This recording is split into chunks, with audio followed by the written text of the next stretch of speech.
You know That's about it. what never requires graphic reboots, don't you? D&D. On my phone. D&D. It's true. It's all 4K up here. I mean, if I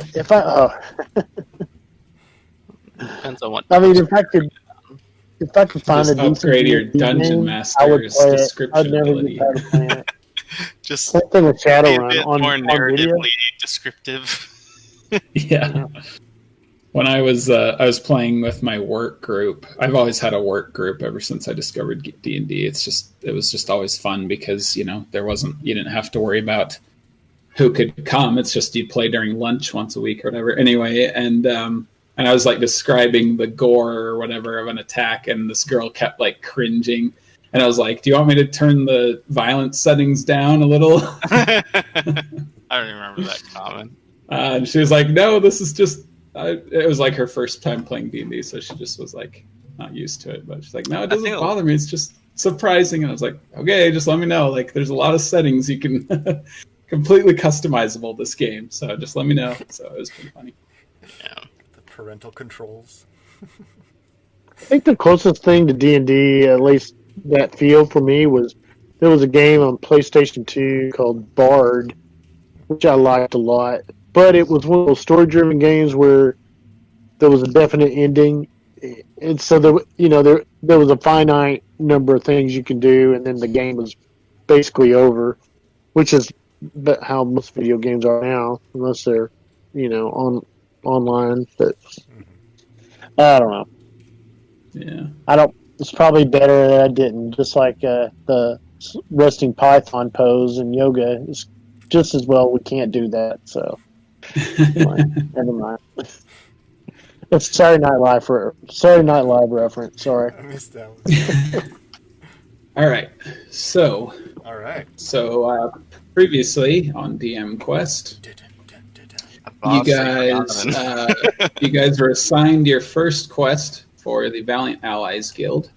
All right. Since you had already had a little bit of experience rescuing the kidnapped, you were assigned a special quest. Normally they wouldn't pay so much for a quest like this, but Tor's cousin was involved. Well, Tor's cousin's widow was involved, so he offered to kind of personally fund this quest. You guys were asked to go to the village of Mournblossom, a tiny hamlet that sells dyes and inks, just south of Hardale.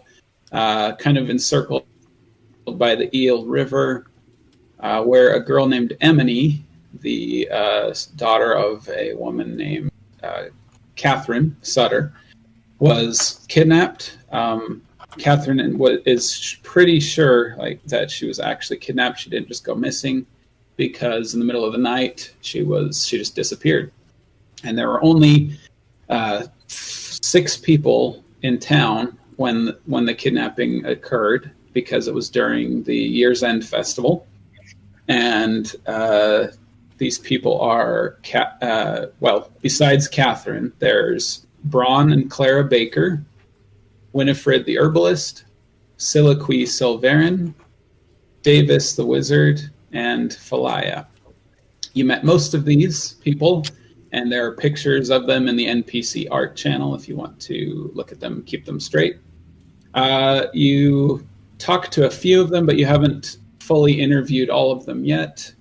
You kind of got lost in the forest on the way home from speaking with Siliqui the first time, and ended up at Bloodeye Cave, which is to the south of Mournblossom. And you decided to investigate it before you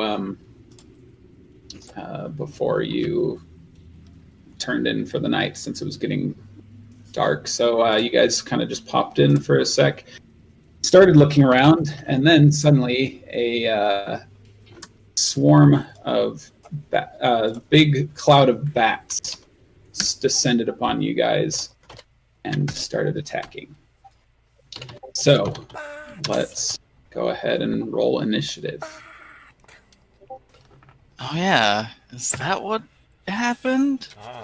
Yep. Like, I remember getting to the cave, but I don't remember the fight thing. You guys kind of went through Hargis had his lantern out, and the bats, like, apparently not many people come here very often, and the bats were pretty territorial, and they descended upon you guys and started attacking. So go ahead and roll initiative. Okay. Well, with modifiers. What's that?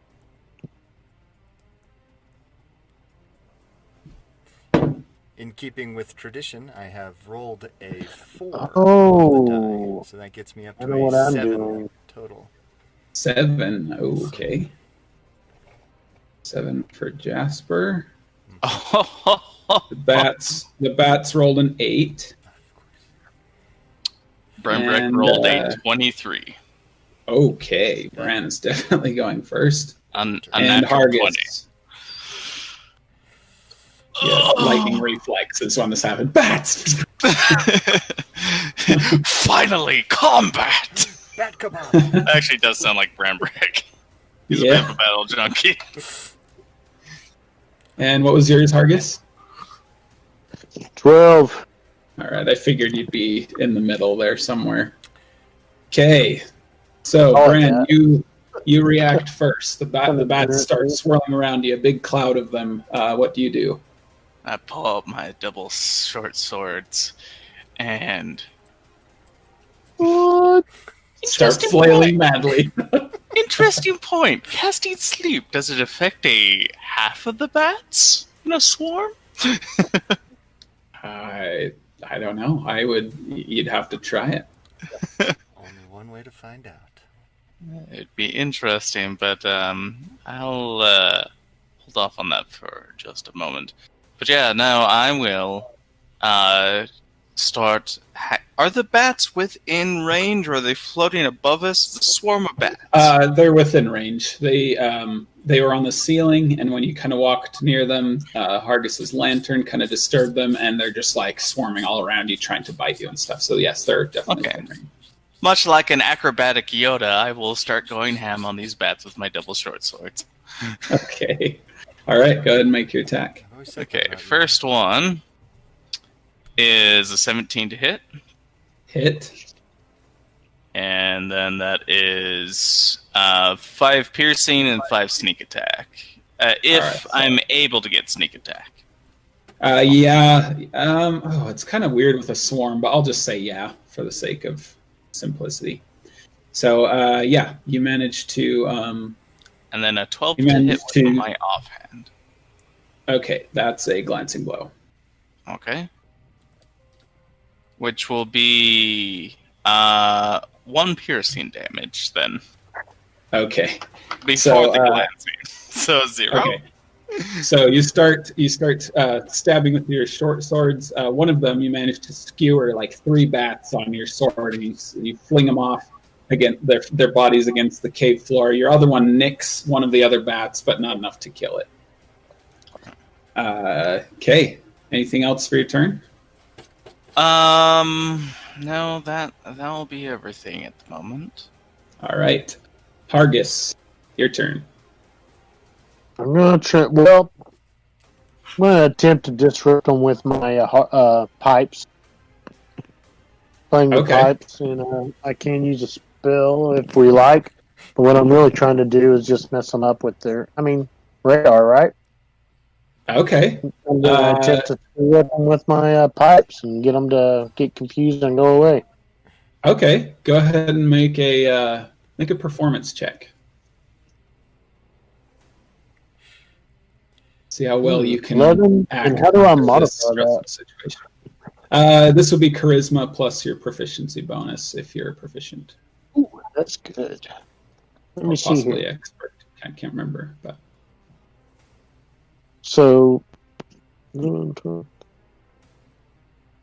15 plus proficiency, history, insight, intimidation. Well, it'd be 2. So no, wait a minute. Performance. So it'd be 8. Sweet. So 19. 19. Okay. Are these bagpipes or panpipes? Bagpipes. Bagpipes. Okay. So yeah, definitely loud enough They're to deaf. distract you. Unemployment, boy. So you just Lottie? just starts echoing across the cave. Even Jasper and Branbrek have to be like, "Oh gosh!" as it just reverberates off the walls. Hopefully, there's nothing else in this cave because what if? Because everything in this entire cave could hear it. But you see the bats just start like, a lot of them seem to be. Oh no, Dustin! Did I freeze up or did you? No, he froze. No, have y'all ever been around bats? Who froze? I mean, if they're swooping around and stuff, you can literally clap your hands and watch them just really disrupted move by it. the move, so probably just kind of stay there. Okay, yeah. All right, sure. it is the bats. Even those big fruit bats. Yeah. And when I was in Okinawa, Japan, they had the giant fruit bats all over Asia. Scare the crap out of you. The Jesus out of you at night. And, they'd come swooping down because you'd scare them and you clap your hands and then it'd flutter off and hit a building or, get away from you. Okay, so it is the bat's turns. It's going to make an attack against each of you with disadvantage, though, because they are messed up from the pipes. Hey. So first attack is against Jasper. No. That's a 19, but the second one with disadvantage is a 13. 13. Just 13 hit? Just enough. Is that a glancing blow? Is that exactly your AC? Yeah, that's it, yeah. Okay, so you take half damage. So you take 2 points of piercing damage as a couple of bats manage to get onto you and bite you. Next one is against Hargis. That's a natural one with disadvantage. So they do not want to get close to your pipes as you're blasting on the sound. They are just like avoiding Hargis like crazy. And then the last with the exhaust. Back bed. And they miss against Bran as well. Creatures. So Jasper, you're up next. Okay. Does it look like they're just all around us, basically? Yeah, it's just this cloud of bats. I'm just going to take one of my little fire bombs and throw it up into the air just to have a little explosion of fire all around you. Yeah, just above me. And if I need to move take a step to the left or right to not hit one of my friends, I'll do that. But it'll be I need a 5-foot cube of area.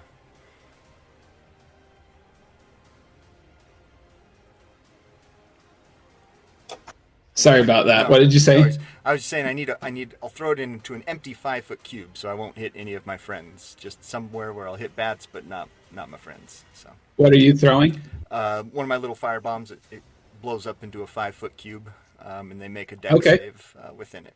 Okay, so yeah, you can probably just throw it like straight up in the air. That's probably the best place. Dex save? Yes, sir. That's a 9. Oh, cool. They fail, so they're going to take 1d8 fire damage. Ooh, watch out now. It's 1 fire damage. Okay. Ooh. Unfortunate. Ooh, spicy. So this bomb was kind of a gun. You kind of throw it up and it goes, and a whole bunch of smoke comes out and just a little bit of fire. You see one bat body fall to the ground, but yeah, not one of your best inventions that time. It is still it's still burning there where it kind of impacted and like burst into flame. It's still going, this little torrent though. So okay, so there's a little fire cloud up there. Okay, it's persisting. All right, Bran is up next. All right, converse same as the. Actually, we've hit it quite a bit at this point. Not really. You've stabbed a bunch, and then Jasper killed one, but that's about it.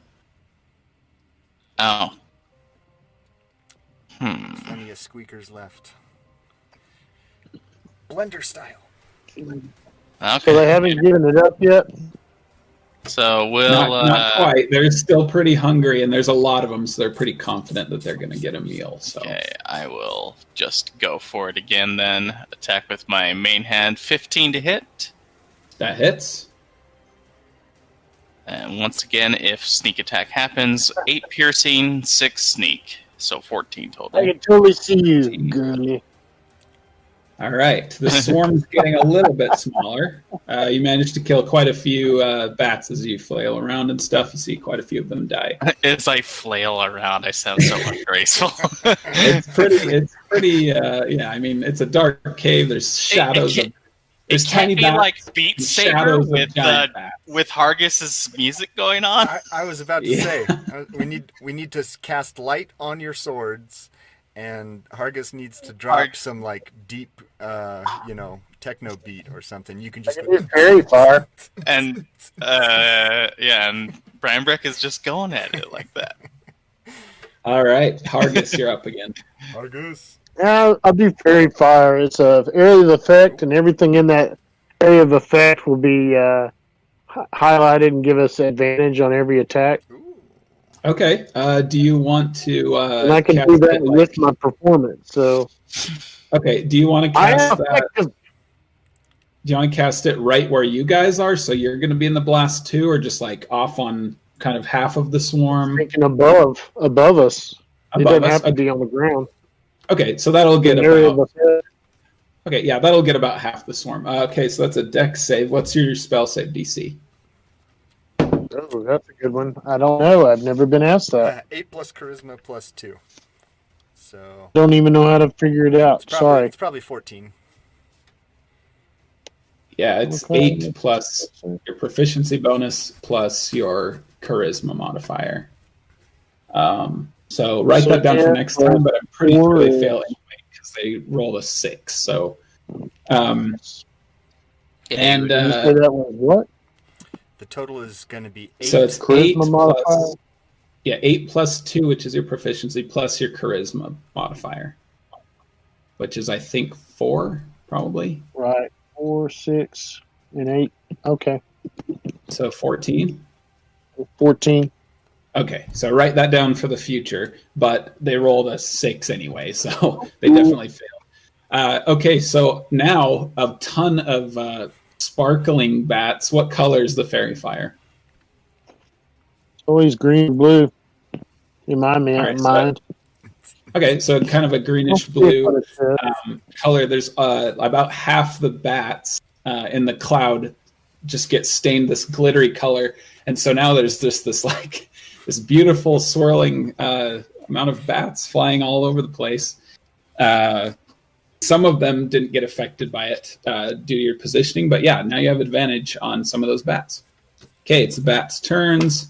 They kind of recovered from their momentary deafness this time, so they're going to make an attack against each of you again. Jasper, that is a 12, so that misses. Hargus, that's blue, green, or violet light.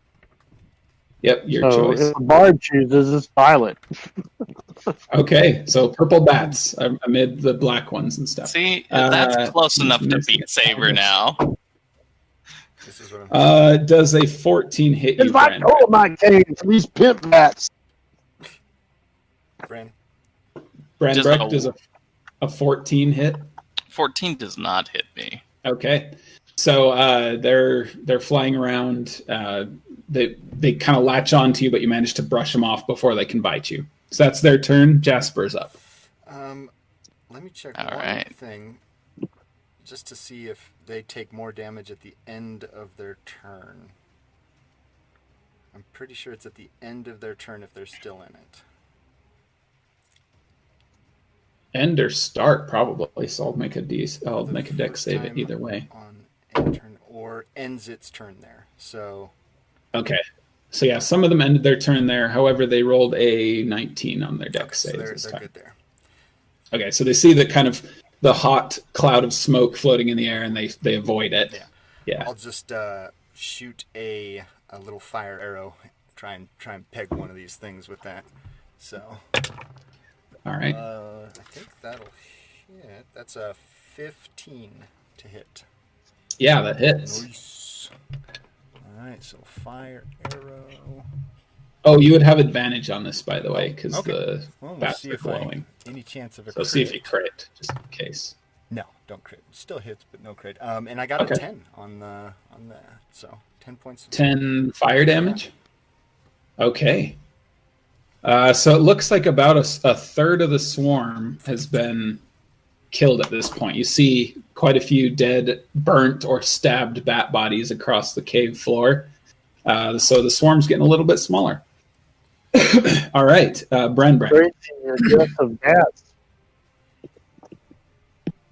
All right, let's see here. So the swarm is pretty wounded at this point, right? It's definitely smaller than it was before. It looks like it's diminished by about 30% now.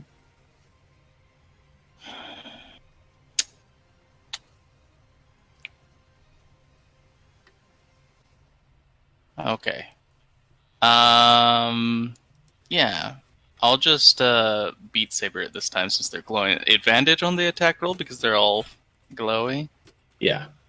Okay. So for sure. Ooh, not that good. 13 for the first attack. That still hits. I will not do sneak attack on that one if I had the choice. Yeah, I think it's just once per turn, so... Yeah.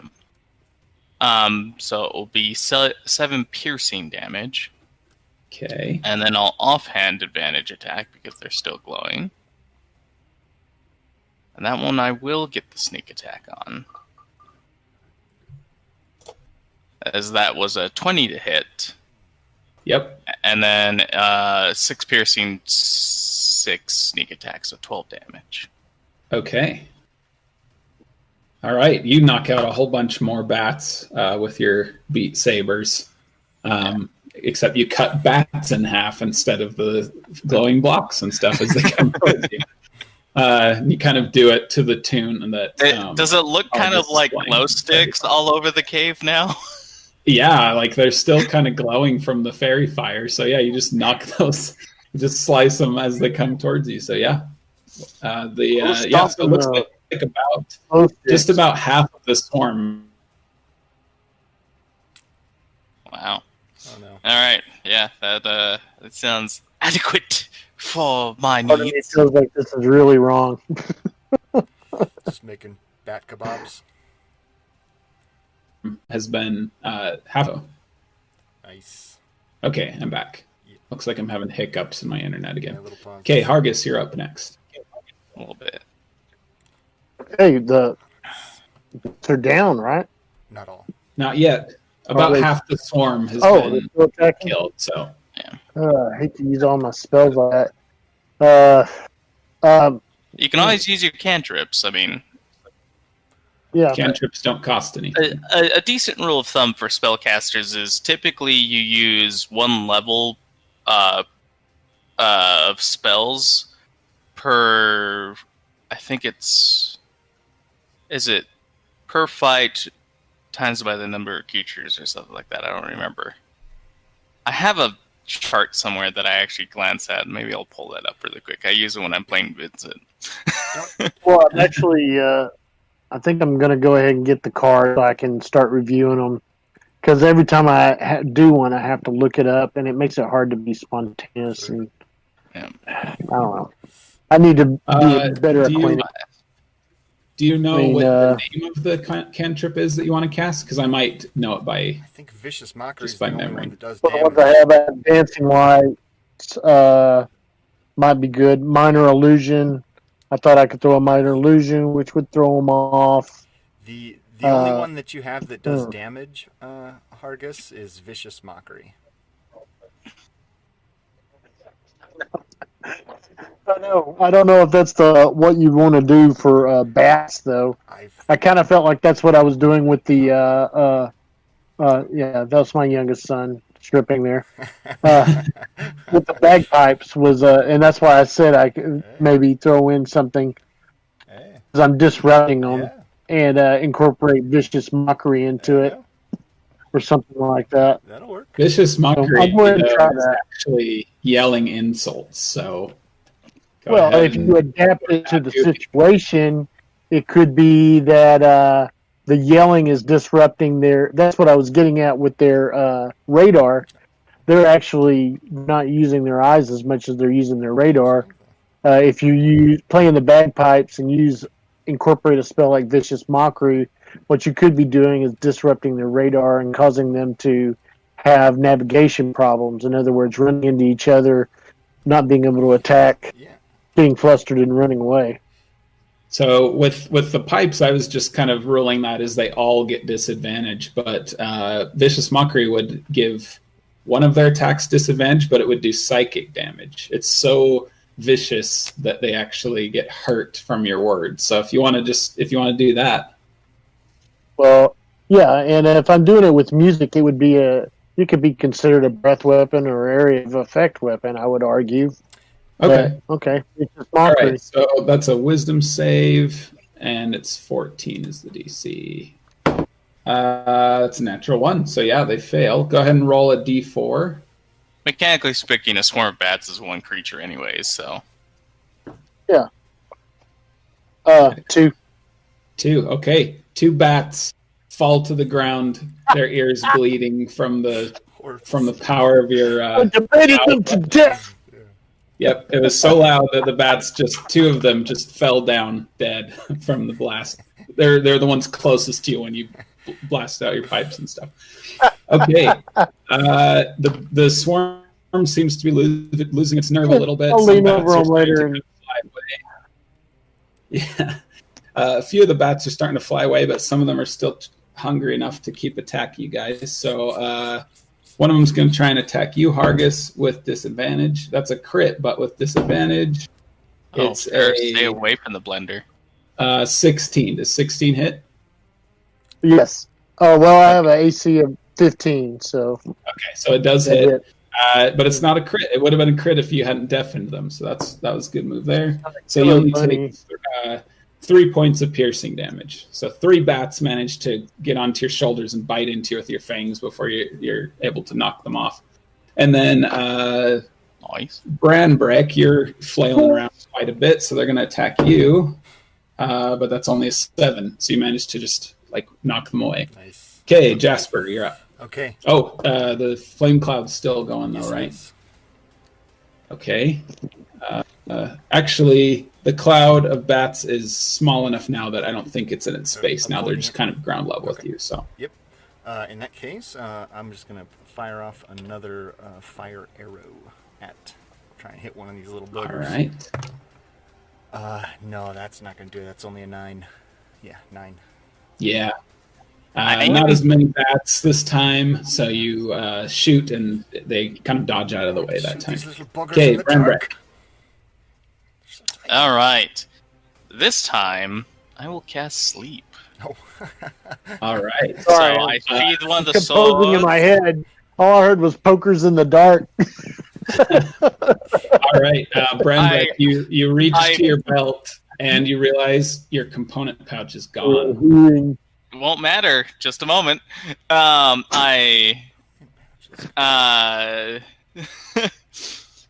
component pouches. You reach for your little pinch of sand for your sleep spell, and you realize your component pouch is gone. It's usually on your belt, and it's missing. Oh, dang.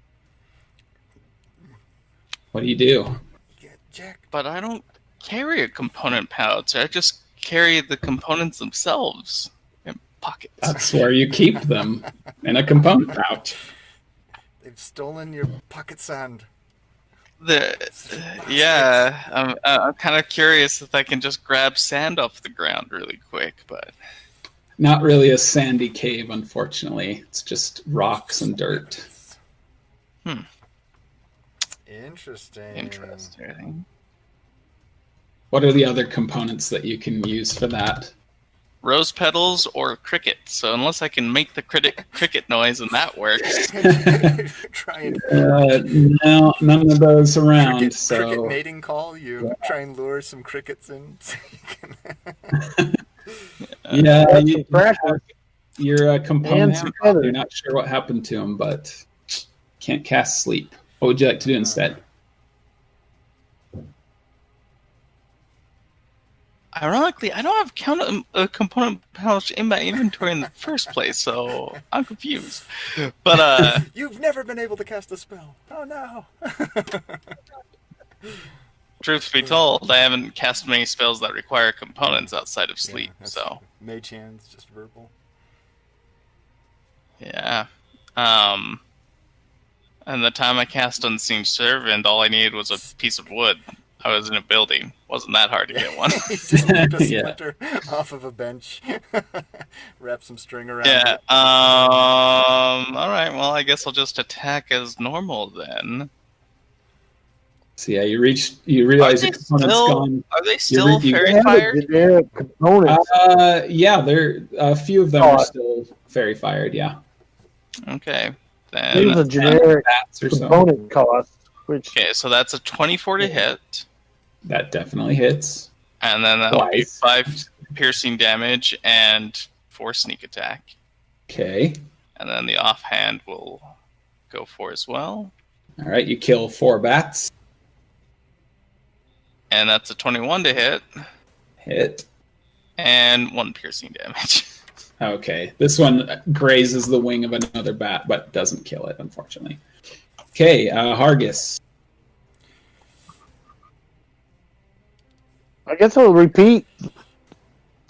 Seems like the thing to do. It was pretty effective, actually. Yeah.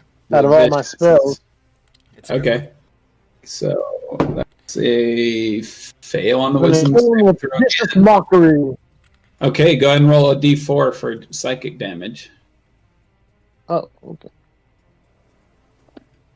I bought a tower. I'm going to use it. 4. Okay, very nice.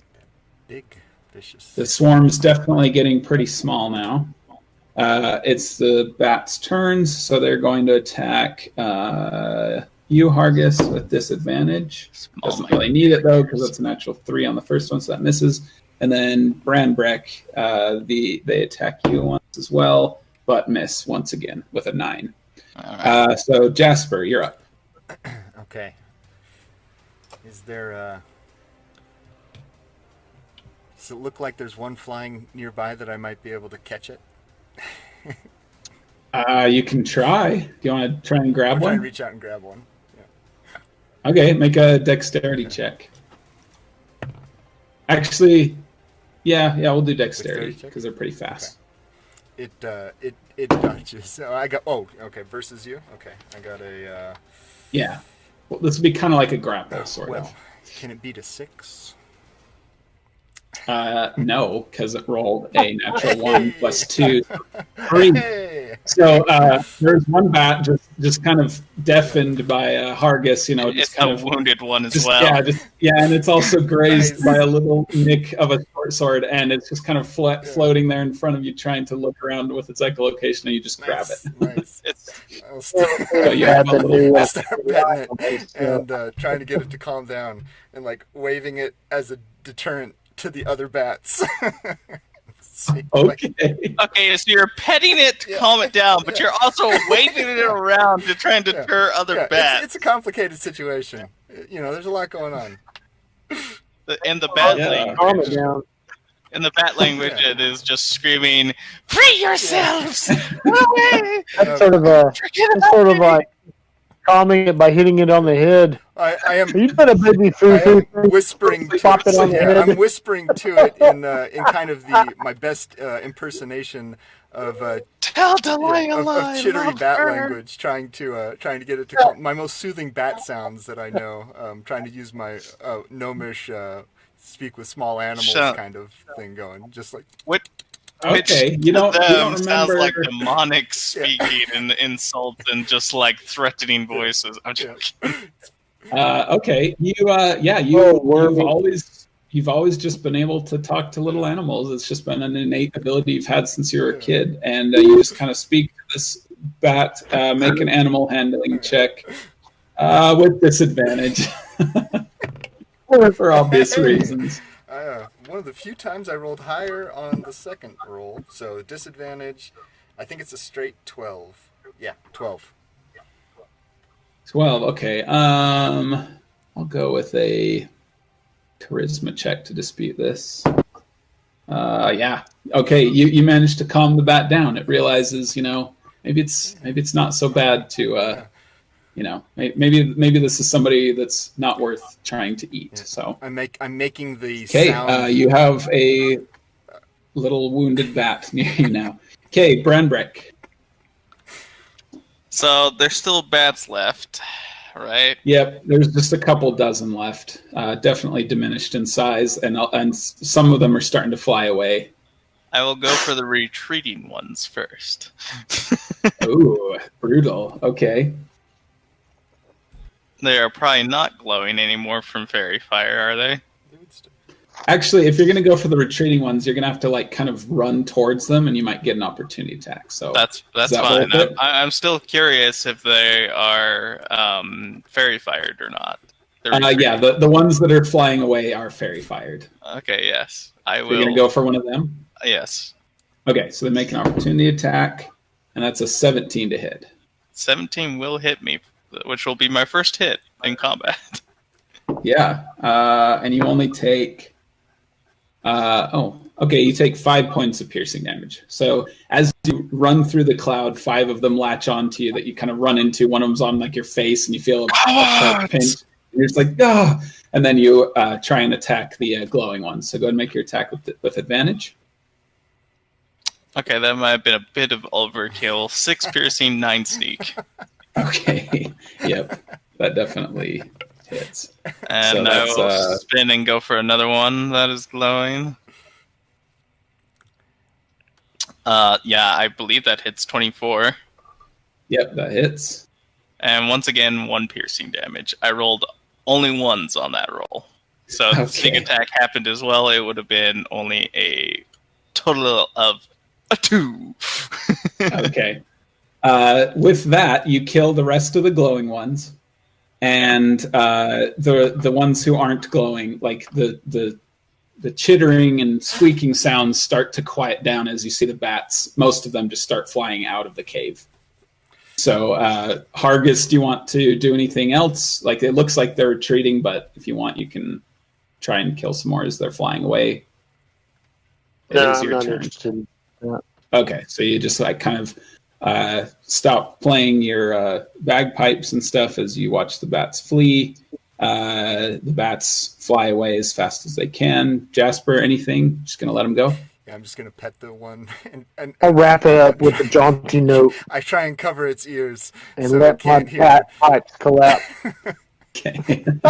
You kill the remaining bat with your music. Don't listen, little man.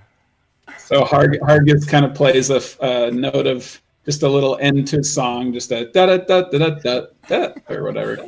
And Branbrek, are you going to keep chasing them and try and kill some more, or are you just going to let them go? Tempted to pull out my daggers and chuck them at them, but... Are you striking at the darkness? I'll just spit and call them cowards. Ooh, a spit proficiency. Cowards. Okay, I'm back. Sorry, are you gonna chase them, Bran, or let it go? No, I said I will spit and then call them cowards. Okay, sounds good. Is anybody terribly injured? Okay, the bats are now gone. The relative silence cave returns as you the echoing ringing in your ears from the bagpipes in an enclosed space kind of fades as well. And one bat remains in the possession of Jasper. You really hit a high-pitched note there, Hargis. That was really quite effective. That seemed to really disorient them. Hey, perfect for the bag. It's like I can still hear them. In my dreams. Toot on my eardrum. Yes, Bran the Bat Butcher. That was well done. You really got a lot of them there. That seemed very effective. Are they still glowing on the ground? They're starting to fade, but yeah.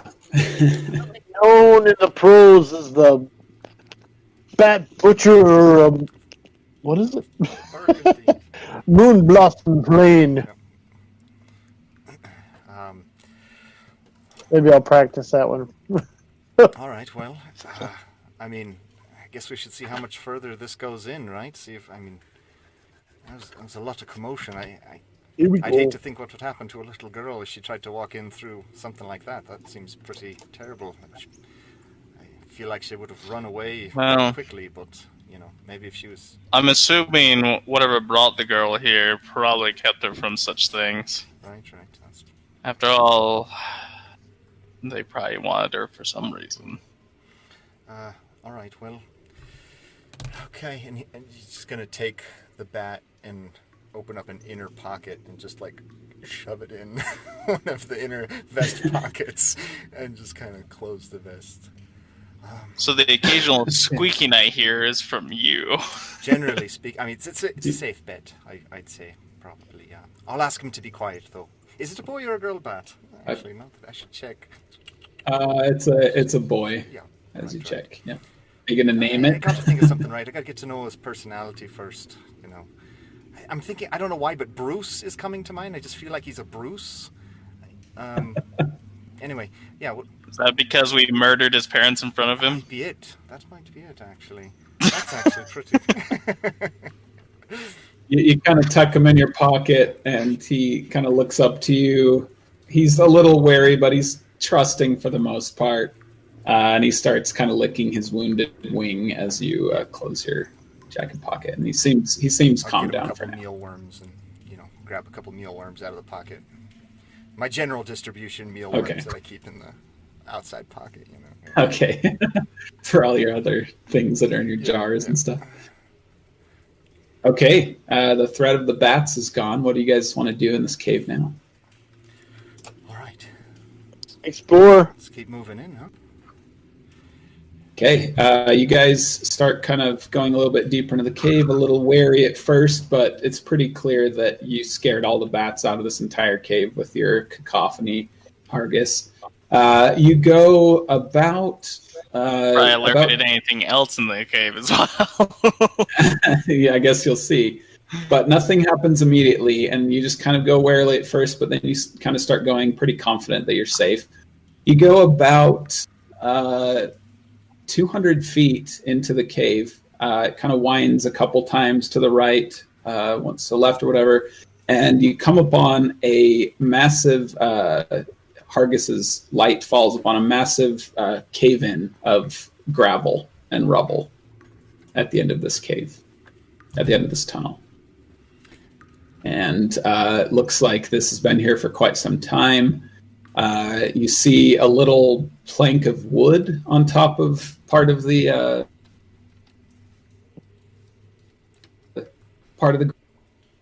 but yeah, looks like this is where the tunnel ends. What was the part about the plank of wood you cut out right then? There's a plank of wood that seems to be just set on top of the pile of gravel.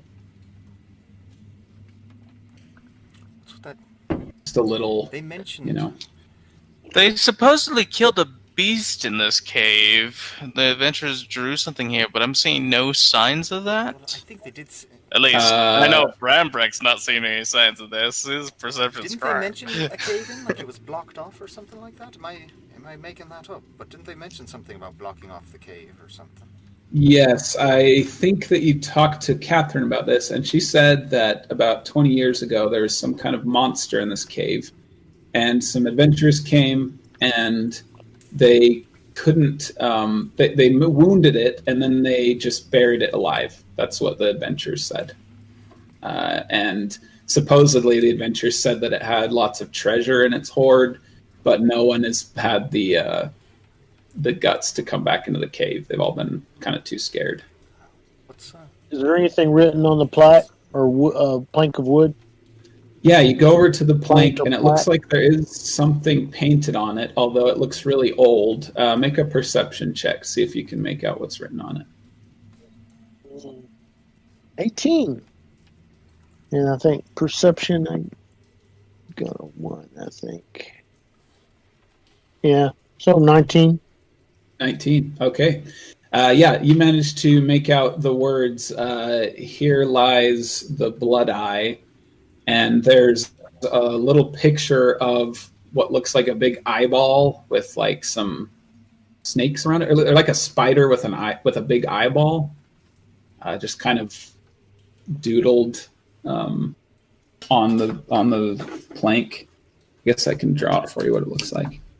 Does that image trigger anything in my lore and legends and whatnot? Make a history or arcana check. This is what it looks like. So kind of like a spider with an eye that's X'd out. Ooh. That's how gross. Well, I rolled an 18 plus. I think for that I would. Let me see here. 19. Okay. Yeah, you've heard.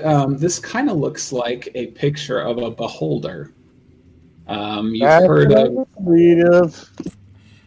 heard of beholders in legends of these giant eyeball creatures from another realm with many eyes that can shoot death beams out of them, and that's what this drawing kind of looks like to you. And the fact that it says Bloodeye, maybe that was the adventurer's nickname for it or something, but that's also the name of the cave. That it's named after. Seems like maybe the monster that they defeated or wounded and left behind was a beholder. There's maybe a horror story that ends with a beholder being discovered. I hope it's near that. A beholder. Would an arcana of 12 let me know what a beholder was? I'll say that you've heard of them. Maybe you don't know as much as Hargis, but yeah, like kind of talking with him, you kind of get that sense, and he kind of explains it to you. Sounds pretty nasty by all reports. That's a bad one, right? I mean, those aren't ever friendly. I don't want to meet one. Right. I don't want to meet one in the dark. That's for sure. Right. Or in the light, for that matter, because then I'd see it coming, and that'd be even worse. All right. Well, I mean, I guess for due diligence sake, should we just look around here and make sure there's no opened up access around any of this rubble? Make sure it's totally blocked off, nothing hidden on the side, or a partial tunnel opened up anywhere. Just make sure. Yes. Okay. Make perception checks, all of you. Oh dear. Perception, you say? 15, 16. There's never been a tunnel here. All right, Branbrek. 1 out of 100 you should get right? What did you roll, Jasper? A 9. I think I froze up. Well, I did roll better than my passive perception. I got a 10. Hargis got a 16 though. Which 16? 10 being the average of most people is good for Branbrek. Yeah, you do a decent normal job. Dang, Hargis is rolling quite good tonight. Okay, so Hargis, you guys all look around. It just looks like a cave tunnel. The only thing that you find, Hargis, is what appears to be a couple of drops of blood smeared on the wall, but they look pretty old, like dried blood, just kind of smeared on the wall. That seems to be the only thing of interest that you find in this area. I guess, is there any insight I can use to determine how old the blood is? Because, I mean, old with blood could be a day. Is there dust over it, like the filth of the wall match it, or, Yeah, make a medicine check. Ooh, medicine check. That's a new one. Could I assist him to give him an advantage on it? That's not good a one. Or you can roll your own. Either way, I'll assist him. You can roll with it. He's the high roller. You can roll with advantage. If you roll. I'll consult. Yeah. Does that mean I get to re-roll my 2? Yeah. Go ahead and re-roll one. Jasper's. I rolled a 3. But I have a 1 bump, so 4. And so the streak ends. Okay. Yeah. So you gonna check me before I lick my finger? Oh gosh. It's dried, but you have no idea how long it's been there. All right. Well. But it just looks like just a teeny little smudge of dried blood on the wall. I don't know. There's anything left to see in here. I mean, it seems like the end of the road. I think if we see blood at this point, it's a clue. Sure. Because if it's of any age at all, it wouldn't be showing up. We wouldn't even be able to see it. I think with this cave and the natural fauna that's in here. I mean, meaning the bats. yeah, it's possible. It's Well, it's hard to say. Bugs. I just don't know what to make of it. How high up on the wall is it? It's about eye height with you, Jasper. It's pretty. Can Branbrek start taking his the base of his daggers and start just like tapping the walls at different intervals, kind of like looking for a secret door? Oh, we lost him. 3 or 4 feet up the wall. Okay, sorry, I'm back. I had another hiccup. Sorry, what you were saying? You said 3 feet up the wall for the blood. Yeah, 3 or 4 feet. Okay, what were you saying, Jasper? Oh, I was going to do some filler chatter while we were waiting for Austin to come back. So, okay. If you're going to start, I said, is it possible for me as Branbrek, being a rogue, to start tapping around with his daggers, like the butt of his daggers, on the walls to see if he hears anything different, or if there's like a strange softness or like a secret door to them, and just go around tapping for a bit? Sure, make an investigation check. Okay. I have a question. That would be my inclination too, would be to search the wall. Can I have somebody that's taller than me do the areas I can't reach for advantage? Yeah, Hargus is the only one taller than you, so yeah. If Hargus wants to help, then yeah, go ahead and make it with advantage. Okay. Yeah, I'll help. Okay.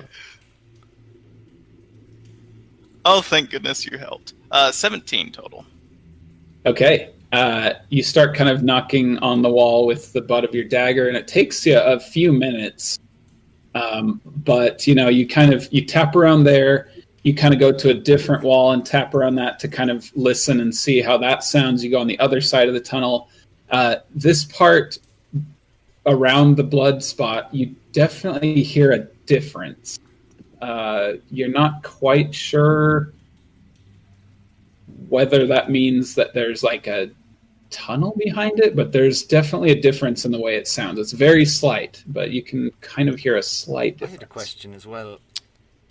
The other bats flew down this way, and there aren't any other bats in here that we can see. They flew out. They flew out of the They cave. didn't go back in. Oh, never mind. Clever thought. Clever girl. So you think there might be another tunnel on the other side of this wall or something, or the sound's different? Seems likely. We could try digging through it. I mean, it was caved in. Well, that's a rock wall, though. It's not the cave. This part's a solid cave wall. Directly down the tunnel is this big pile of rubble that you could dig through, given enough time. But this is an actual solid cave wall. But the blood part is the solid cave wall. Right. Still, we could dig through it. It wouldn't be any different than trying to dig through that rubble. I mean, we'd have to go get some tools. Well, it would. You'd need to pick at it. Yeah, you'd need to burrow through with a pick, basically. The gravel itself, you could shovel out or whatever. It's loose. But this is a solid cave wall. When I'm saying dig through it, I'm thinking with a pickaxe. I'm not thinking you are a dwarf still. So I'm a dwarf. Dwarf and a rock gnome. We got this together. We got that. Digging is half of my nature. Of course I would be fine with it. Alright. Let's maybe we can go grab some mining equipment and see if we can come back in here. That's the way to go.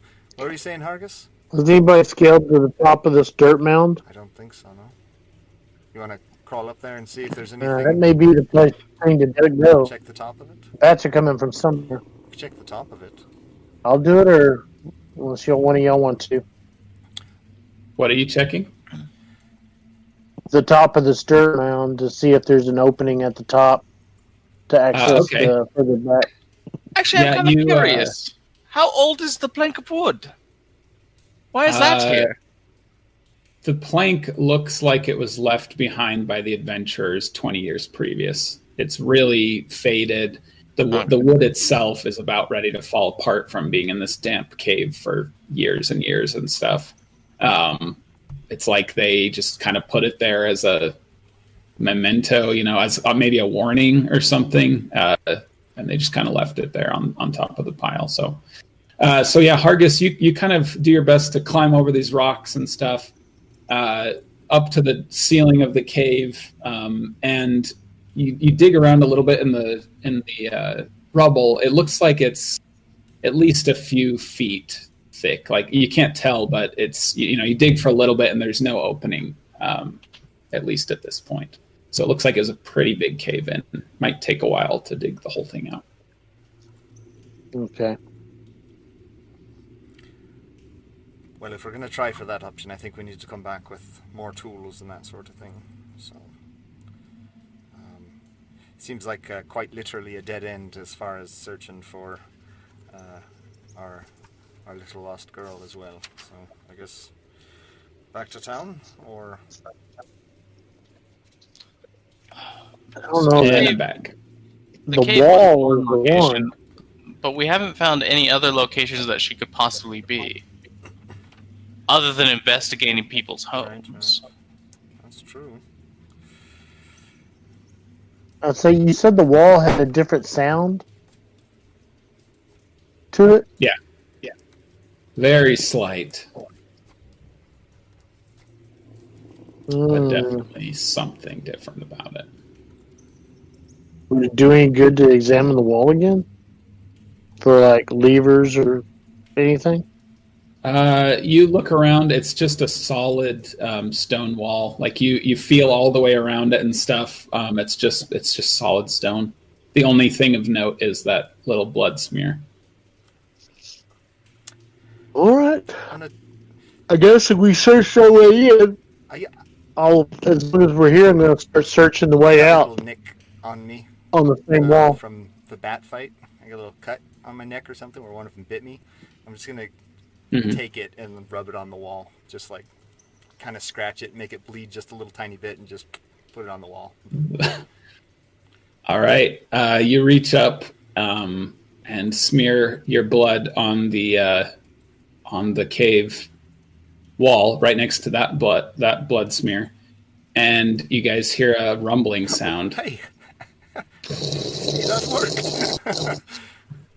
And an outline appears on the cave wall and slides slowly to the side, and you see a teeny little inlet just behind this cave wall. Like, it's just like a little dugout area in the stone, and in that area you see another doorway. This one, though, is swirling and undulating with some kind of black magical energy. So you see it's essentially a gateway shaped doorway, and it's just, you see black shadows and swirls just swirling across its surface. I really didn't think that was actually going to work or do anything. I just, I'd heard about, blood seals and stuff, that sort of thing.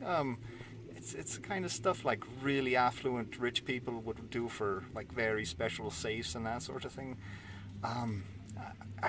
Wow, that's really surprising. That looks pretty terrible, though. I don't know what that is. How new does this area look? Like, well visited or not well visited?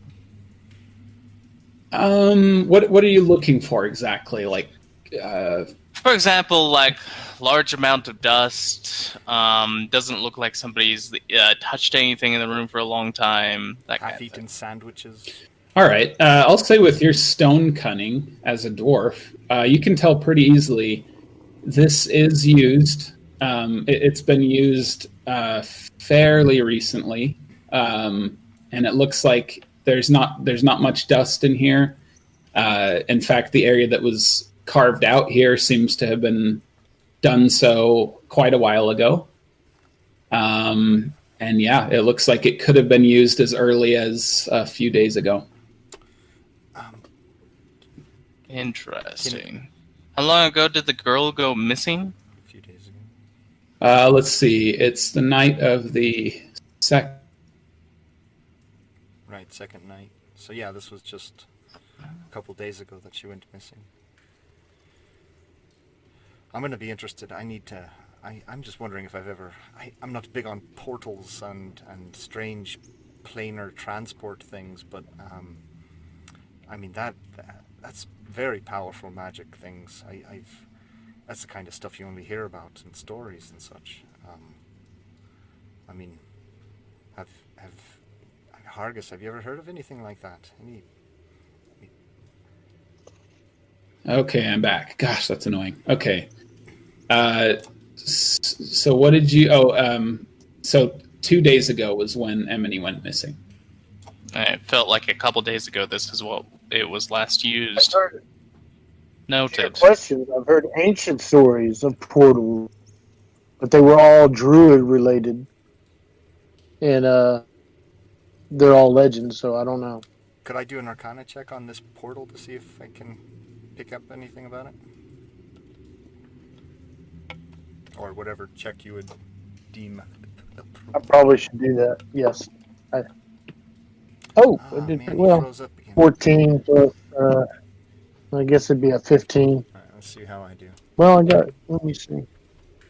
Well, I learned a fair bit about magics from home and in my studies. I could help out with this. Take a look. I mean, it's obviously some... I got an 18 on an Arcana check. Very good. Well, maybe in a moment here you'll remember a little bit more about it, that you can convey that information to us. Still examining. Okay. I think I fixed it, but I'm not sure if I fixed it or not. Well, We were all kind of doing anyway. Arcana checks to see what we know about it. I think Hargis knows a little bit more than Jasper, but Bran probably is leading the pack here with an 18 Arcana. Okay. Yeah. From what your little studies of as an arcane trickster, Branbrek and Hargis too. Yeah, you've heard of portals to other planes of existence, other dimensions. This appears to be a portal. You're not sure where it leads, but yeah, it seems to be a portal. And as you guys have been spending these few minutes looking at the portal, you hear another grinding sound. And the sounds like a door opening. The door begins to close. That Jasper put the blood on. I'm gonna step back out. And then it finally grinds shut. This portal could be in line with Beholder being here, if that's in fact what it was. Sure. Because they're interplanar beings. Sure. I guess the question is, are we thinking somebody took the girl and brought her through this portal? I mean, where does it go? Honestly, the only one that sounds suspicious to me is the Wizard Davis, since he has motive, he has necessary ability to assist with such magical capabilities, and he seems off enough to be able to worship something like a beholder or make use of a place like this. I guess. He has been slightly evasive with us. Evasive? He wouldn't let us into his home. I mean, I understand people break things, but that seems odd. Right. An oddly specific reason to not let us in. Great way to avoid the laws of hospitality. Everyone just seems so nice. I didn't get that sort of... I don't know. Everyone just seemed... I mean, he seemed a bit spacey. But nice, so nice in combination. Nice in combination with indifference to a little girl's disappearance is contradictory. He seemed indifferent to a lot of things, actually. I don't know. Let's go. Maybe we go back and chat with. I mean, I don't suppose anyone thinks. Everyone probably thinks it's a bad idea to just strut through this thing right now. Is that? Are we all in agreement? As you see Branbrek about to strut through it, and then he's like, "Wait, what?" I know, right? I mean, that's probably bad, right? I mean, we probably shouldn't just do that. If I would have been more alert, not trancing out, I would have jumped through it. Okay, wait. Actually, I've got one more. I've got one more thing. Okay. I'm curious, so I'll just do the blood again and open it up. All right. Okay, now, if... We know my blood opens it, so I hate to volunteer one of you, but in case you can't open it from the other side, would one of you go to the other side and make sure we can open it from the other side when it closes again? Because if I go to the other side and my blood doesn't open it from the other side, then I'm stuck in there. But we know my blood opens it from this side, so we can check and make sure one of your blood... And he'll get out one of his little potion vials and like scoop a little of his blood from one of the cuts, into it. Just try your blood first, right? And then if it doesn't work, you can use mine to get out from the other side, or we'll try that next. All right. Do I have any? I'll say Jasper that you take one more point of damage just from the on this cut. Yeah, so it's like the third time, and so I'll say fair. that you take one more point of damage. Question: Do I have? I'm covered in blood from the bats, right? Yeah. I mean, you got little bite marks on you and stuff on your. No, not my blood. Oh, they're yeah, blood. you have. Oh yeah, and especially your swords. They're covered in bat blood. Right. Is the door open or closed at the moment? It's open because Jasper just opened it a second time. Can I just wait long enough for it to close? Yeah. And then it takes about a minute or so. And then I will just smear either my body or my swords onto the wall. What to try? Which one? Swords first. Okay, you rub your sword across the cave wall, and nothing happens. Interesting. It gets some of the bat blood on the wall, but nothing happens. All right, so... Well, it again. Oh, wait, I think it's safe to bet it's just actually, your blood. Try it. One of you got a cut. Let's try it with your blood from this side and see if it... I'm very curious to see if... I do have a little cut.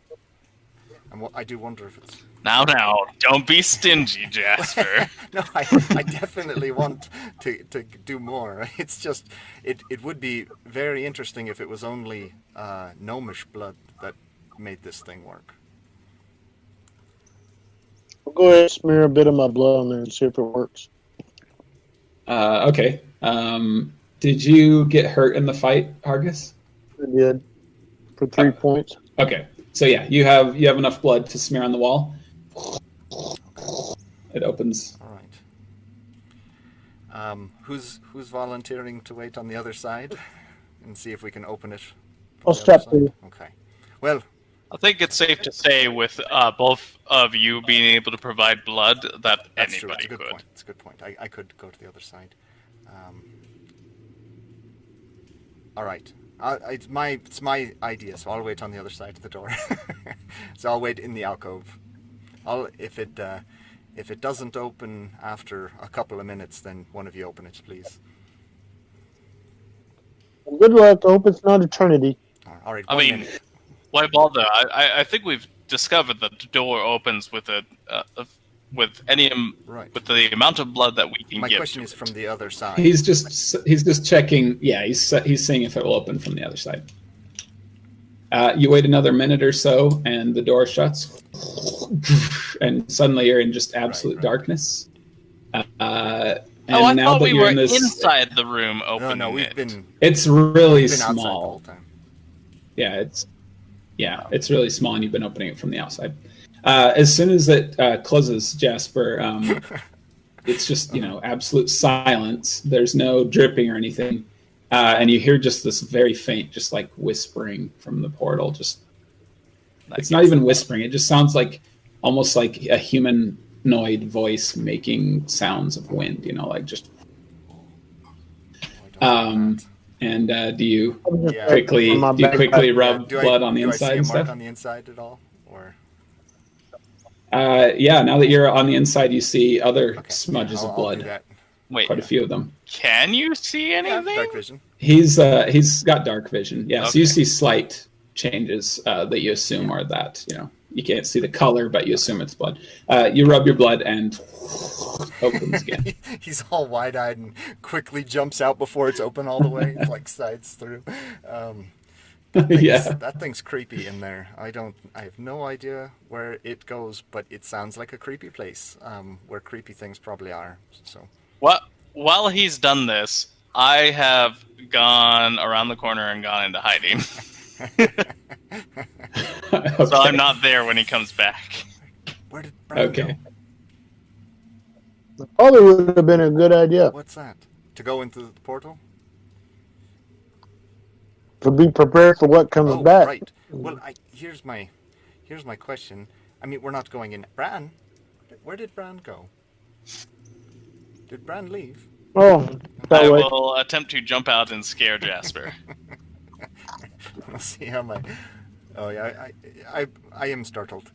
All right, fine. Hello, Bran. Yes, successful. You've done it. Okay. Question though. What's the plan? Are we going to wait here all night, trying to see if something comes out of this, or? Why don't we just walk through the portal? Listen, they've bothered to hide the darn thing, so my thought is that if there's a portal there, you can walk through and you can come back. That's just my thought. That's probably true. I don't see the point of putting a portal behind a secret door that can open from either side and have it a one-way ticket. Right. It's just, it did sound very creepy. It's very creepy. I mean, that depends on your definition of creepy, in my opinion. Let's just walk through, and I start walking towards the portal. And if they don't stop me, I walk through the portal. Do you stop him? Jasper's just like shocked. He doesn't know what to do. I mean, Bran, really? That seems like a bad idea. I don't even hear him finish his sentence before I walk through. Well, here's a thought, It's through the Bran. portal. If we took the time to investigate, we could find out who's actually been using it. Bran's From the on the town. other side of the portal. So you hear Hargis say this, Branbrek. Do you stop? Do I? I'm pretty sure I just walked through. I'll say that he said this like before you made it through. Like he said, do you want to see if somebody. I mean, I would love to entrap whoever's using this, and we find out we could kill two birds with one stone. We know where the girls. I can almost guarantee this is where the girl knows went. about it first or whatever. But we can find out who is actually being deceptive and involved in this. Okay, so I'm gonna change my Computer. What do you think, Bran? that real quick. Branbrek? I'm just sitting there, Right on. have We'd have to camp out, disappear, Really creepy voice, Bran. be stealthy. I mean, hear me out for a moment. All right. My thought process is the sooner the better. For two reasons. One is we've already announced ourselves to the village, so if anybody there is involved, they're already going to be prepared Right. for us. If they're not involved, then we take the advantage by going through. Right. We still have an advantage. I in changed. that They don't know. I changed the net, so that'll help. I mean, they don't know that we're aware What did I of miss? this location either. Did Bran go through yet? We're still chatting. Well, if we rescue, I if mean, we rescue the girl, she can fill us in on the same stuff. but at the same time, I mean, the only thing left for us back at the village right now is to meet that other woman that we met at the ruins at the inn. Right. She's the only one that we didn't get information from. We could present You this also to didn't her. talk to Bron and Clara yet. We didn't you care took about Bron her. briefly.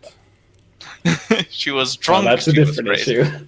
No, that was Philaea. Philaea was the tiefling. Clara and Bron Baker are east to Bron, but not both of them. Sure. But you did talk to everyone else. I don't know. Honestly, we found the most suspicious path here, and in my mind, it seems the most likely to go through. Here, let me step through, if I don't return in a few minutes, then you can know that's a one-way ticket. I can probably stay safe enough for long enough, and you can go talk to the people in town and then come through after me. Jasper pulls out his little book of rules for adventuring that he's been writing down. And he's like, I thought, yep, one of them is don't split the group. It's number 2, actually. I remember, I think that was one. Didn't you just break that Also by true having for yourself some sealed on the other side of the door? council. Very close together. Yeah, but if you couldn't have came back, then I don't see how this is different. Oh, man. Here's what I'm worried about, though, is like, what if... I jump through. Do you? I do.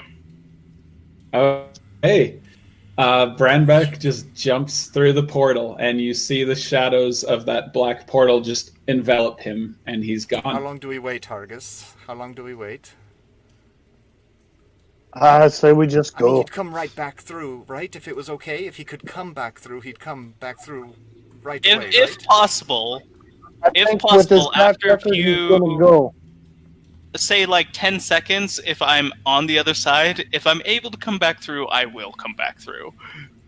Okay, so do you guys wait at least 10 With his seconds? 10 track seconds. record, he's just looking for a place to play damsel in At least distress. 10 seconds. I'd say probably, like, at least 30 seconds. He's for sure strapped to a table. And, I imagine that they're screaming by now. stunned for at least 10 seconds. Yeah, exactly. Okay.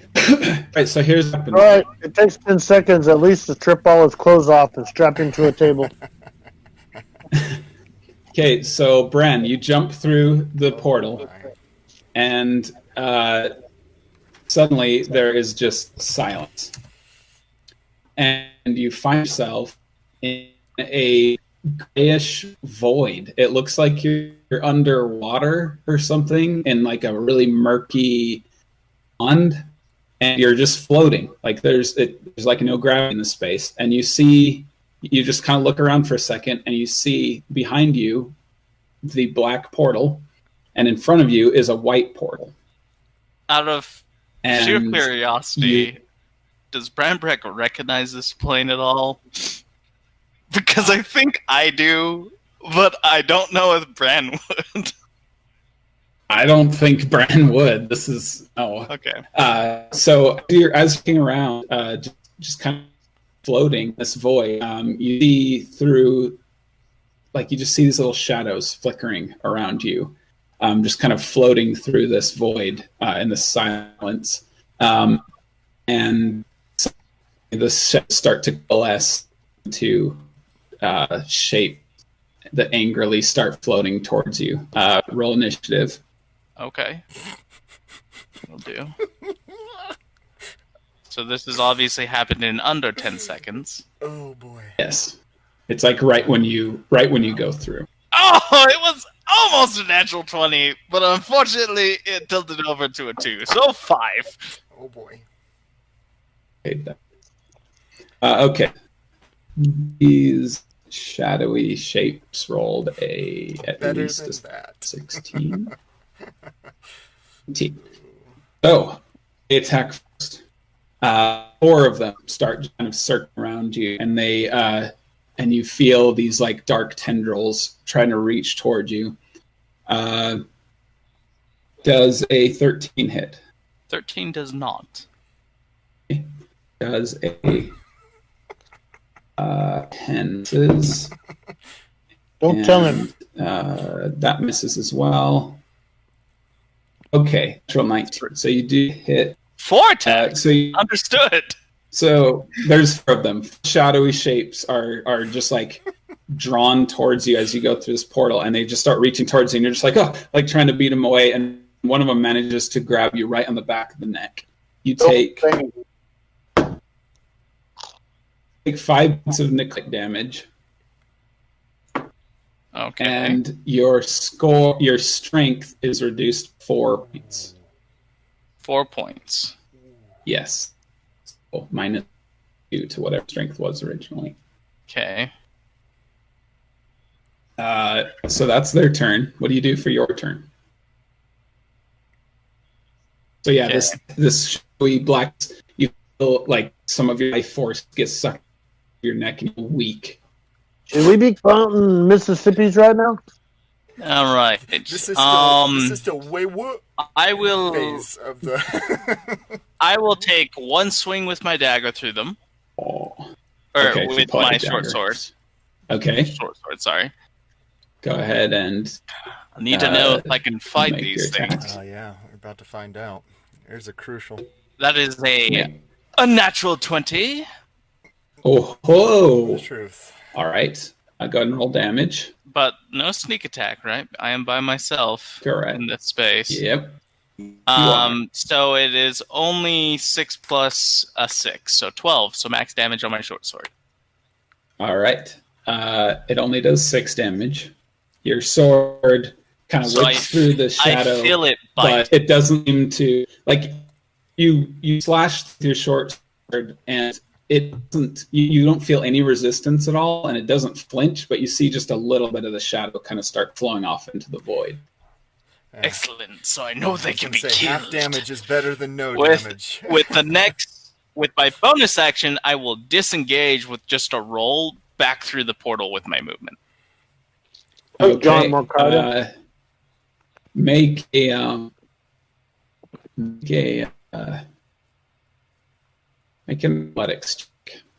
Athletics?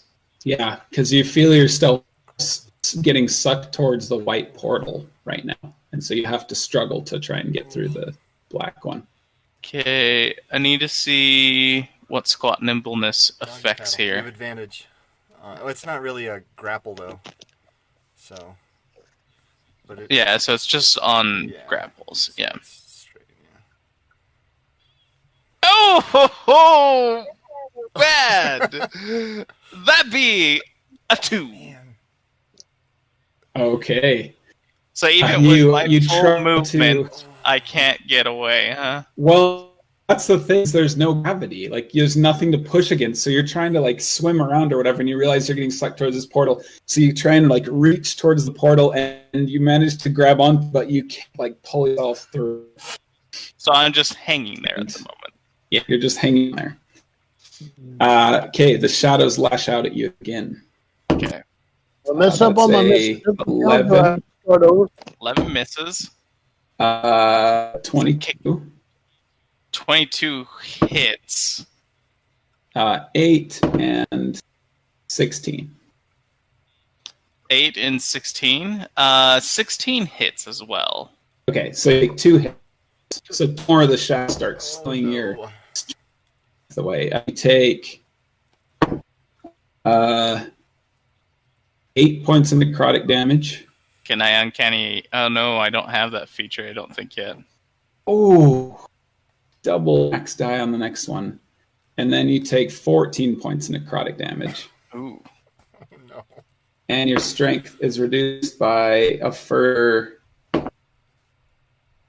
7 points. 7? Another 4 points, you said? 4 and 3. So 7 points down your strength. What is your strength reduced? 7 and 3? Mm-hmm. No. It was 4 and 3 for a total of 7 for this attack. Okay. But you had previously been hit for, I think, Well- 3. My strength is a 3 at the moment. Okay. You feel so weak. Like you can But- barely... Okay. I will be using my inspiration to roll my athletics check this time. Okay. Now With it's time to advantage. use that. All right, go ahead. And of all the times to do it, it is good. That is a 19 minus 4, so 15. Oh god. Okay, that's enough. That's enough. The shadow starts your strength where you feel weaker than you've ever felt in your life. You just feel sick, and with all of your strength, you manage to push out of the middle. So what you guys see, you guys see. It's been 12 seconds, by Yeah. the way. Exactly. least. So this is what you guys see.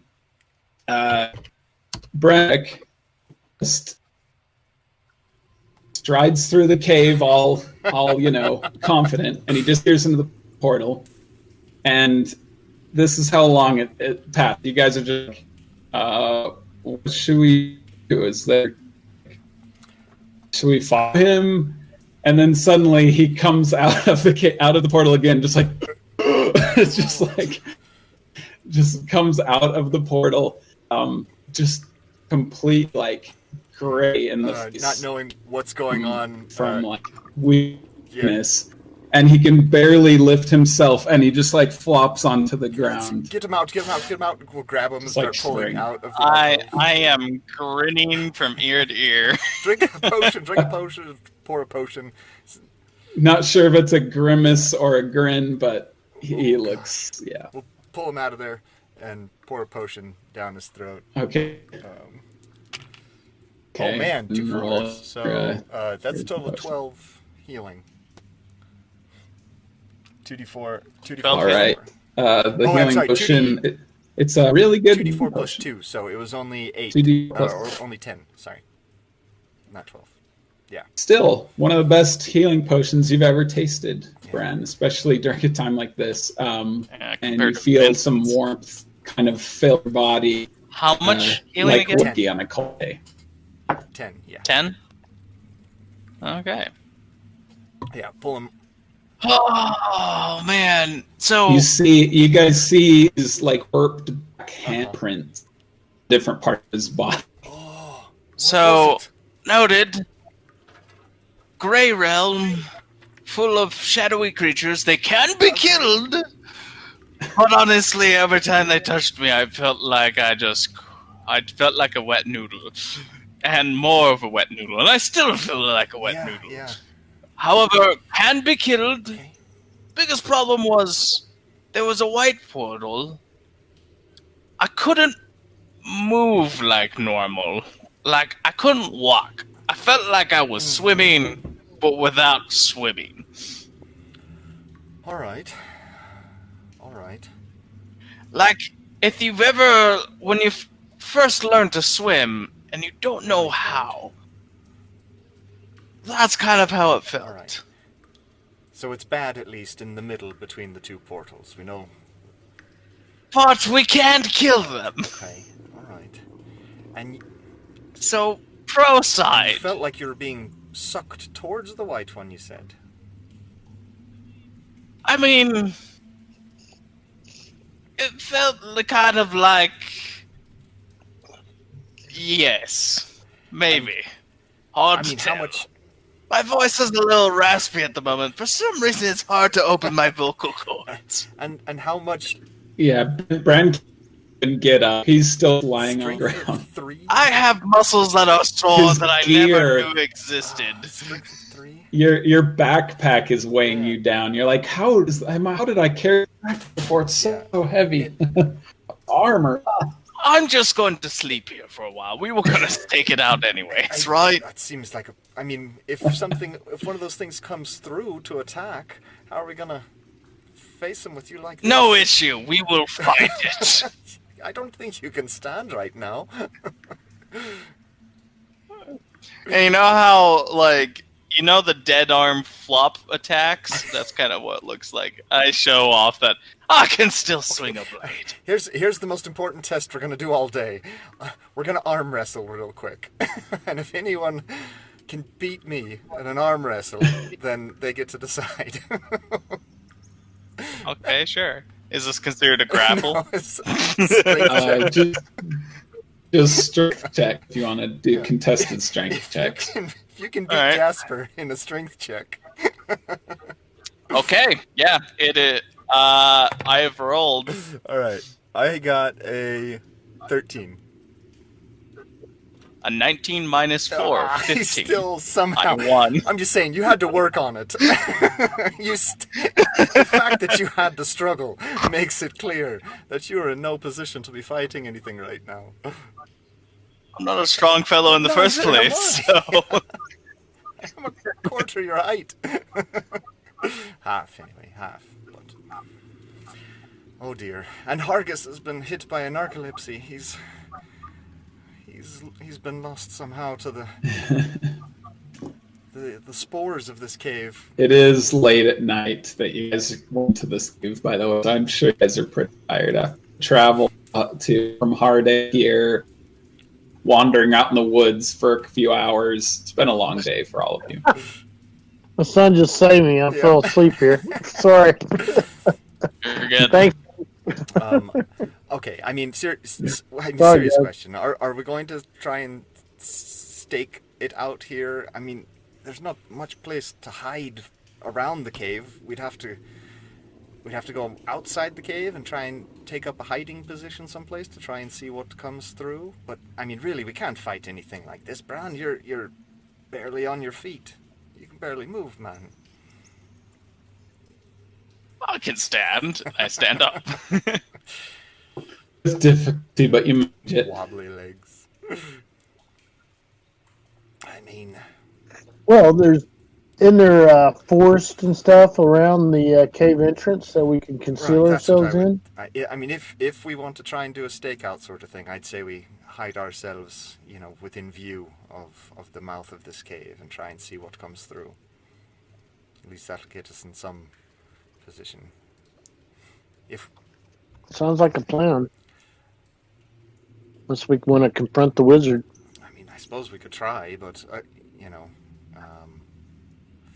Or maybe it'd be worthwhile to go talk to the archaeologist or whatever she was, historian. potentially.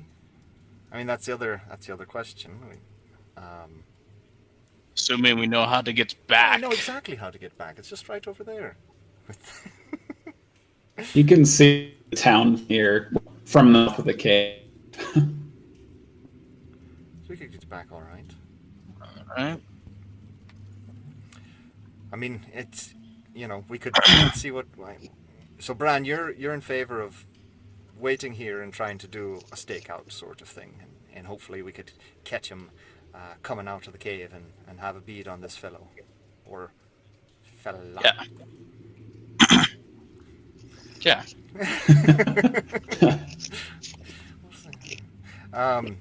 Hargis, Okay, what are you guys doing? what do you think, Hargis? Well, I think we could do either one. That's true. I mean, there is a risk of loss if we don't camp out here and keep a lookout. But I think there might be some important information the archaeologist lady or historian can give us, especially if we spark her interest with what we found or something close to what we found. Sure. Do we know what time of night it is, roughly? Like, is it really late into the night? I'd say at this point it's Or is it, like, past probably... midnight? No, I'd say it's 11 o'clock at night.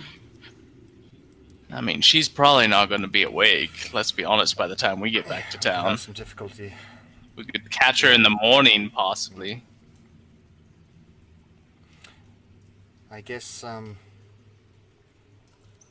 that's probably the best option, is trying to watch here and hopefully getting a lead this way. I will admit my interrogation skills are not phenomenal, so apparently everyone just seems so nice. I just don't know what to say about that. Yeah, it's not about them being nice or not, it's just being suspicious of their stories. I mean, in some of the line of work I used to do, I mean, being nice is how you threw off people so you could get what you needed. So then they're all suspects. Honestly, it's the nice ones you should look out for. All right. So do you want to go back and try and interview more people, or stake out and see if we can get lucky with them walking through? I'm fine with staking out, and maybe only for a while, because if it's towards the morning or towards the daylight hours, I don't think they would come this way. Fair point. All right. So we can stake out a little bit of the evening and then start heading back towards in the morning and hopefully catch that archaeologist before anything else. So let's quick cover up our tracks here as best as possible. So it seems like it's more or less undisturbed from what we've done here. And we'll get out to the mouth of the cave and try and find a good spot to hide for observation. Good? Alright. Yeah, Alright. sounds good. So yeah, try and clean up any obvious signs of our here. Scrape some of the dead bats up and take them out so that there's not a giant pile of dead bats at the mouth of the cave. Yeah, we'll go set up outside. Okay. Without a broom, it'll take a while to to get all the dead bats Peel it off out. the side of the cave wall. Bron, you really did a number on these things. Just throw it into a... I'm much further back in the cave and just says, Some of them are thank you. in pieces.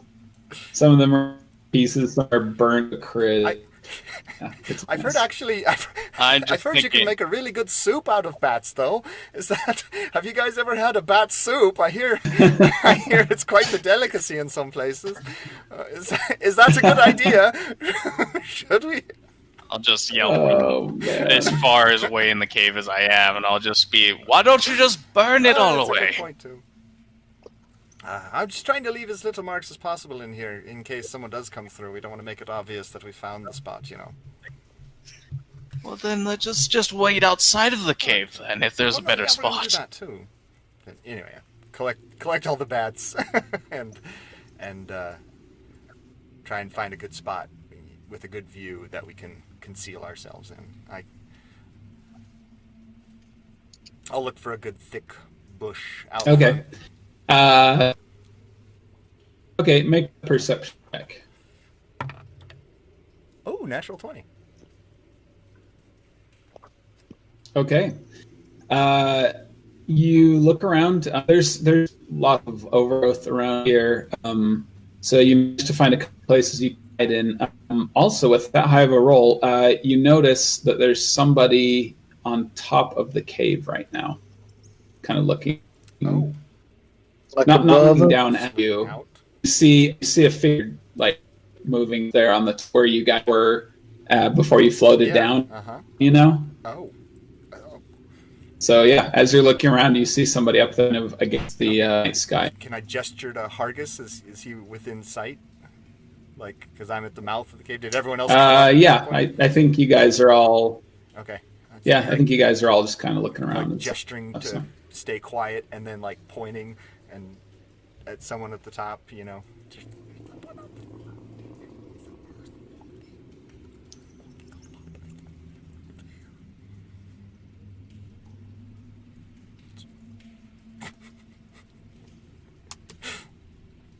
You guys. Oh yeah, I'm nodding off. What do you think? I I think we're gonna camp tonight. I assume I'm in the Right. cave. I was laying down. Oh, you just. Oh, I'm not just sleeping stayed in the back cave. there? In the cave. He's gonna Yeah, do remove that. from the part where the portal was. Not unless we needed to. I thought we were camping So out. you're in the just cave. So you're Well, gonna stake out Hargis knows enough side? about bats to know you don't camp out in the bat Right. cave. Okay, so are you guys saying that I doubt I could resist that easily Yeah. against both of you dragging me out of the cave to different So locations? yeah, So, basically, Jasper is hurriedly communicating that there is a figure walking on top of our cave right now outside. There's someone up there, you know, walking on top of the cave. back where we were, like Yeah. before we like featherfalled Yeah. and jumped off Yeah. and stuff like that. Yeah, Yeah, up in that area. yeah. There's someone up Oh. there walking around. You know, I have a funny feeling that maybe there was another entrance to the cave up there. We never did check. Yes. Hargis, are you still in your lantern? Say that Are again. you Sorry. still using your lantern? Yes, but it's Okay. a bullseye lantern. So- It can be concealed. If it's necessary, I'll use it. But Inside you know, I don't have it on just to have it on. Okay. So yeah, we'll say that you're kind of shining things around. Yeah, it's pretty dark. You to kind of look stuff, and as you're kind of shining it around, you hear a voice from up above the cave, a familiar one, and it says, "Oh, that noise is from you boys." And you look up and you can see the little halfling form of Winifred. And she has a basket, and she's up there on top of the cave, and she's just like, the whole village wondered what that noise was. What are you all doing in there in Bloodeye Cave? Don't you know it's dangerous in there? What noise? High-pitched. It was a horrible, loud noise echoing out of the cave. His freaking pipes. Oh, is that what it was? Oh, you scared the village to death. That was they me thought it was as a player saying that, not Branbrek. We're not. Well, still. We're not. I put the beast to sleep. Oh, the whole village thought that the beast had awoken and was going to kill everybody. Luckily, there wasn't. After the noise went, everyone's kind of looking around waiting to die from some erupt out of the cave, but it was just you boys. We're kind of looking everywhere for the girl. Emmy is. We haven't really seen any sign of her in here. It's an interesting cave. You spend much time in here? It was pretty much empty except for a plank of wood. Oh, not in there. No, you should go in there. It's probably not safe after all these. I'm just up collecting bloom for my garden, but no, you don't want to go inside. I'm surprised that a bunch of brave boys. I'll give you that, but who knows what horrible things are in there? I wouldn't go. Do I believe her when she says she wouldn't go in there or hasn't been in there? Yeah. Right. Yeah, she seems like not in there now. She's on top of it, and stuff. But yeah, she's saying no. It's horrible in there. People. It's no wonder all those. It's no wonder you were. Did you tell her you're fighting bats? Or yeah, sure. Some bats really messed up in Brown here. She's like, it's wonder that may have destroyed a cottage industry. She's just like, it's no wonder that those bats were here. Nobody ever goes to the cave. So they almost killed Brown here. He's on death's door. Oh, I see. You better take him to the inn, get some rest or something. I was thinking. Do you need healing potion or anything? We've got a few. It takes some time to get down from here. Yeah. How much do you charge for a healing potion? We're actually a bit short on pocket money right now, but. I see. Well, just market price, 50 gold pieces. I think I'm all right for now. I mean, you can. Okay. Well, don't stay up to date. You should probably get some rest. Make sure to tell the people in town that it was you, because they're still probably expecting some sort of horrible monster to come out of the caves.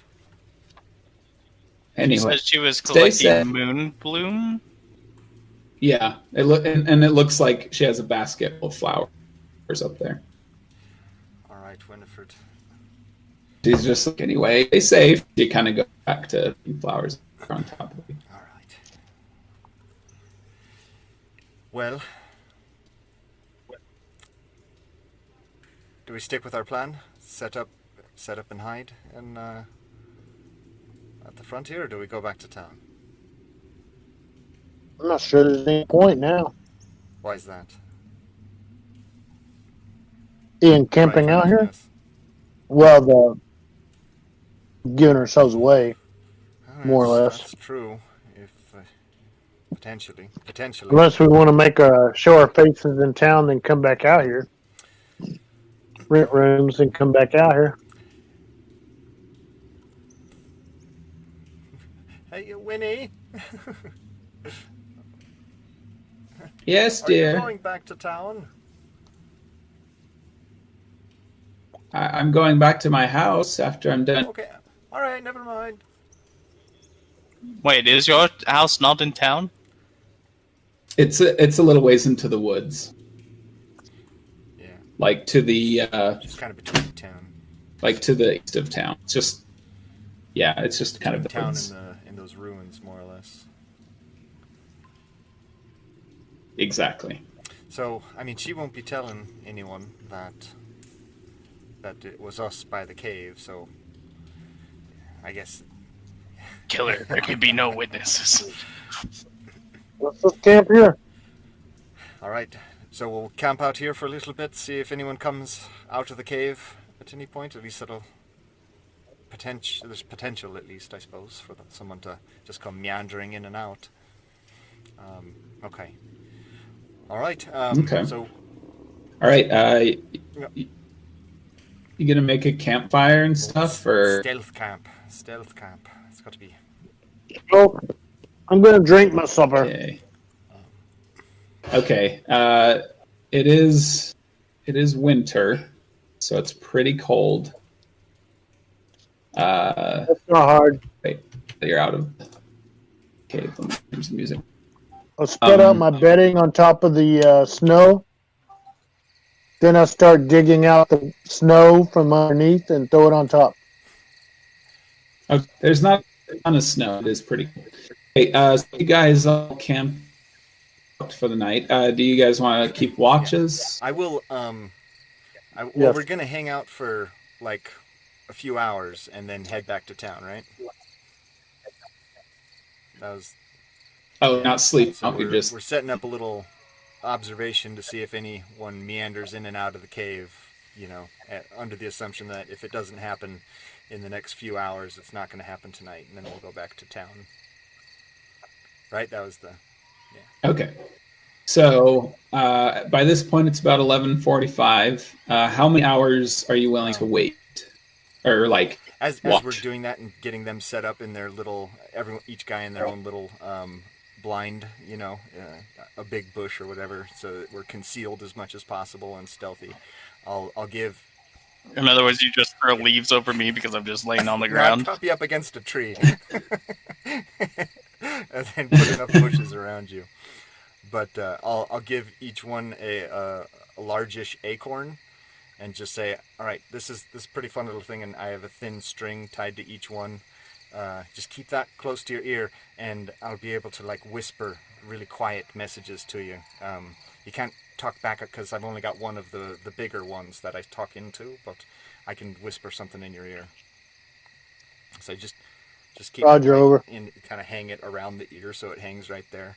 And then we'll space each other out. We'll space each other 60 feet with me in the center, so that I can get a line of string, each one tied to my little acorn cup. Chin 4, what's your chin Okay. 9 over? I'm sorry, it only works one way. So. And you just hear a tiny little whisper in your ear. Through the acorn. Nice. Okay, how many hours are you going to stake out? So he gave me an acorn. Yeah, little tiny acorn. Yeah. It's just the back part, the cup. Yeah, just the cup. Okay. Yeah, not the acorn itself. The acorn cap. That's what the acorn cap. I was wondering if you gave me an acorn or not. Yeah. That'd be pretty funny, though. I give you an acorn. Here, use this for messaging. Acorn. Chomp. Yeah, so. All right, how many hours? 2 or 3? What do you think? Yeah. I mean, we're going to We'll wait get till that morning, tonight. and it's 11 right now, so we might as well wait for 6, 7. Wait till morning? Okay. So Well, Branbrek seems to want to camp for the night. Is that what you guys doing, or Okay. Yeah. doing a quick take out and back Yeah, to town? I'll bundle up good and get in there with my thickest jacket and just bundle up as tight as I can then. Branbrek just goes to sleep. All right. So are you guys just sort of watching? I guess Hargis can't really see anything unless That's a there's the good point. lantern. So I'll just Well, is there a moon or anything? No, not really. There's kind of a half moon right now. All right. Well, if there's a half moon and there's snow on the So, I ground, I mean, should be able to be pretty like good. there's a little snow on the ground. The cave itself is kind of completely black. You can see like the starlight behind it and stuff, but yeah, it's pretty dark overall. Right. So yeah. So yeah, mostly it'll be your perception checks. Jasper will stay up. So yeah, go. Okay. So make a perception check. Come on, something good for once. Natural 20. Hey. Yeah. So 20? total of natural. Okay. 20. I don't have very good perception. Okay. All right. Watch the cave for an hour or so. You see Annie finish up after about 15 minutes, and then she disappears on the other side of the cave. You see a small group of people On the other from side of the village. cave? Like it's like a big like dome, and it evens out on the other side. You guys climbed up to the top and then went down. So she's just up there, and she just kind of disappeared, going somewhere, presumably back to her house or whatever. A small group of villagers comes from the town and just sort of watches the cave. You see them holding a torch, and natural 20 is high enough. You hear them, and just like, I'm going to go investigate it. Oh, well, nothing's come out. It was probably just some sort of... Yeah, well, what was it? What was it then? I don't know, but it was coming out. It was just, I don't know, some ghost something. Well, I don't want to see a ghost. Come on, just go look at the mouth of the cave. There can't be anything there. And they just kind of talk about this for like a few minutes, but they all tune out and eventually just go into town. And all that's really see for your shift. Branbrek, after about an hour... I won't wake anyone up. I'll let them go to sleep and just stay up all night again. Okay. Branbrek, after about an hour, your strength returns fully. You feel much better. And do you sleep through the night, or do you wake up after a while for your watch? What do you do, Brek? I don't know. I assume that if my strength's returned and I'm feeling good, maybe I would have woken up at some point. Okay. So you like wake up to pee or whatever, and you feel a lot better. And you see Jasper diligently just watching the cave. Yeah, I could just take my watch at that point then if I'm feeling better about it all. Did I even know the villagers came by? Because I just... No, that was while you were asleep. Okay. Okay. Jasper, if you want, let Branbrek take a... With my amazing perception skills, I will keep you all safe. No, I think he's inclined to stay up again, just because, he. Not trusting my skills, well, are you? You gotta remember how far he traveled from home, to get down to White Fork. It was big long travel through the woods, and he's if it's not a very safe spot, he's used to just staying up all night until he gets to a good safe spot that he feels good about. He really doesn't feel good about this cave. So I feel great. I know everything that's in there. He gives you the thumbs up. He's like, all right, so Brett goes to bed. For the rest of the night, make another perception check. Are you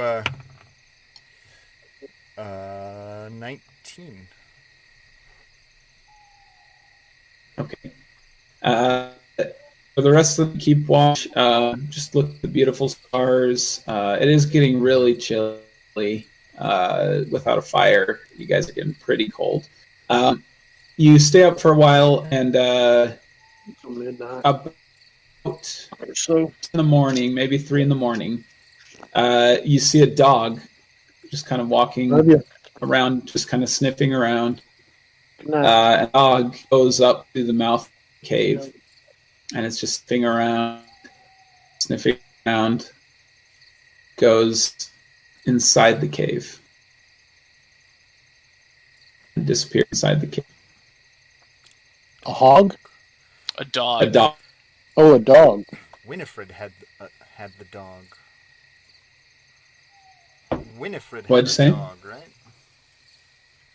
Wasn't And it looked like a dog. it looked like It did look like her dog. Mhm. Abishai.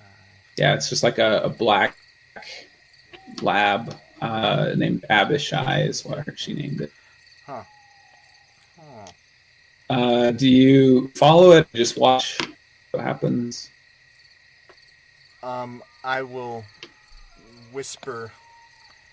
I'll pick up the larger acorn shell and whisper once over to Branbrek and once over to Hargus and just be like, hey, trying to wake him up, quietly. Just hey, quiet. What? All right. What? The mark? It's here. Wait. Oh, all right, I'm ready. Yeah. Just real short, succinct messages. The dog. Winifred's dog. Yeah, they're a dog, all right. And I'm going to just very army crawl to the entrance. Okay. All right, I guess we're going in. We're going in. Okay. Trying to be stealthy about it. So we follow. All right. You start. Stealth behind. Okay. You start slowly going towards the entrance, and you see the dog come out of the cave. Just after a minute, though. Oh no, you froze again. And it's just. Oh. Can you? Dog comes in the cave as a bat mouth. And just goes trotting off away. And and you just see it trotting off. Actually, it's gonna see if it can see you. Everybody, just go and make stealth checks if you want. Just Branbrek and Stealth check. Understood. Oh my gosh, that's another natural 20. 17. Matt. I rolled a 10. 17. Okay. Yeah, it doesn't notice you, and it just trots off back into the woods. How close did I get Winnie's. to it before it started trotting off? Not very close. You guys kind of just barely came out of your bushes, and then it came right back out, eating a bat. It just trotted back to toward Winnie's house forest to the east. All right. Day 3. The dog is now suspect. All right. Well, that's... Nothing else happens for the rest of the night, but I need everybody to make Constitution saving throws because it's really cold and it's fire. Go ahead and with advantage if you have warm clothing. Probably all thought to warm clothes, so just Constitution throws. He throws with advantage. All right, you're fine.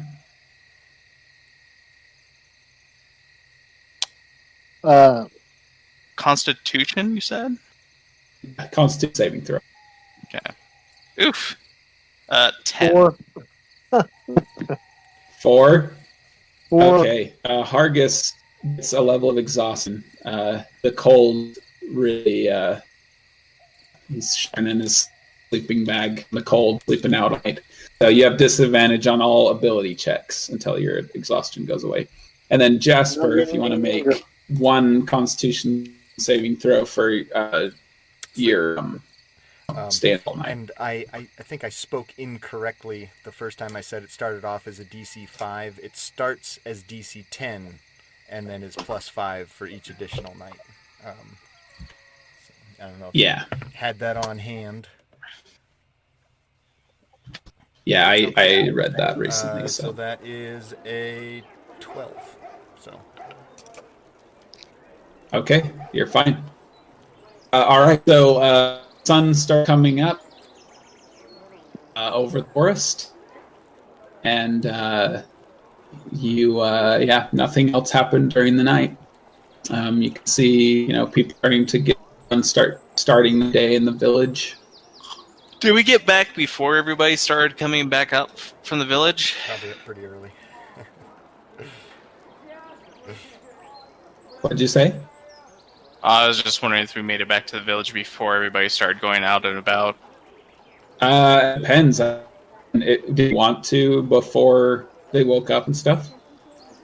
I was mostly just concerned about getting back before that archaeologist left again, but Yeah, that's just my own thought. makes sense.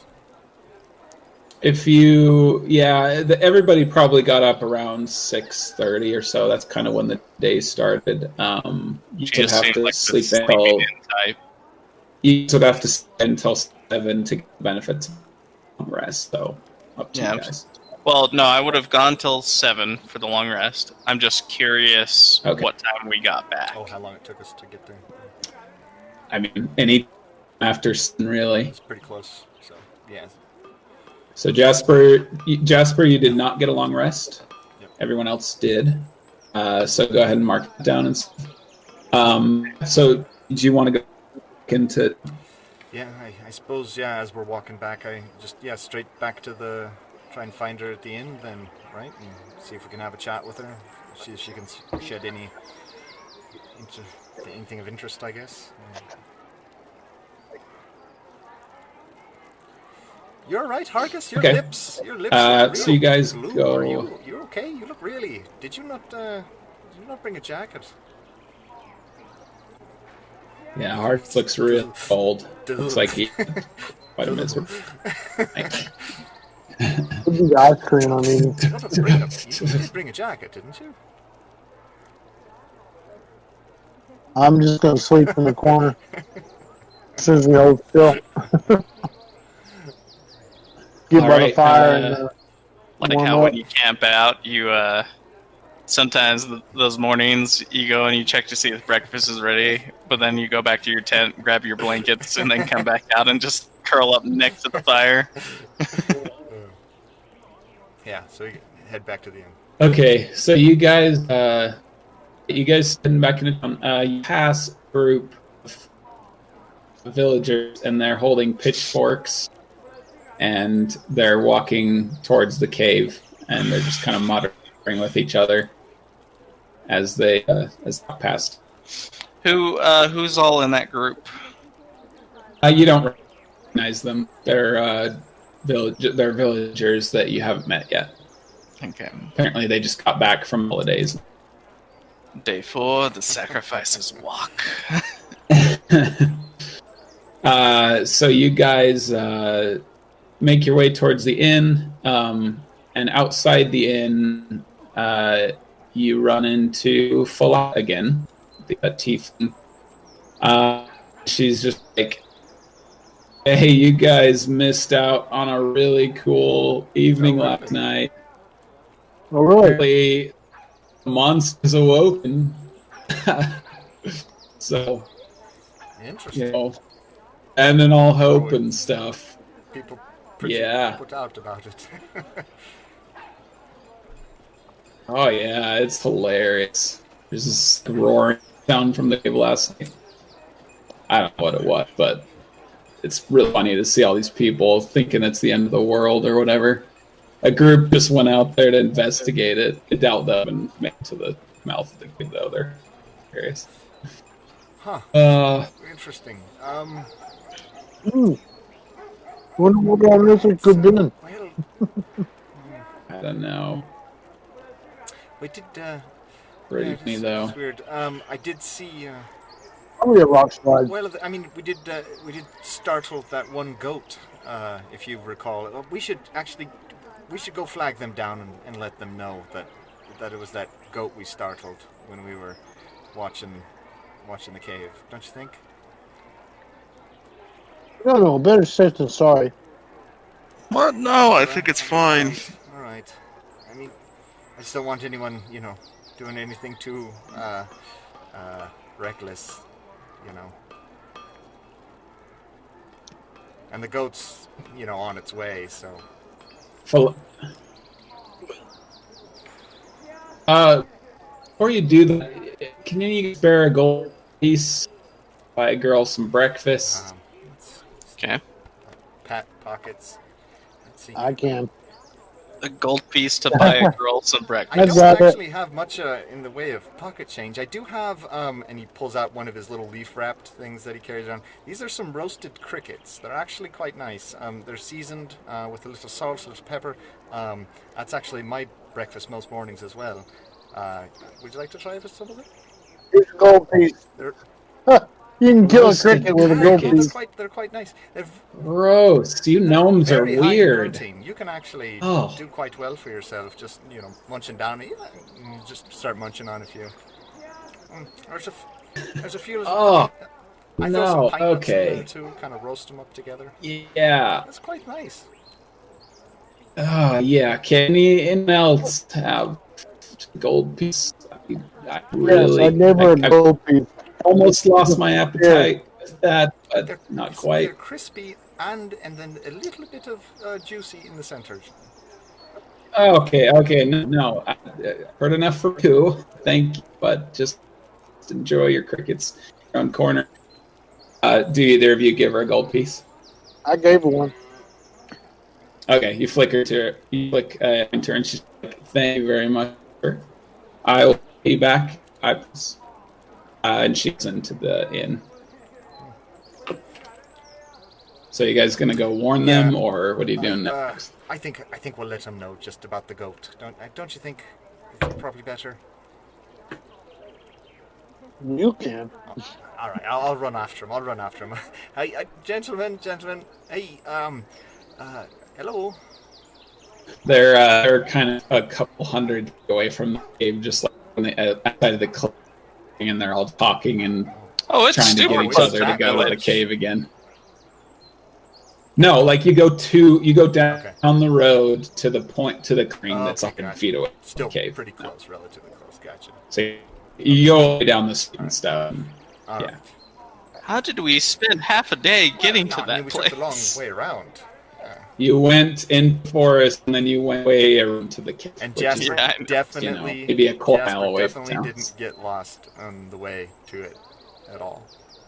Right.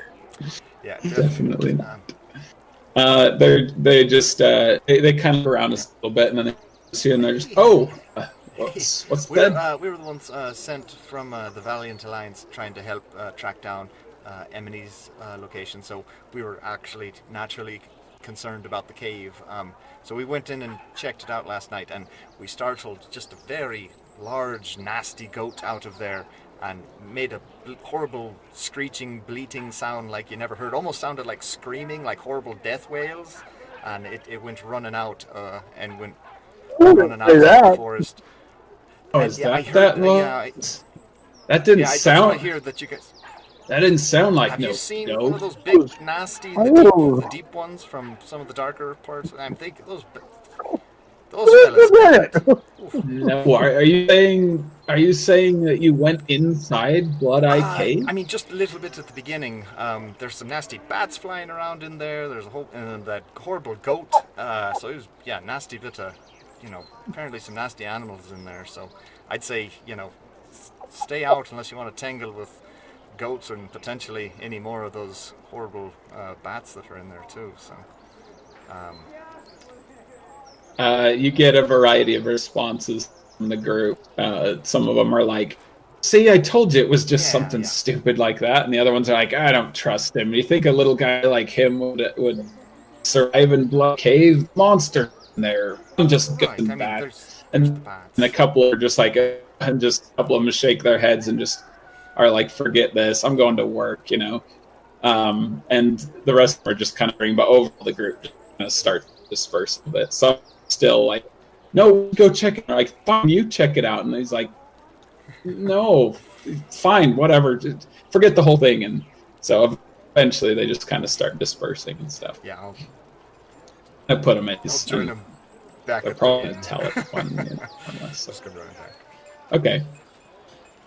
You guys go to the into the inn, and you see a few people there eating, just getting ready for their day. Seems like some people come here to eat breakfast every day, even if they don't stay at the inn or anything. And you see Philaea, just a ton of food that she ordered, and she's shoveling them, just eating really quickly, and with a couple of mugs of ale as well, and she's eating. What do you guys do? That's the archaeologist, right? Is the tiefling. Philaea is the tiefling. Right. The archaeologist is Siliqui. Well, she's not an archaeologist, say. She's some kind of research. You didn't really ask her what she was studying, but Siliqui. But she's not there. You don't see her. No, you don't see her anymore. Go up to the innkeeper and say, did Soliloquy already leave for the day? Big Frank kind of yells, and he's just like, oh yeah, you just missed her. She left about half hour ago.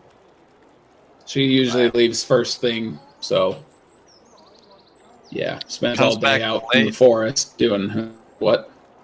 Comes back late, leaves early. Understood. What'd she do when you weren't... I don't know. No. You know those elves like the forest and stuff. Not really quite.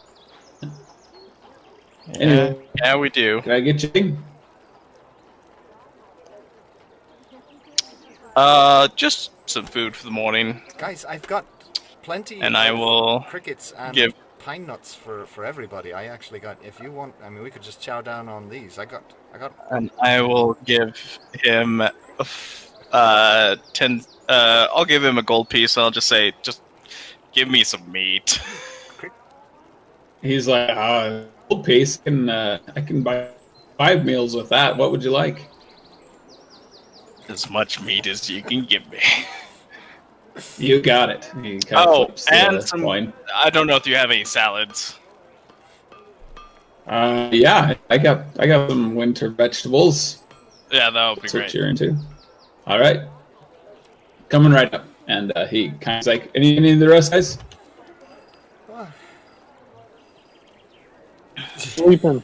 You're good, right? You said you're eating crickets. Got plenty of crickets here. I like this little guy. I should really try them. All right. They're really good. Nope. Nope. That's not how I'm saving the world. They're just quite tasty, is all. They've got a nice crunch to them. Didn't sell too much. Each his own, I guess. Yeah, Frank comes back with a big meal for your Branbrek. Some mutton, some nice winter root vegetables and stuff. And as you're eating, I loosen one buckle so that I can begin. Yeah. There you go. Philaea comes over and sits next to you at the bar. She's just like, so why are you guys here? Is she not drunk this time? No, she's not drunk now. She's drunk a couple of ales, but not super drunk. She's filling herself with lots of food. She's just like chewing with her mouth though, but really bad table manners. But she's just kind of sitting next to you guys. So, why are you guys in town, huh? We are here looking for the little girl that came up missing. Oh yeah. I think I heard something about that. Got any leads? Anything? Everybody thinks you did it.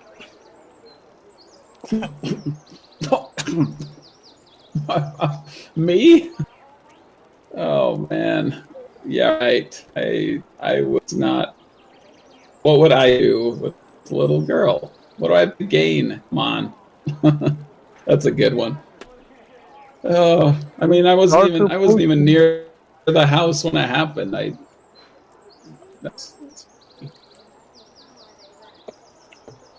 According to Davis, he said he saw you near the house when it happened. Davis, yeah, right. You talk to him, he's so weird. If anybody took it was probably creepy. You know that he was trying to teach Emmy to be his apprentice, and asked Katherine if he could. She no, and he's not happy with it. My money would probably be Davis, so should watch him carefully. It's funny. Bruno and them said that they couldn't find you when they were all looking for her too. Bron, yeah. Yeah, right. Like Bron said anything. I don't know if it has anything to do with kidnapping. I saw Bron and Katherine talk behind the granny the past 2 nights in a row. I don't know what that's all about. They were talking behind the what? Not my business. Who did you talk to? You talked to Winnie, the herbalist. Kathleen Sutter didn't seem to trust her either. So where were you that day? Who? Yeah. She was always yelling at Emmy for getting in her garden. So could be her too. I don't know. No. Mrs. Sutter, the mother of the child, said that they couldn't find you either. What were you doing that day? Couldn't find me? What, in the night she was taken? I was asleep. Is that what you mean? Well, when they were all looking for her, you seemed to be the only one that was missing. My daughter. Huh. She had it where the air was after whatever. Not really my problem. I was asleep, Next morning, I don't know. I heard about it, but not my problem, really. Are you eat that? And she puts to part food, even though I've eaten it already. What? She's like, "Are you gonna eat that mountain of meat?"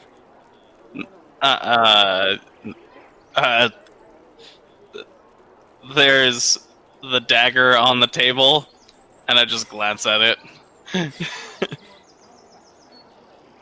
She takes the dagger and pulls it out and spears a tip and eats.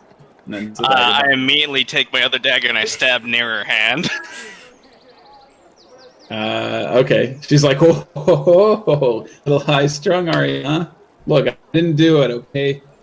I'm sorry, just messing around. Don't want me here. It's fine. Probably because I'm tiefling. That's what everybody else in the town is. She kind of stands up. No. She's just like, it's because you're a rude person. Oh, I'm rude. Yeah, that's the goal of racism. Everybody in town's like that. Apparently dwarves are too. Thought that it was just the people in town, but everybody hates the tiefling girl. The tiefling girl can't keep a job because nobody will ever have a job because she's tiefling. Whatever. Anyway, I'm going to bounce. So, did I believe her? Good luck. Tell me if you... Did I believe her when she said that she didn't know anything and wasn't involved at all? An insight. Insight. Sorry, that's a 17. 17.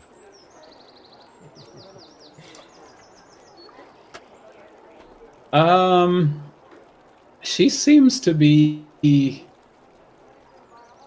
seems to be pretty truthful. She seems to be kind of interested in just the sensationalism of this case, So it's like she'd be interested to find out like half just because kind of a juicy story. It seems like she's not really hiding anything. In fact, she's been spouting off all kinds of just random stuff that seems to be on her mind. So yeah, seems like she's not hiding anything. All right. Well,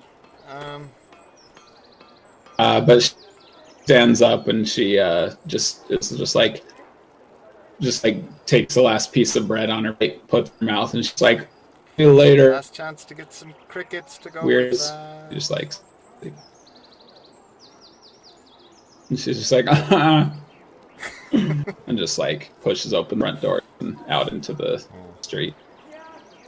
I think she's too cavalier, too I don't know, unconcerned, too yeah, I don't know, too open to be disingenuous, you know. Seems like, right? She's awfully Yeah, casual. it's just like, at least, I don't know. I Crap. tend to believe her. I feel like she doesn't have the unless she's like a really, really good liar, right? That she can carry off that complete lack of concern because she just doesn't really care about it, you know. Sure. So she'd have to be like really good at it. Yeah. But I feel like it's not an act, you know. So, I mean, I think the only person we haven't talked to now is Bron's wife, right? I guess we could try talking to them. Unless we want to go case out the wizard place again.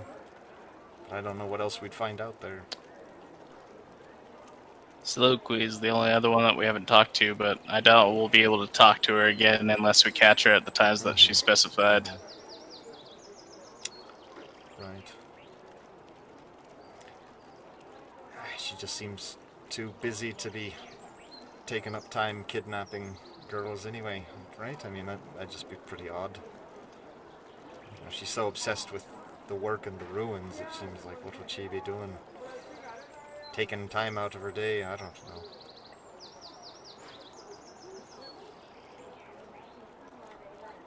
She's the most recent person to come here, so she doesn't have any lasting connection to the kid. But at the same time, that doesn't rule her out since nothing happened until after she arrived. So, Frank comes over and he's clearing the dishes that Philaea left behind, and he's just like, "Oh yeah, so he's only been here a couple months." She just. That's what I mean, is that nothing's happened until after she came here, but at the same time, she hasn't been here long enough to really have chosen a target, per se, that seems so connected with other people. Yeah, exactly. She just spends all her time out there researching, only comes here to sleep and back the next morning, so I don't know. Did she ever talk about her research here to you or anyone else? No. No, she just comes here at night, eats dinner, goes to bed. And then in the morning she just eats breakfast and is off again. But that's really doesn't really talk to anybody. Doesn't seem like the talkative type.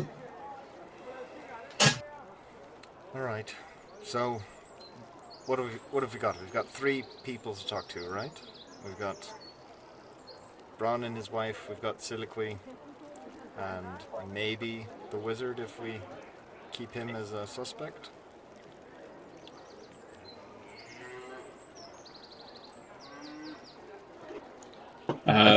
Big Frank is like, I don't know if you... Big Frank's like, I don't know if you want my opinion. I think David is harmless. I mean,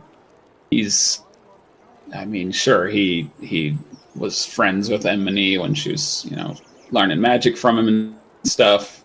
He's a little weird in the head, but I don't know, he seemed like a good guy. And he'll tell you the same.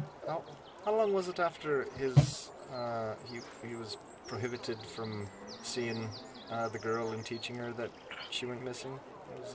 Did we learn that? Because the mother said that he couldn't teach her anymore, and how long ago was that? I don't know anything about that desk, Katherine, but I know that. I knew he was teaching her some tricks. I didn't know there was anything beyond that, so... I suppose we could ask.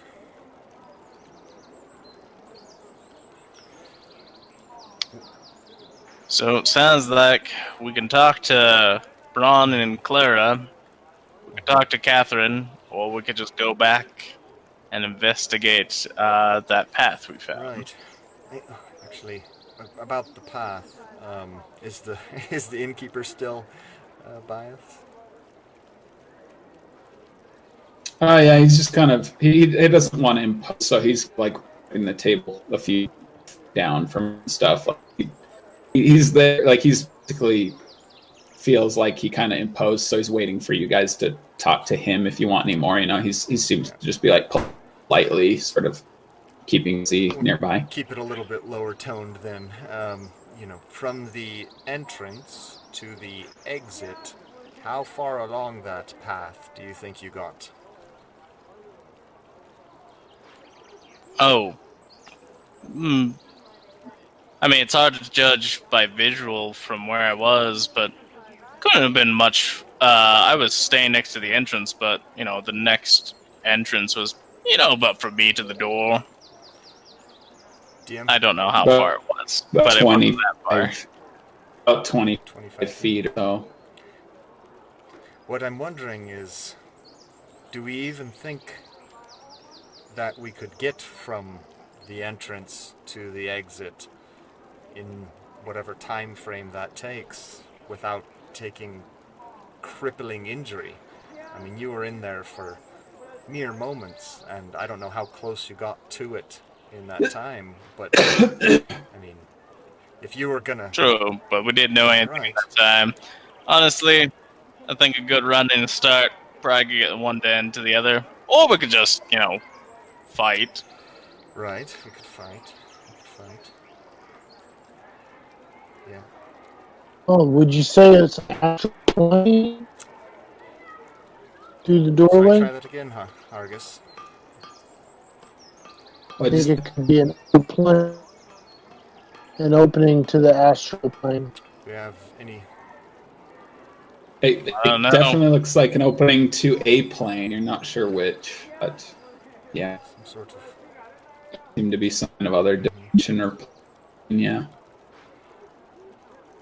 Do you think... Did you feel like... trying to remember some old school terms that I was never great in mechanics and stuff, but the rock gnomes, they're obsessed with conservation of momentum. And do you think as you went through the entrance, did you have conservation of momentum, or did you lose? I have no idea what that word is. Yeah, that's Branbrek talking. You take out a little acorn and set it on there, and you push the acorn and it rolls along, and it has its own momentum. But if the acorn bumped up against some sand, it would lose that, right? Because it would have a different rolling coefficient as it tried to roll through the sand. So I'm wondering, as you walked through, did you feel yourself like slow down? You said you were drifting inside the plane, but did you feel yourself like you could take a running start and get a good jump through? Because I'm awake here. I can't stay awake. I'm going to go to bed, y'all. But I'll catch up with y'all tomorrow and see what y'all discussed. If you don't mind posting it, I'd love to hear it. No problem. All right, sounds good. All right, buddy. Yeah, I apologize. I'll try to be better. That's okay. You gave us all right. You gave us deafened bats with bagpipes, but that's all we can expect from anyone on a given night. And a bunch of freaked out villagers. Villagers looking for Jabberwocky. I could work on the Jabberwocky. Yeah. All right, man. Anyway, night. Have a good night, y'all. All right, thanks, Scott. See ya.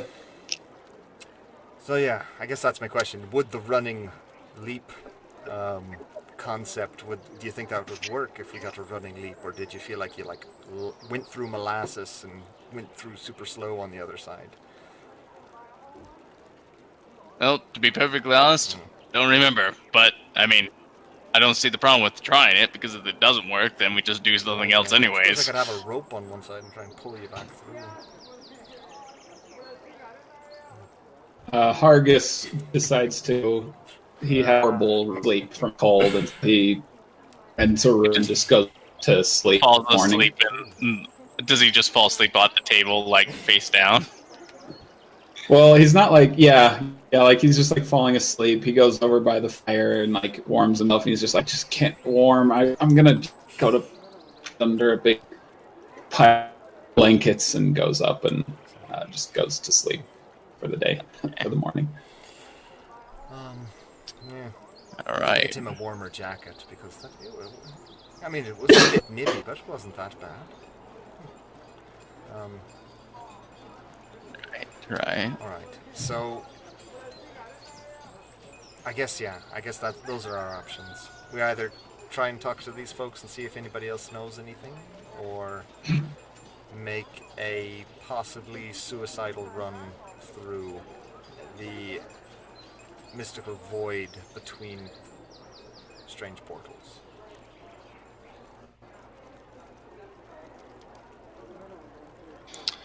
I mean, I survived just going in by myself. Normally, I don't see a problem with just running through quickly.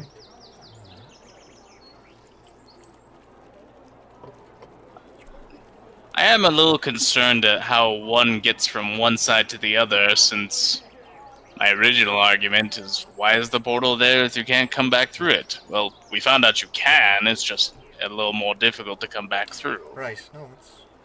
Yeah, you were being sucked towards the white one when you were in that area. Yeah.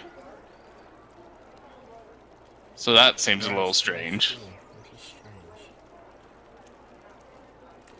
Maybe it's like a slide, you know? You get on the slide and it's easy to go down the slide, but it's a bit more difficult. You could do it, but it is more difficult to like scramble your way back up a slide. It felt to you, Brent, like you had jumped into a pool. Just strode the portal. It felt like a sideways pool, almost like falling face first into a pool, and then you just start sinking towards the other portal. And so you had to like turn around and kind of, make your way back, and a little bit hard. It's like you were in a pool with weights tied to you, So it's like you were, it's like you were just kind of being pulled towards it a little bit. Okay. All right. Well, I mean, to put it simply, I see no problem with just running through. So my vote is just running through it. Either that, or we search the town again, but this time more forcibly into people's homes, because I don't know of anywhere else that they haven't looked. That's a good question. We didn't actually talk to the constable and see if they had done home searches of some of these folk. Well, I mean, the only people that were here were Katherine Sutter, Bron and Clara Baker, Winifred, Soliloquy, Davis, and Philaea. Like, nobody else was here to look for her. Everybody else was at the fair. Right. We didn't actually get into Davis's tower. I suppose, is anyone... I forgot the sheriff's name. What's the sheriff's name? And there wasn't one that we know of. Yeah, it's not really sheriff. There's the Reeve that you talked to was Jasper. Reeve, that's right. And yeah, this place doesn't have like a super formal that's fort right. or The anything. mayor is Jasper. Pretty small. How could I forget that? How did I forget that? Yeah. Of all things. The mayor's Jasper.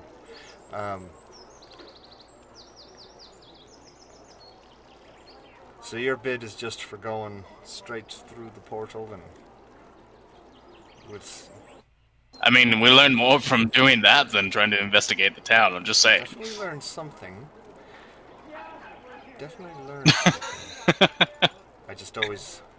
It's a question of whether we survive to tell anyone what we learn afterwards.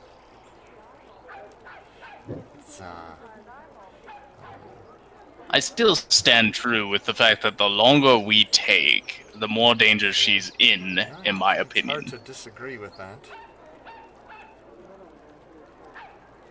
hard to disagree with that.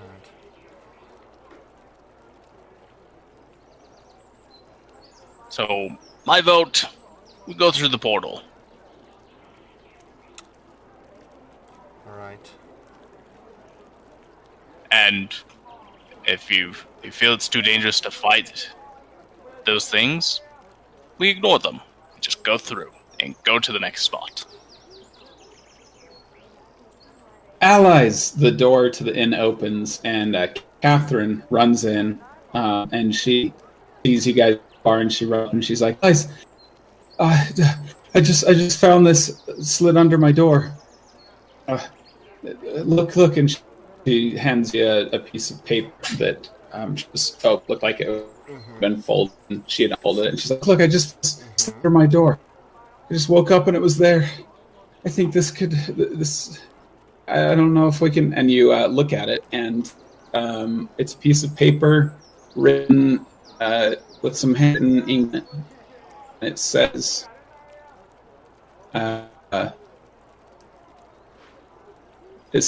"If you want to see your daughter again, leave purse 30 coins in it in the clearing by Bloodeye Cave tonight."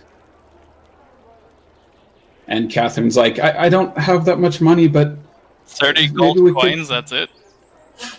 yeah, maybe, I don't have much money. Maybe we could raise some, and whoever the perpetrator was, I'd be happy to pay this ransom. You just found that. Yeah, I woke up and it was it had been slid in my front door.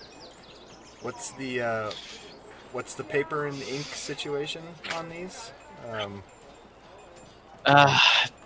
Branbrek is not wise enough. I'm not going to say that. Well, Jasper has been looking at handwriting his entire life, knowing his is not very good, but appreciating the excellent scrawl of others that he was always held in comparison to in school, knowing that he is has very poor penmanship, and that others have very good penmanship, and being exposed to a wide range of different paper and ink qualities. So he is immediately curious about this rather strange setup, and that's his first thought on that.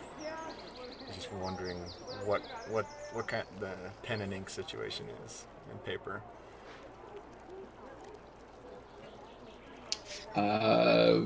So what are you trying to do these look figure like out? they're high quality paper, like, or is this really cheap paper? The penmanship, is it that of a well practiced hand in a very nice calligraphy, or is it all scrawly and crappy, or just kind of what the sense he's getting from it? The paper itself doesn't look like high quality at all. It looks like a scrap of paper found.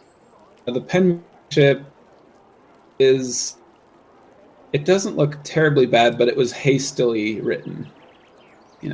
Like it looks like it was written pretty quickly, and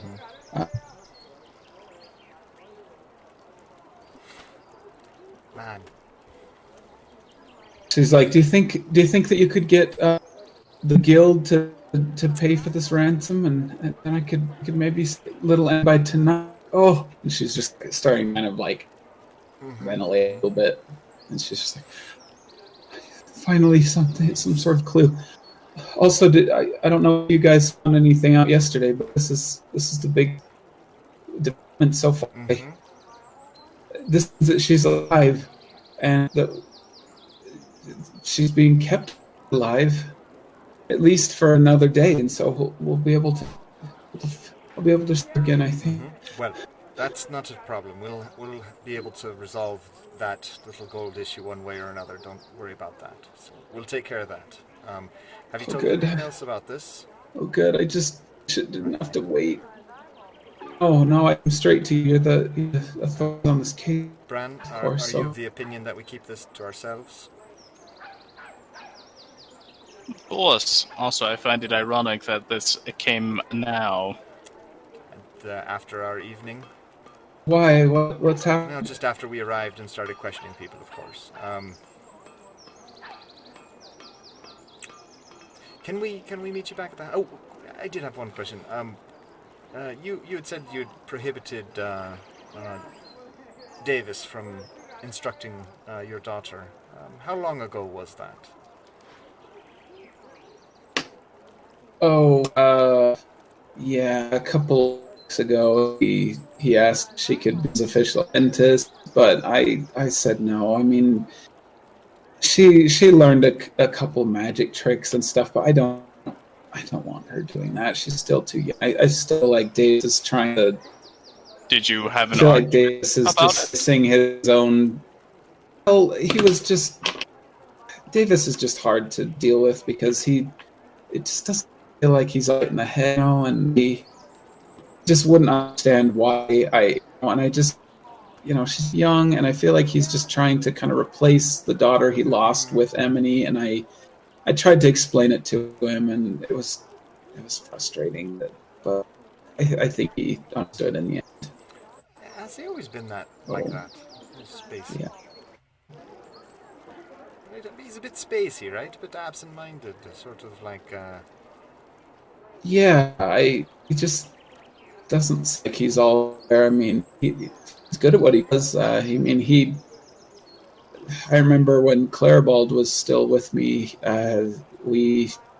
he broke one of his hose when we were taking care of the garden, and Davis mended it using magic, which was really helpful of him. I mean, we would have had to go to Ardale to get to buy a tool like that, but he was able to fit. No, I'm done. So, I mean, he's all around. Just something's wrong with his social skills or something, and it was frustrating to try and explain to him why I want my daughter.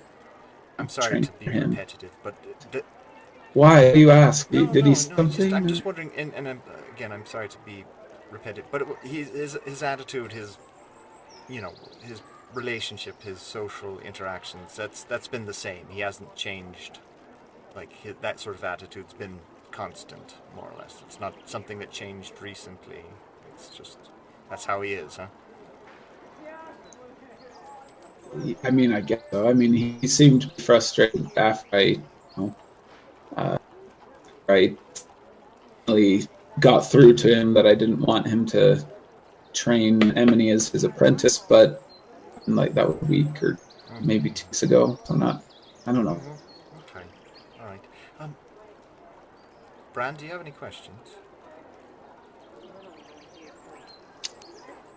Not exactly. Oh.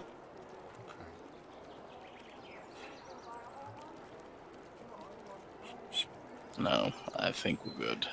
Would you mind waiting?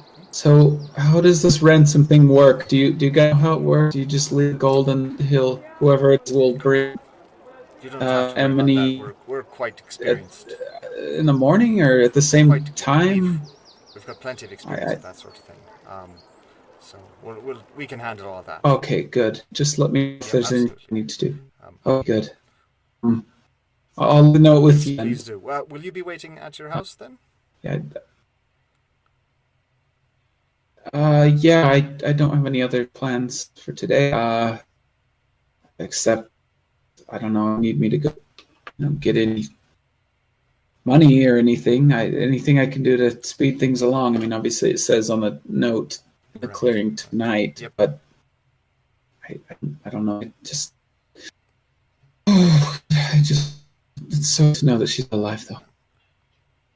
Yeah, sure. And I'll pull out a pouch and divvy out 30 pieces of gold. I'm like, we'll take care of it tonight. Don't worry about it. Oh, good. Have it with you. Yeah. Thank goodness. Oh, I'm glad that you have enough, because it would take the whole village to chip in for this. Well, anyway, is there anyone you can stay with, or are you just all by yourself in town here? What did you say? Is there anyone what? Or are you just by yourself in town here? I'm just myself. All right. Why do you think I'm in? Just to keep you calm, someone to talk to, someone to comfort you, that sort of thing. Well, I mean, this note is a huge relief, obviously, more than anything. But Yeah. Good to. I feel much better now. Feel like I actually feel like eating. Where's Big Frank? Oh, good. I think I'll put Yes. some food on my tab. It might make me feel better. I feel like I haven't eaten in days. Would you like a fried cricket with some pine nuts and such in it? It's quite good. Oh, is a gnomish Yes, cuisine? more or less. Bran loves them. Bran can't eat enough. No. He is lying through his teeth to you. Jasper will eat a few. No, thank you. I think I'm all right. And she Bran loves them. He is lying through his teeth to you. she orders food, and Frank gives it to her free. And she just starts eating like she hasn't eaten in a while out of worry, but she feels a lot better now. What do you guys do next? Well, I think we try and find a place where we can chat for a minute. Don't want it. Yeah, Bran, can we, have a moment? Yeah. What do you think about this, Bran? Does this seem like this? I mean, that doesn't seem right, does it? No, this seems like a ploy. 30 gold, A, seems like way too little. B, this seems like something that somebody came up with on the spot. And if I had to mention somebody that would have came up with this just barely, Philaea is the only one that comes to mind. She was the first one that sprung to my mind as well. Just as far as like a hasty kind of weird choice that she might make in a desperate sort of circumstance. I mean, the kidnapper, if there is a kidnapper of a townsfolk, has had the girl for, a couple of days now. Ransoms don't come a couple days later. But if they do, you don't have to hastily write it out.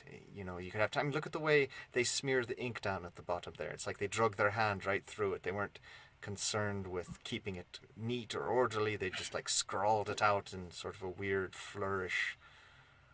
They also weren't giving a ton of time for the investigation. Right. It's just sloppy They would work. know.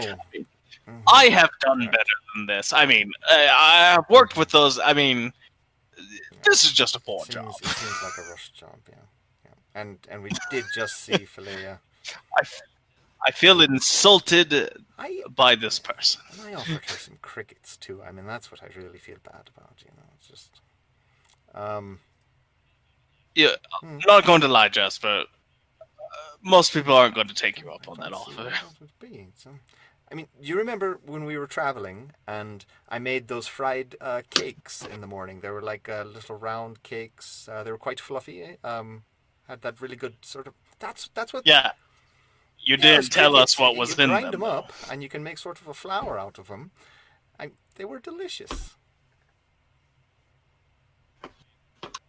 Debatable.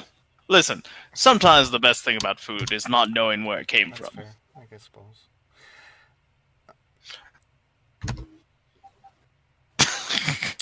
Back to the... And then I'm like, I still want to catch her for, trying to play on this mother's troubles and stuff that way, that's and use her as, quote, bait. Yeah, it's pretty bad. I mean, but, yes. So I figure we go through this ploy, regardless, right? Just as this evening to try and see what comes of it. In the meantime... I have a bag of 30 copper and a bag of 30 gold. I'm like, I'm obviously going to make them believe that it's what they want. But looks like we're doing another stakeout and watching it. But do you have any fine string that would be hard to see at night? I mean, it's not. And I'll just pull out this kind of ball of twine. It's not like, razor wire or anything like that. It's kind of just a rough thread kind of string like you'd use for sewing. The same kind you would use for fishing. It's like clothes level kind of. So I mean, it's it's kind of this off-white color. It's just a plain cotton weave. Nothing terribly fancy. Okay. So it's not super thin, but you know, it's not terrible. I could I mean, what is it trying to do? What are you trying to pull? Are we trying to... Actually, I have a better idea. So, let me look at this. I need to... I pull out this little miniature notebook, start flipping through it. What's in it? What's that? Okay, it's only about an hour. This is an Arcane Trickster's version of a wizard spellbook. It's just a little tiny notebook. The crib notes. Yeah. It just keeps notes on like notes? how I'm supposed to. Yeah. That's why I don't know as many spells. I can't keep as many. But it's just like you jot down the first time you learn the spell just to kind of memorize it, and that's all. Yep, basically. Okay, because I can cast that for about an hour, and I could do it 3 times, so 3 hours. So yes, we could probably take care of that. All right. Needless to say, I kind of want to set a trap. Traps are good. Here. But I still think we need to go to that cave. We need to take care of it. But I also don't want to waste time dealing with this person. Well, I mean, that's still tonight. We do have quite a bit of time until then.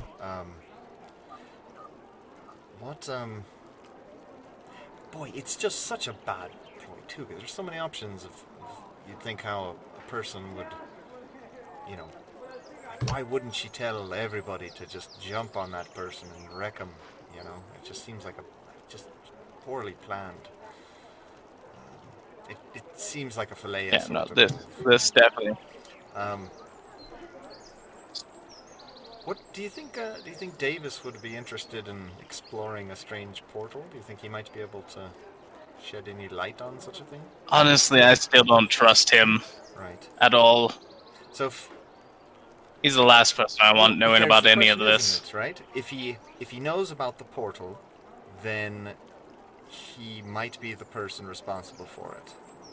And we might be able to pressure him into slipping up when talking about it, right? But if he doesn't know about the portal, does that give him any more credence as being innocent? Or do we think the portal's got nothing to do with the missing girl? I think he has something to deal with the missing girl. I also think the portal might have something to deal with the missing girl. The only problem is he's slippery because he's weird. He is weird. We saw some tracks leading from the well going somewhere, but they were leading more towards the ruins, right? They weren't going towards the cave at all. No. The tracks went to the center of town and kind of disappeared before they got to the center of town. Is there any kind of way that going to the cave would have been more direct? Then, you know, if if you were going to the cave, would you go in an opposite direction from what the tracks went, or a complementary direction? Is there any help with how the tracks were going relative to the cave versus some other point? Not really. The tracks came from like the west side of town towards the center of town, and then the cave is south. Oh, yeah. But if you were, so it's kind of. I mean, we lost the tracks in the center of town, so that could have been a clever person's way to lose the tracks. You go to the center of town and then go where you're going after that. So they could have still gone to the cave. That doesn't help us.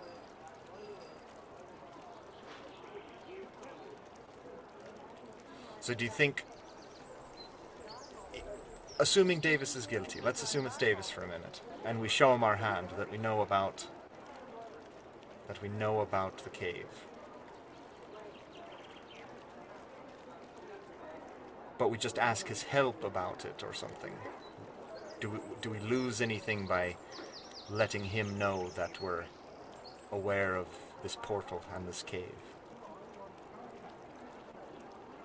I mean, one of the things that kind of comes to my mind is, why don't we investigate about the death of his little girl? Because that seems to be the contentious point between him and Catherine. It's the fact that he wanted to take her on as apprentice because he sounds like he wanted to replace his little girl, and she didn't agree with taking on the apprentice, and they got into a disagreement.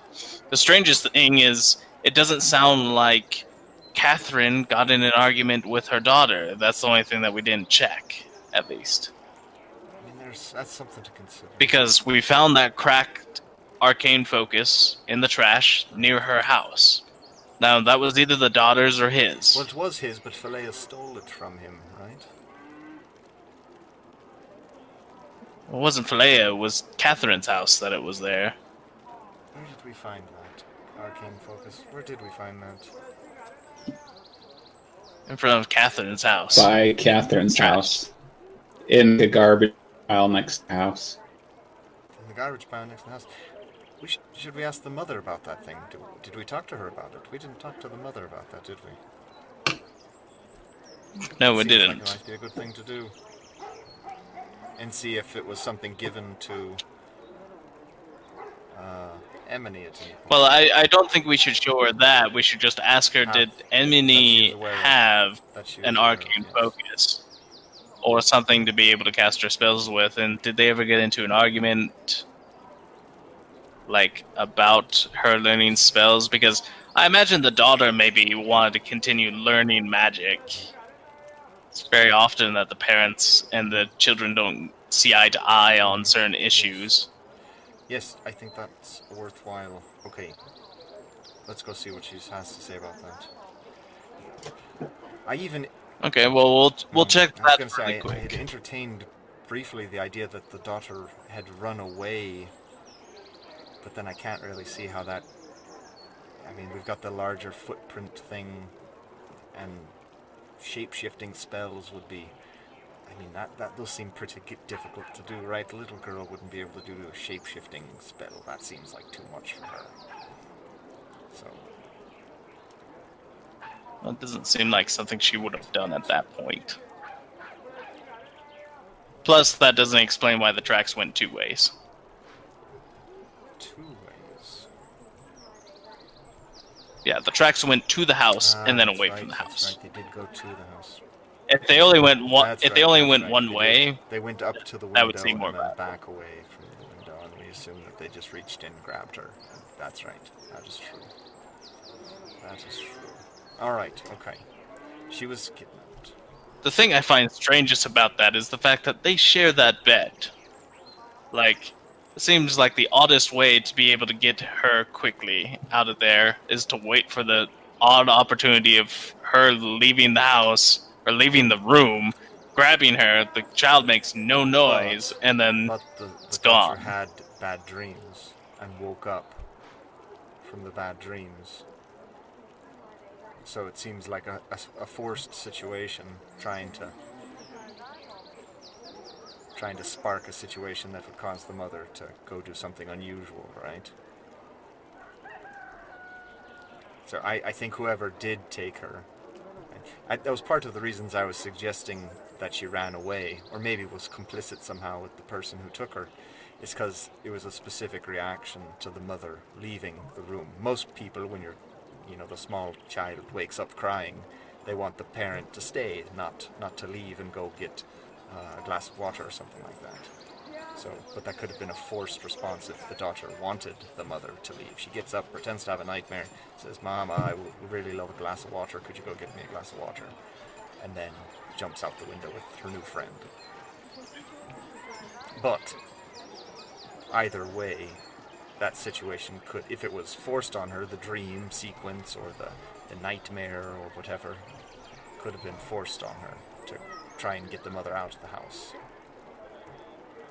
I'm going to enjoy the after-game effect of all this when Austin How explains stupid we all of are. our Yeah. stupid thoughts. No, I'm enjoying this. This is what I wanted. I want a fun whodunit, basic, and I like all this. All right. I like your reasonings, and it's fun. Man, Sometimes I miss playing evil characters. Can't we just torture the mother until she gives up the information? Just torture everyone until they give it up. No, we'll just try to modify our memory until the daughter's gone from it. That wouldn't get us paid, though. I mean, it would if we made her believe that she found the dead body of the child and it's moved on from this life. And that she felt no qualms with it. Just so at peace with it. Well.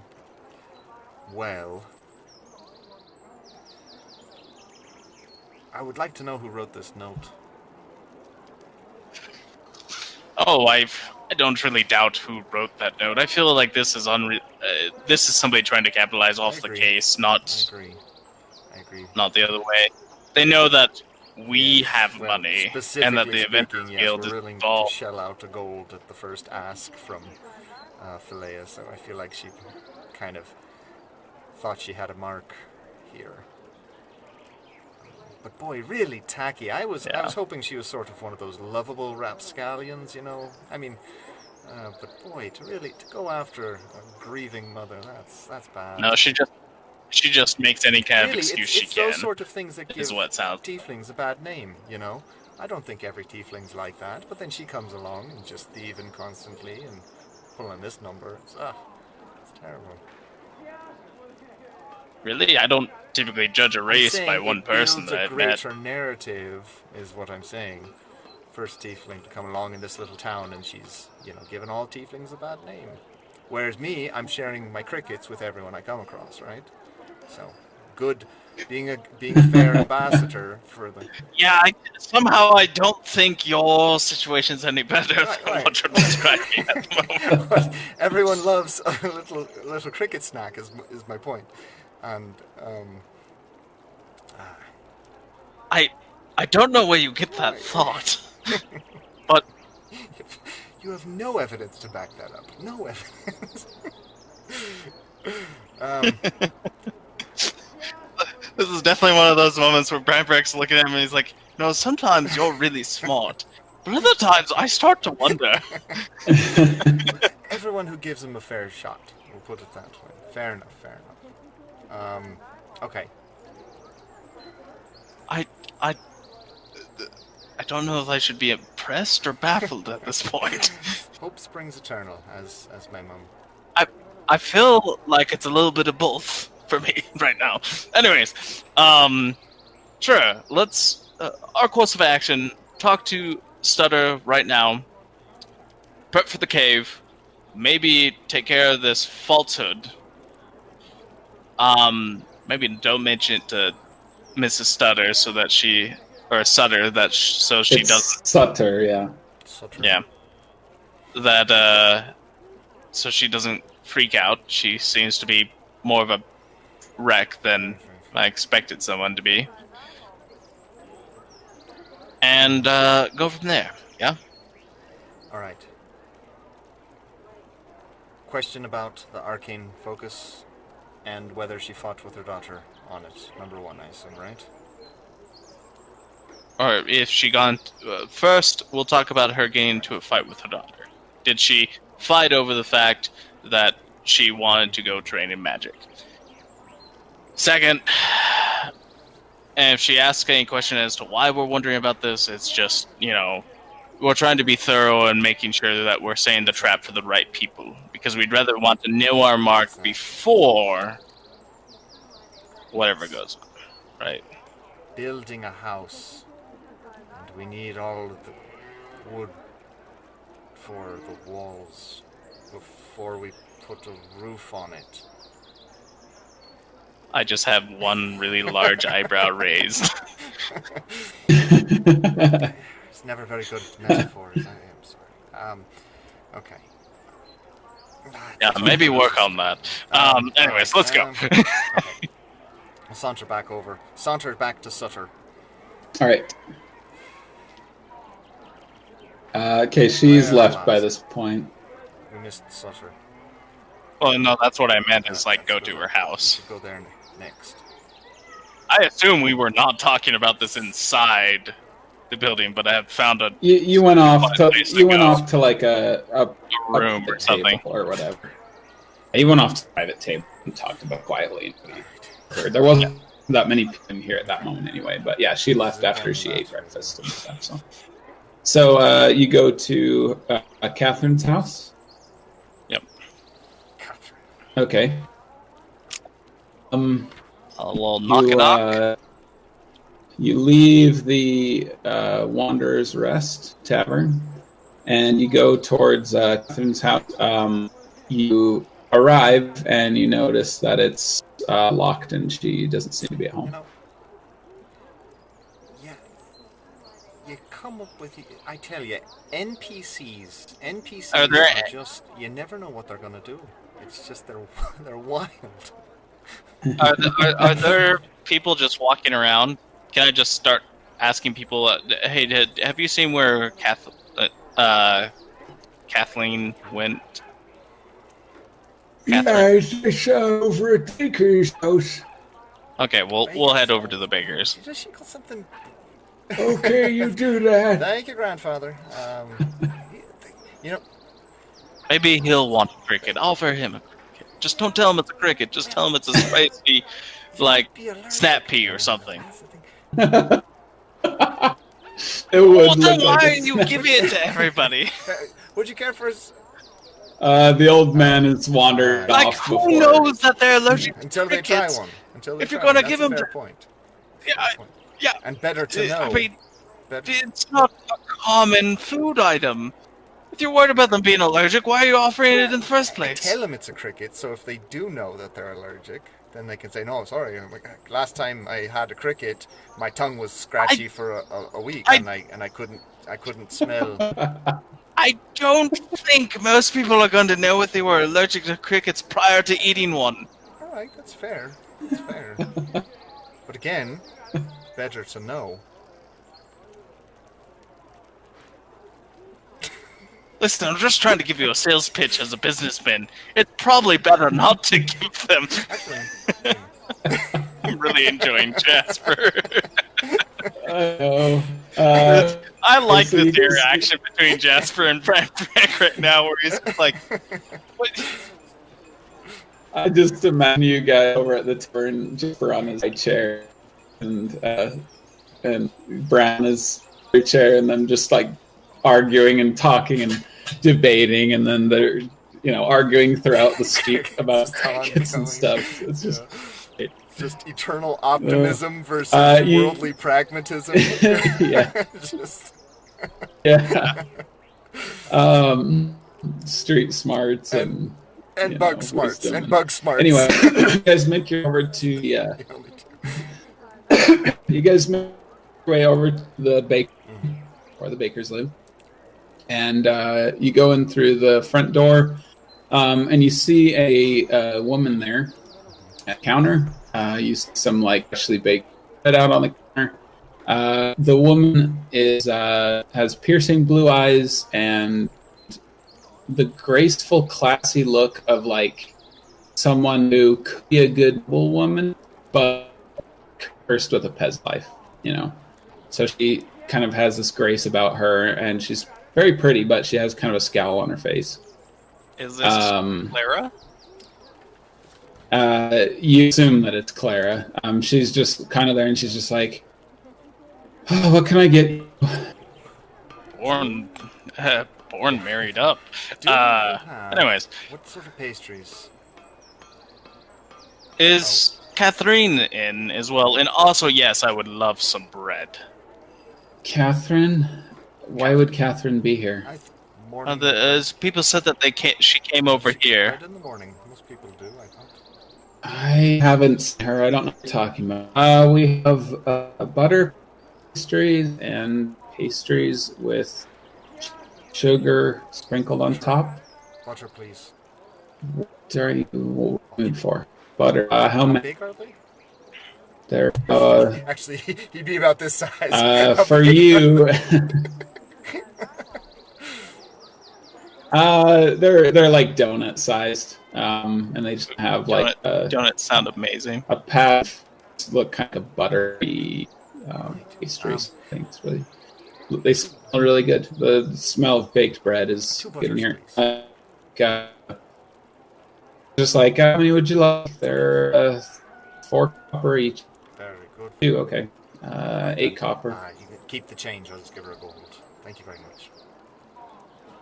She's like, oh, and her demeanor immediately just warms to you, and she's, thank you so much. It's nice of you. And she kind of gives you the buttery buns, and she's just like, what? I haven't seen you guys in town. What do you guys pass through, or? Yes, we were actually contracted to investigate the disappearance of Emily. I'm sure you've heard. Oh, yeah. Yeah, it's tricky. How's that? I don't know. Bron, shut up about it, honestly. I don't know what his deal is, so invest in this case or whatever, but he's... I mean, I know it's a little girl, it's sad and everything, but he is... In fact, where is he? And she, like, looks around and she's just like, Bron, get into the buns of burn! Anyway, I wish we... You're not going to, like, question me, are you? I know I was here during the holidays. That's just because we couldn't afford to get out here for the holidays as much as I wanted to. Everyone else around here got to. Really, it's just for questioning anybody who might have seen anything. Wrong place, wrong time. Hopefully, you'll have to ask. You'll have to ask Bron. He kind of led the investigation after it happened. Just a whole bunch of work. And yeah, it was just a big... I mean, you know, glad he could help and all that, but yeah, it was... You have to ask him if he gets here. Bron! And the back door opens, and you see Bron come in, and he's like, sorry, dear, sorry. And he like, hurries and like, runs to the oven and like pulls some buns out, and she's like, oh, now look, burn. Right, who's by those? And she goes over, and she's just like yelling at him. Stuff, and he's just like, all right, I'm sorry. I just had to get some stuff in the back. It's fine. We can just scrape it off. It's just it's fine. And she's like, use. Oh. She kind of comes. She's just like, is there anything else I can get you? No, I'm doing pretty good. As I'm just munching on some fresh bread that I paid for. Okay. Yeah. Just I don't know how much it was. Whatever you want to pay her, whatever. They're like, it's like a couple of copper per loaf. It's not much. Yeah, I'll give her a silver for like the 2 loaves, or just for the loaf, because I don't have anything less. I don't have any smaller coins in my pocket. Okay. She really fresh. and you get a big roll. It's good bread. Pretty good. Bron finishes kind of preparing some bread, and he sees you guys. He's like, hey, Bron. Hey. Yeah, how's it going? Yeah. Okay. Boy, that really going well. hand there, didn't it? That's unfortunate. You know...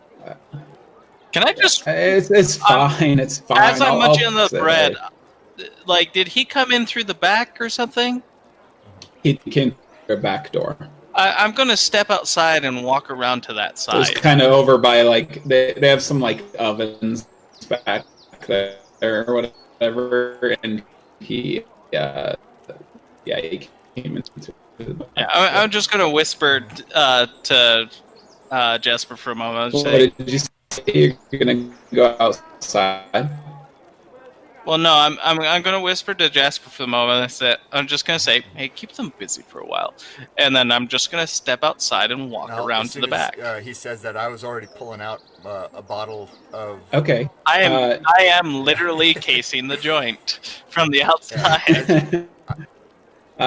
You go to the front door, and you see Katherine walking from the alleyway right next to the thing back towards her house. Does she look flustered? No, she looks like she's kind of... I mean, she's happier than you've seen her since she came, like, ever since that ransom note. She seems to be happy, and naively so.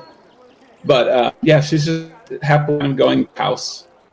And you kind of sneak around the house, look behind it and everything. In the back, you see sterile, you see like some packs of flour and stuff. That's I'll pretty go. much all you see. There's like an outhouse back there. Well, when I see Catherine, is she still within sight?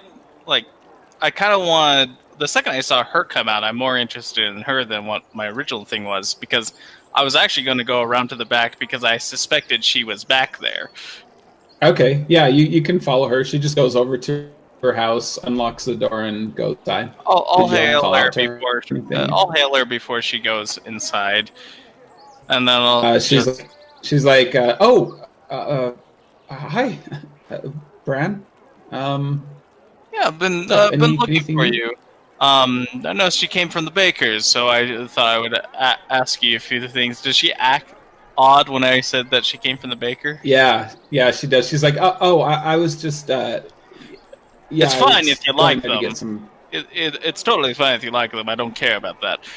Honestly, I Oh, was more I interested. I was more interested about another thing.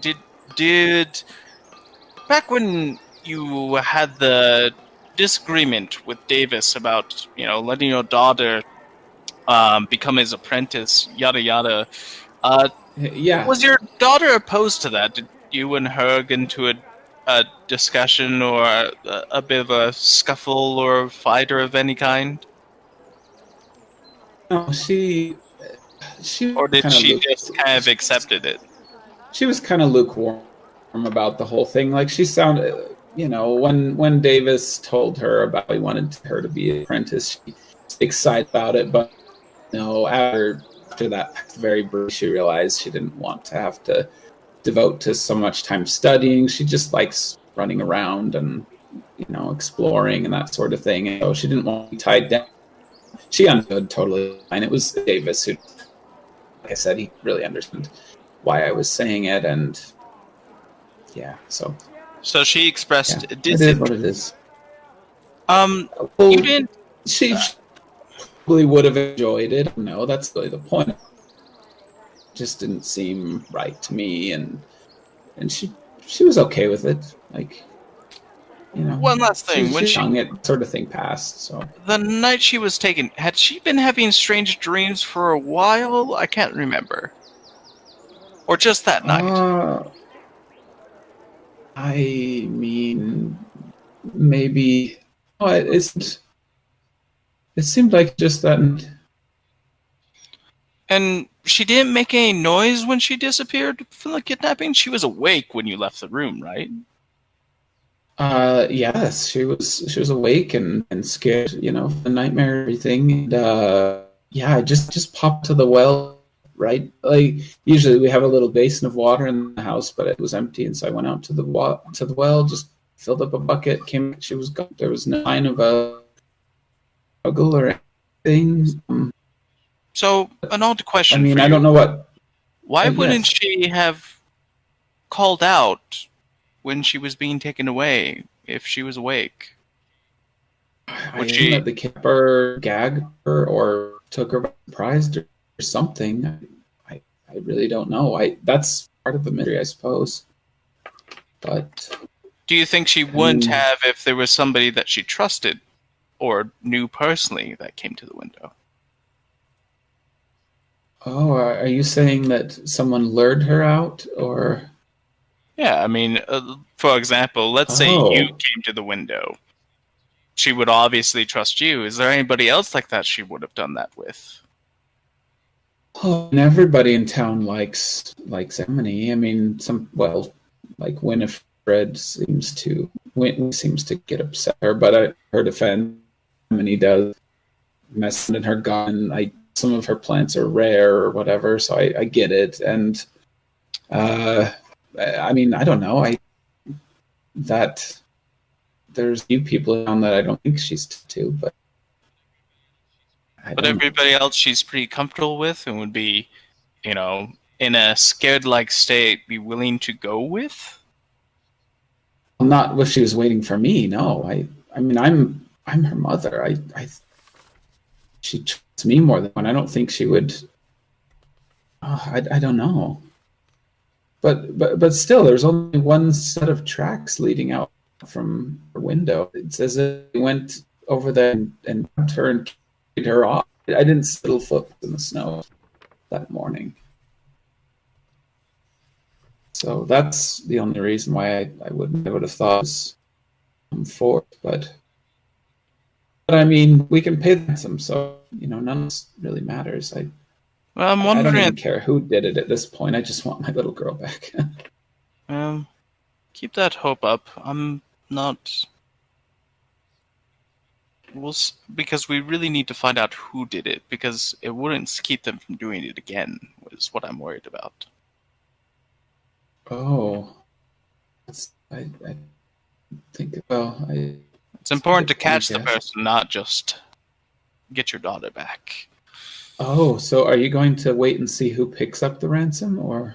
That will be an important bit, but that's also why it's important to know who would be likely to do it, so they can't talk their way out of it. That's why we're still trying to find out as much information as we can. Thank you for that. Is your daughter close with the Bakers? Yeah. Yeah, she... yeah. What do you think about them? They're nice people? How long have you been having an affair with him? Oh, we lost him. Fine.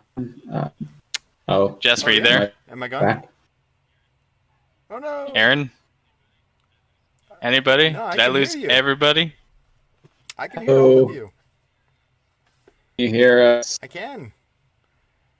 I can hear him just... Oh. Okay, maybe he just needed to reconnect. How's that? Can you hear us now? Oh no. Hello? You can hear me, right, Austin? Okay. Yeah. Okay. Totally fine. Wonder if it's his internet that's having problems or something. Cut out for a minute. Hey! Hello, okay. Branbrek. Is it just me this time? Or what's going on here? Can you hear us? Oh no. Can you hear us? Ground control to dust and Tong. Your last name isn't Tong.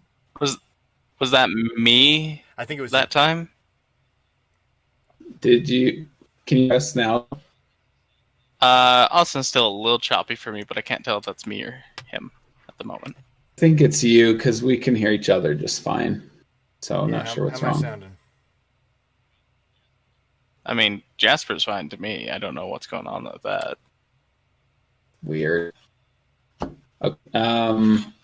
But I forgot where we left off. You were asking her what she thought about the Bakers. Right. And she basically just said, they're fine, very nice people. Yeah, that Bron is a strapping fellow, Yeah.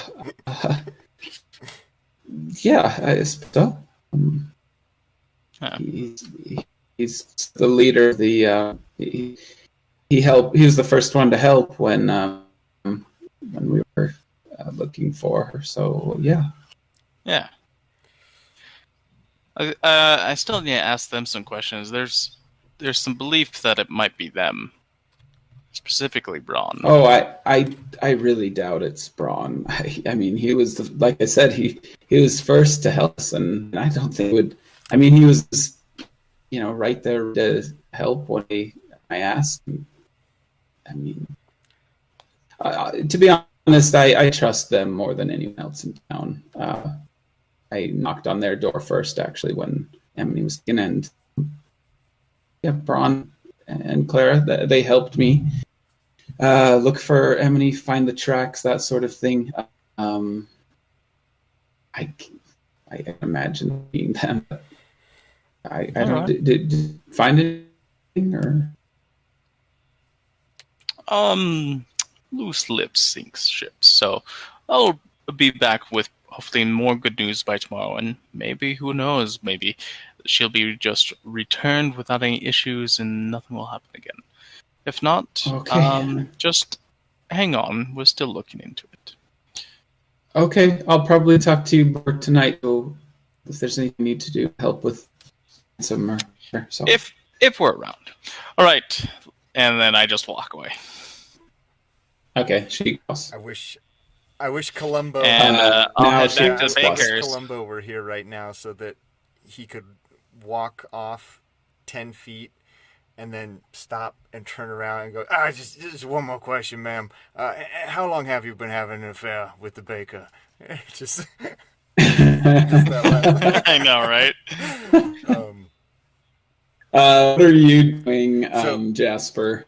I did tell him to keep him busy. I guess he's just going to talk to them because I ran into my target and ended up questioning her when I had a chance. Once what as do you soon as those about? burnt pans were getting pulled out of the oven, Jasper was immediately looking at those burnt baking sheets with that that sticky butter just burnt onto the edges, and seeing him pull them out, and he's Well, he used one of those. He used one of those things like a pizza thing. They didn't really have a pan. They just have like a stone oven, and he just kind of slid them in and took them out with that thing. So they're stone cooked pastries. Okay, all right. Yeah, it's like a very medieval sort of. You just thing. made me super hungry after all this food talk. Yeah, freshly baked bread. I haven't been butter. I haven't been having really rich meals recently, just because, and so now I'm craving them really bad. I've been eating more healthy food. You should come over.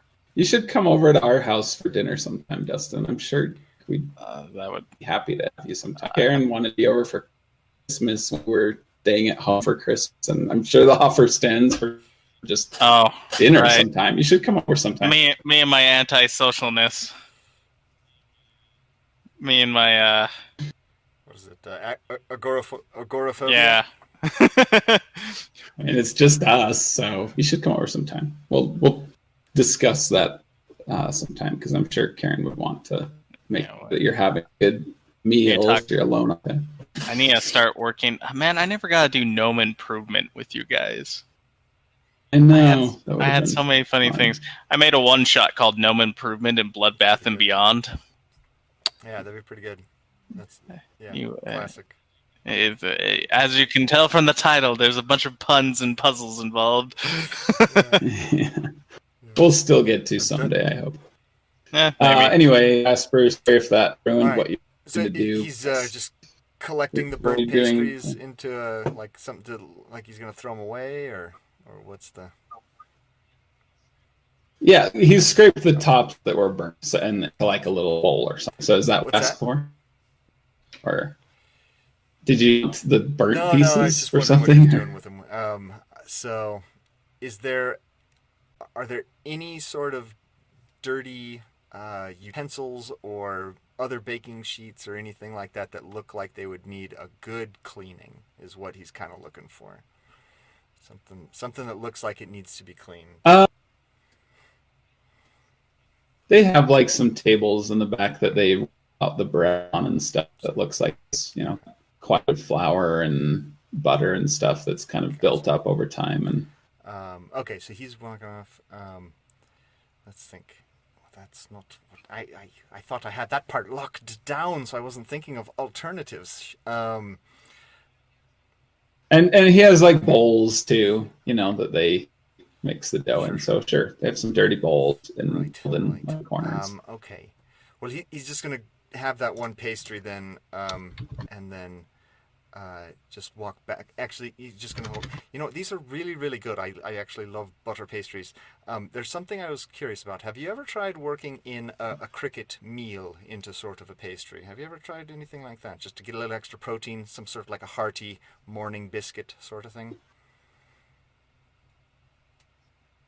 They just kind of look at you and they're like, Yeah, crickets, and he'll just kind of like, just they're really good in there. But actually, you know what we need to do here? And he'll walk over to where he's scraping the burnt stuff. Give me one of these bowls here, and you just pick up a bowl and just put all the burnt into this. This is a way to reuse. Before Branbrek even arrives, he is thrown out while still trying to sell it. This is a good way to reuse some of your burnt. So when you come up with burnt out of the oven and stuff, it's not just you throw it away and you waste all that cash. I mean, this is profits going down the drain. So collect all the burnt in here, and so he gets enough of the burnt together into a bowl if they're seemingly just confused and helping. Which is kind of what he's going for. Kind of. Clara is kind of scowling again, but she is conflicted because you gave her a really big tip on the last one, so she's kind of letting it go. Like, so keeps going like... When you get the burnt... Like the high-paying customer that you go a little bit above and beyond for, even though you're like, this isn't really what we do. Yeah, exactly. And Bron just seems amused. It's an like okay. And you'll love this, because anytime you get too much burnt or leftover or waste, you can use this method and reclaim it. And that's just money back in your pocket, right? And he's collecting into a bowl. And he goes, right, now this next part, I'm going to actually need to mix this out, and he'll walk for the door that Bron came in through. And he's like, I'm just going to, right through here, and we'll do this bit outside just for a little bit extra ventilation. You need the fresh air for it. And he starts walking out that door. Okay, you start going, and looking at Bron's Clara is like... And he'll pull out... Okay, yeah. Bron is just kind of... Yeah. He's just kind of used, and he looks over at Clara, and he's like... And she's like... He'll pull out a small... And she goes back to the counter... and Bron just like follows you out the door. Stuff that he uses, that high potent cleaning stuff, and he's like, "You don't want to open this puppy up inside. I tell you, it is potent." And he just walks out the door to the back where he was. Okay, Bron follows you out that there. Conversation. And he's like, "Okay, then." All right, what? Here, close the door. You don't want the smell getting in. And he'll tuck it back into his pocket. Looking out, it's probably been too long. He probably doesn't see Katherine and Bran. They're long gone. Oh, they're talking in front of. Do you see me? Did he give me enough time to have glanced? No, I actually wouldn't have gone back and see if I was looking for Katherine in the first place. Yeah, no, you look around. You guys talking in Katherine's house right now. Look around, you like a rain barrel. Going off just the fact that we were told, just that we were told Katherine is there. He's just going to go and start looking around and just go, I half expected Katherine to be back here. Bron's like, why would you think that? That she was here at the bakery, and then when we got here, I didn't see you around. She came by and told me about the ransom note she found. That's right. Okay, about that. You gonna? Sorry, I thought you were going to go on. What? That's just that really awkward moment.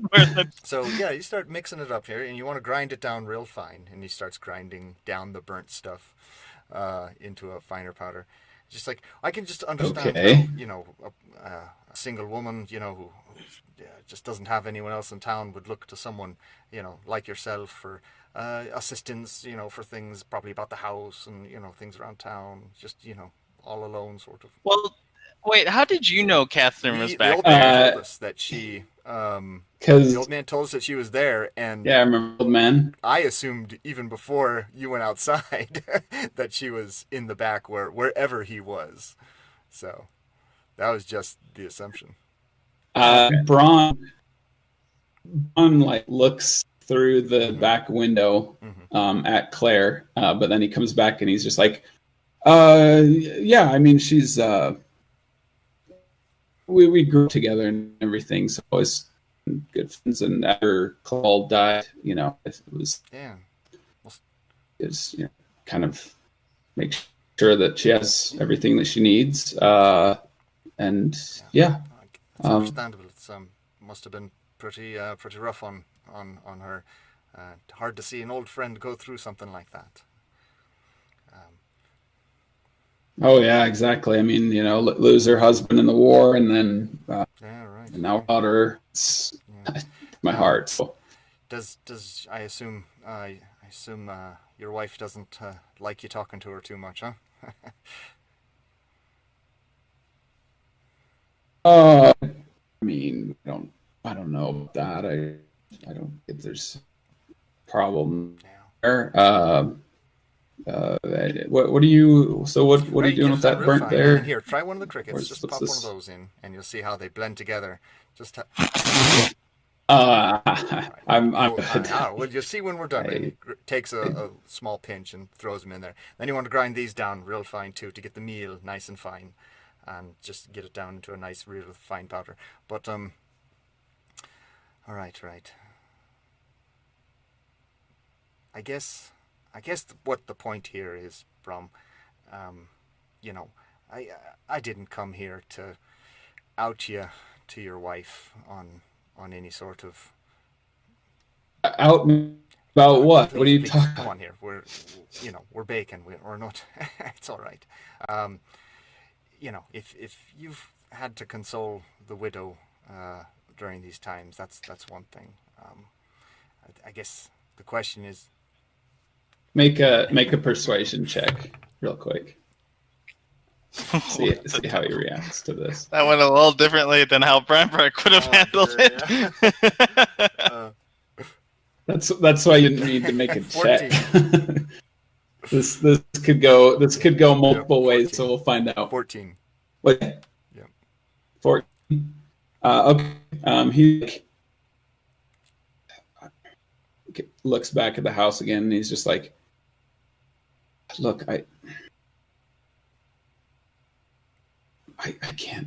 I don't know you. Okay, you're good because you're with the Allies Guild, and I heard that Tor is kind of heading that up. That's great. Everything. Just please leave me this. I just want to make sure that Emmy is found, and I will do anything to make sure that she's safe." Do I believe you? I just please don't tell Clara anything about this, okay? As far as she knows, we've been friends since we were kids, which is fine. Whatever. I really would for what Clara would do to Katherine if she thought anything was up. So, I just understandable. And as I said, that's not my. Wait, if Katherine thought anything was up, what? I'm not there. Or if Clara thought anything was up. Okay, I got confused there for a moment. I'm like, did they take the kid and he's just trying to teach her a lesson or something? Yeah, no. As I said, that's not why I came here. I'm. Who's on the Tal'Dorei Council? We're here to find, Emmy, same as you. But I assume I believe him throughout that. But I gotta go through the. Yeah. Seems pretty. I mean, okay. Yeah, you can pretty much. Yeah, you don't need an instant check for that. So. Right. So here's the only thing, and the only reason I'm pressing, honestly, is just to make sure that we've got all of the basic facts on the table. And I just need to make sure we understand everything. Is there anything else that you haven't told us? I mean, we understand why Katherine ran to you first when her daughter went missing. But can you explain maybe anything of, obviously we're suspicious of Davis to a degree. Obviously we're suspicious. Oh, don't worry about Davis. I mean, he's fine. He's a little weird, but I know he's off-putting to when you first meet him, but he's actually a nice guy. And I mean, he treated Emmy like his daughter. He would take her away or anything. What was here? I mean, I wouldn't worry about. I mean, I guess that the elf woman. I don't know much about her. She hasn't been on much. I really don't know much about her. I don't know much about elves, so I guess it's a possibility. And then Philaea, maybe it was. I don't know where I would have been from Emmy. Philaea sleeps in the warehouse half the time, and I mean, we checked the warehouse and everything. There's nothing there, so. But anyway, I just keep me posted, and Katherine, just anything that you find out, anything at all. If there's anything I can do to help, and then you hear Clara say, "Bron, we're burning here!" Like, Right. And I've got to go. grab the. Was that to get me here? No, actually, and this talk this to works. me, or No, this actually works. you actually make You something just out need of a splash that? of water, and he'll put just a bit of water and start stirring it as they walk in, and get it into a paste. It's pretty rough, but it bonds together. The bread will swell up a little bit around the cricket meal, which doesn't hydrate terribly well, but it kind of bonds together into a rough, kind of thick paste down at the bottom of this bowl. And as he's walking, he's like, now when you get it to that consistency, you don't want to get it too wet, mind you, because then it'll just be a runny mess. But when you get it to about there, you just grab it all into one, and you'll mush it a little bit and put it on one of the big baking sheets, and you just slide that in, give it about 5 to 7 minutes, depending on how much you flatten it out, and trust me. Yeah. No, this is with her. It's like, I'm sorry, watching, so that she could see it happening. Yeah. Oh, okay. When you go in, there's like smoke billowing out of the oven, and she's like, "Get the bread now! There's more burning!" And he's like, "Oh!" And she's like, "You out! You're causing more trouble. I your business. Please get out." And she, you just leave through the back door, so you don't have to pass her. And he goes out the back door right when I step in through the front door. Yeah. You step in the front door. Jasper's nowhere to be found. Clara is like cussing out Bron, screaming at him. You have no idea what happened. I'll just put another silver on the. I put another silver on the counter and take some more bread. All right. Okay.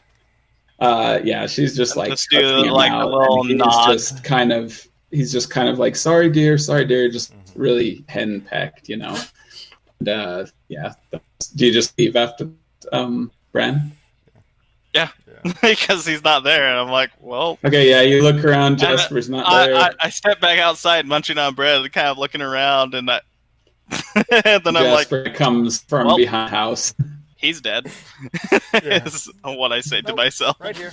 Still good. Jasper comes from behind the house. Did you find out anything useful? So you're with Claire. Yeah. Oh. I'm not with Claire. What are you talking about? Well, why did you come from the back of the house? I know why Katherine came from the back of the house. That bit. I have a feeling that she's not my type. I'm not convinced. She's cranky, isn't she? What is your type then? As we go walking off, as I'm eating the bread. Cheerful, kind eyes, that sort of.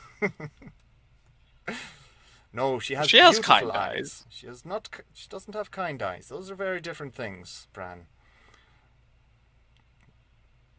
Yeah, I can agree with that.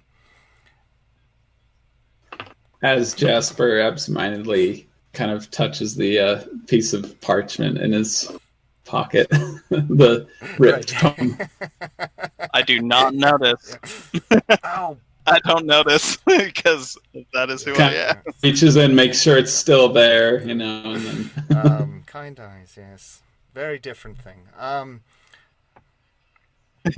Kind eyes stares off into the distance, and then the cloud sees the image of. I can't remember her name. Yeah. Was there anything else we were going to ask? I can't actually remember. Did we find out everything we went there for? Oh, I talked to Katherine. I don't know what you talked to them about. They did not look like they were in the mood to talk. Something obviously burned that bridge. Being a little frustrated with him, not being there. But she was right there. She could have pulled those pastries out. What is she doing? in that place where she can't just pull out a couple of breads from the oven.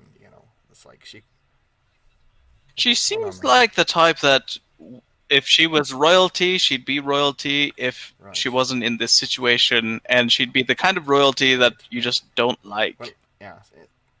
I think anyone who thinks like, But she also feels like the kind that would have been a really good mother. wait, the baker's wife. Oddly Clara enough. seems like she'd be a good mother. Yeah, because she would want her kids to be the best, and she'd probably be the I see. doting Oh, boy. type. Uh, Right? Like, spoil them all the time, I nitpick don't at know the father. that's a great. Yeah, that might not be the best mother though. That's like I mean, a good mother, not a good wife. it's getting complicated now. That's those are big picture things. Yeah. Right. So we're gonna Is head to the it? cave then, or Brom didn't seem to have much suspicion of the wizard. Were we going to ask them anything about that? honestly, I feel like he's the most likely candidate. He has the most motive. He has the most ability. He has the trust of the child. He has, like, everything points to him. Like, unless somebody else here had a motive of getting it, the thing that's most interesting is the fact that she was awake at the time of being kidnapped. So it had to have been somebody she trusts. So that kind of knocks off Winfield, Well, because she probably would have been scared of her, unless Winterfield had how some old way was of how old was the girl again? silencing the How child old was before she she again? could I react. Think, was she like? Yes. Emmy was That's 9 years a old. fair size for a human child. They're bigger than I am at that point. So I mean, Yeah, if she's not well fed, maybe not, but I'm still pretty short. 3'6". 3'6". I look at him and Yeah. he's like only below my eye level by a little bit. I'm like, you're not that short. Coming from another short guy. But I mean, the human children at 3'6", they get over that at around what, 6, more, even younger maybe, right? 5 or 6 there, right? I don't know. I've known Just some great giants. humans that were only 4'11" when they were in 10th grade, but All right, 4'11". and then eventually they shoot up like a beanstalk and I don't become understand 5'9" or how 5'10". their bodies go through that change. It shouldn't work. The hearts just can't do that much. Something about eating like 2 hot and readies every day for like 2 weeks or The something. heart would just give out. There's no way. It just couldn't work. Some oddly specific stuff there. Yeah. That's awesome. But yeah, I don't know. It seems odd, that's for sure. I guess the last one, the only one we really haven't explored yet. I think we've got a number on those two and on Katherine. Honestly, on Philaea, I think we've got to beat on her. The wizard's still the one with the most capability, but he just... Well, we should capture Philaea, because if she's innocent, that only leaves the wizard. And if the wizard's not it either, then it's whatever's through that portal. Right. Oh, no, that's kind of where we're at. I mean, that's honestly what I keep worrying about as well. But no, just it's too random, right? Too random just for a terrible creature to And come if it's through. the little queen, I'll eat one of your crickets, and I'm going to regret saying that now, but... All right. I'm trying not to be biased. That's the thing. Don't... Two sessions later. I'm not eating that cricket. No, it wasn't Soliloquy. It was the demon that was posing as Soliloquy. You make a joke, but there's actually a fair point. Delving into ancient knowledge. Did she stumble across something that has motivated her to seek out this, Bloodeye Cave? Is she possessed of something? Is she here trying to awaken the beast within the Bloodeye Cave? Did she come here in pursuit of that portal? You know, we just don't know enough about her, right? She could be here solely for the purpose of going to that cave. All right. It's a gut instinct.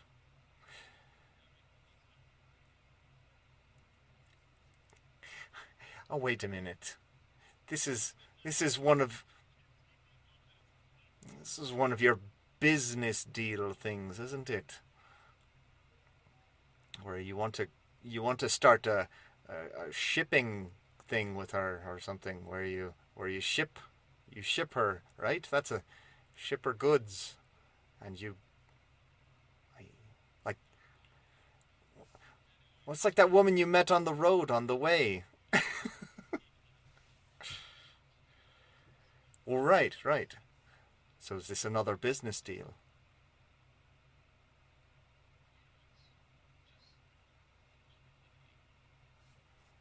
Do I believe him?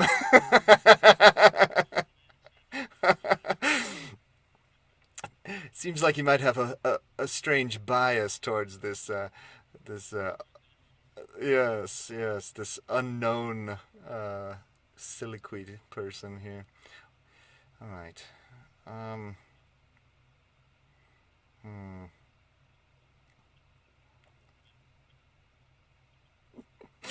All right. So what do we do in the meantime then? What's it's not even. I mean, it's what, 10 o'clock or something, 11 o'clock. We've got the whole day. Yes. Very hastily written.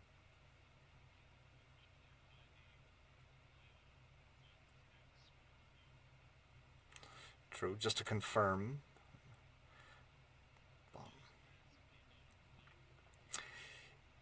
Right. Right.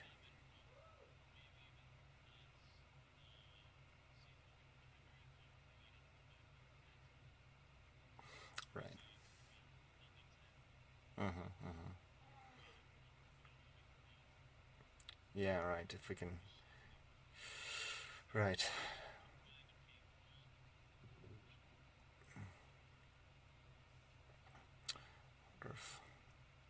Where'd she sleep? In the storehouse, I think? Brown, or someone was saying she slept in the storehouse.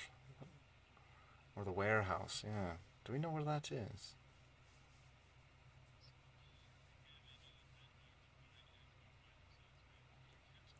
Oh.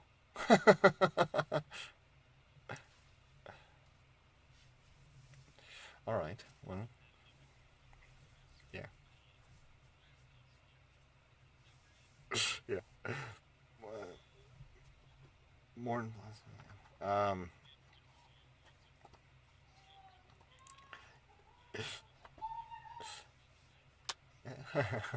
Yeah. It's right behind your head, and you're looking everywhere. Um. Um. Yeah. Yeah. Um. Uh. Do we knock at these things, or how do these work? Yeah. All right. Let's go in and we'll take a look. We'll see. Just open this one. Mm-hmm.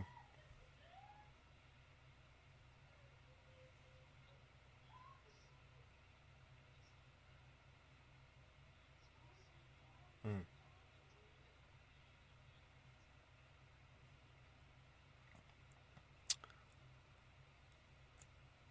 Well, Philaea, hello. Mm. I. Are you sure that?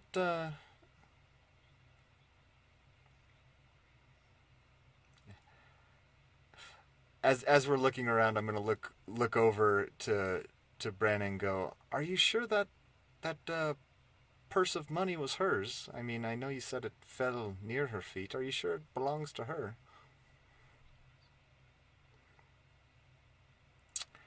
Philaea. Go check some check some crates.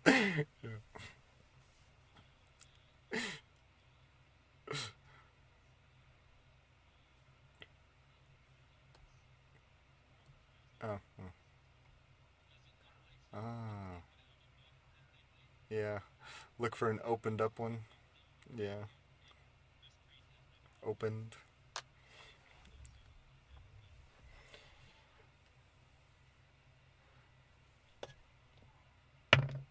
Oh, 18. I got an 18.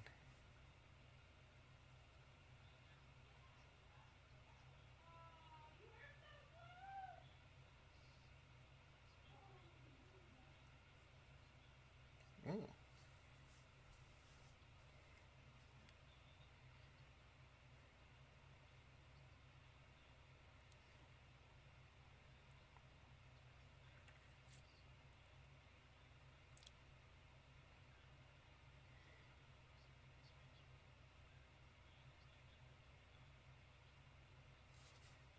Mm-hmm.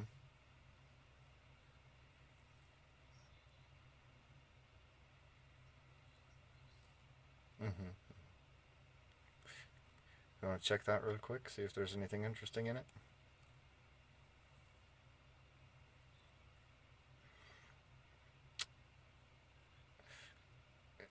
Yeah, just through the sleeping area there.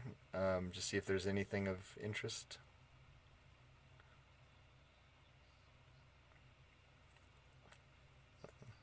All right. Mm-hmm. I put my hand to to the sheet. Is it still warm?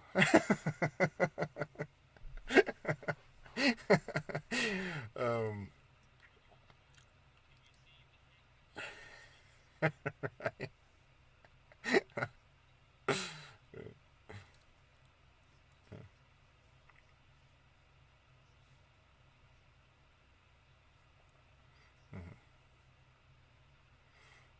wonder why she doesn't steal from these people.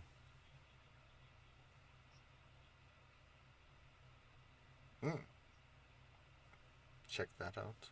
Yeah, we'll check that out.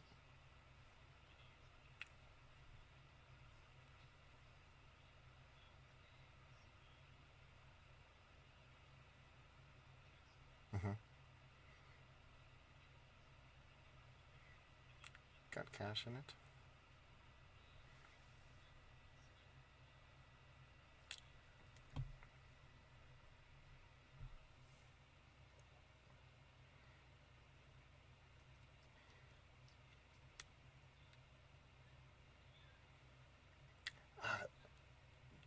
You open the chest. I'll go talk to this fellow. You open the chest. Yeah. Yeah. And I'll just be like, "Hello, sir," and I'll start walking over towards him.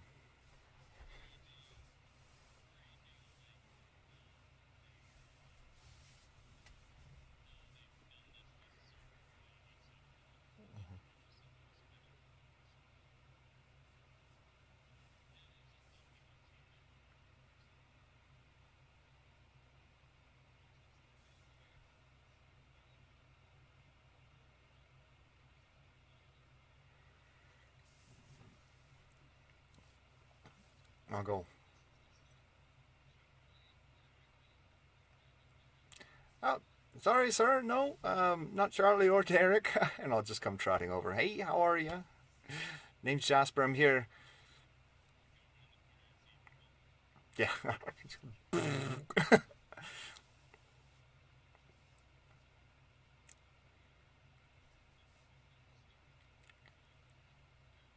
Oh, yeah. That's a bit surprised. I was a bit surprised when I saw all this rather fancy stuff laying about. Actually, I was curious. You guys store all your inks and stuff here, and is that where you? I mean, because you guys do that for, and I'll just like chatter on for a while, distracting him, waiting for Brand to catch up. Okay. Natural 20. So, yeah. Yeah. Yeah, just think.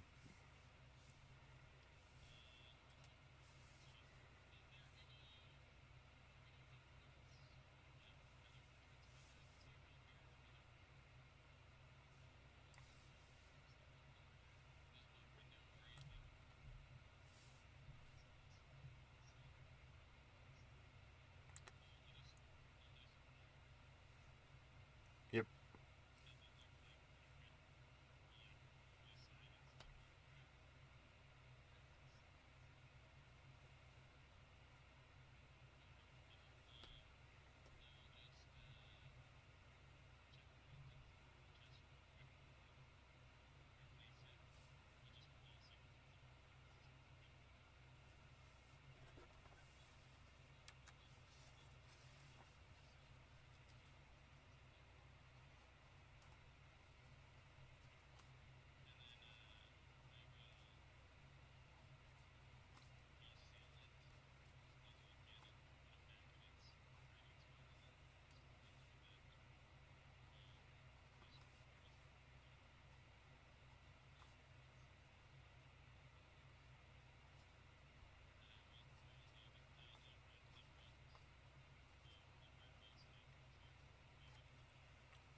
Yeah. I mean, how do you actually make the different colors? Because I was curious. My family's mostly into like artificing and machines and stuff like that. And he pulls out some crickets and starts eating them. But we've never really done much in the way of ink production. It seems like a big ordeal. I've heard that you use insects for some of the brighter colors. Actually, um, oh, I was looking for you. Actually, I thought you would come in here. Would you like a? I'm sorry. I'm sorry. All right.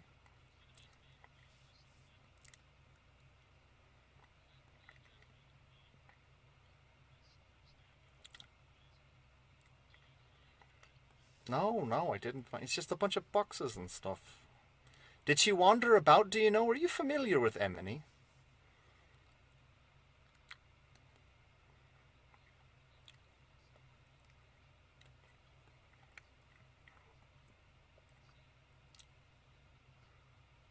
Right, right.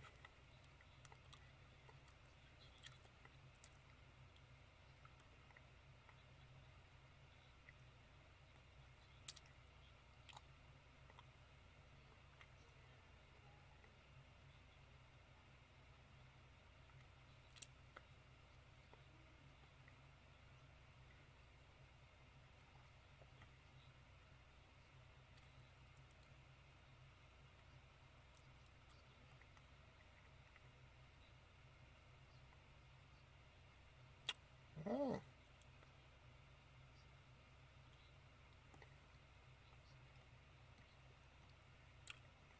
how long has it been gone? The flower.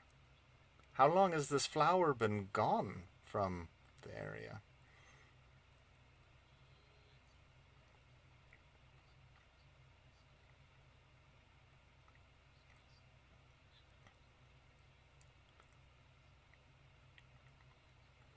Oh, wow. So some time ago. Right, all right.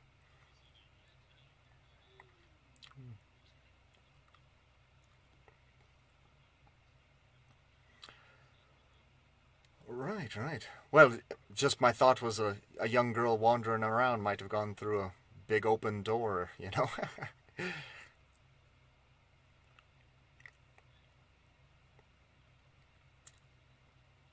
Yep, yep, thanks. Thanks for the help. We'll start. Anything?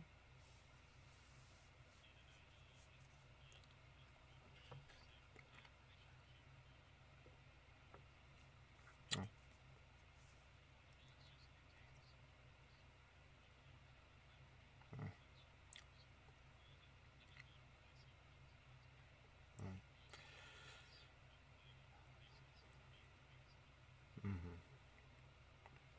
Yeah, that seems like pretty good. Yeah, for putting her in here. Yeah, I wonder where she is now, though. She left. Right.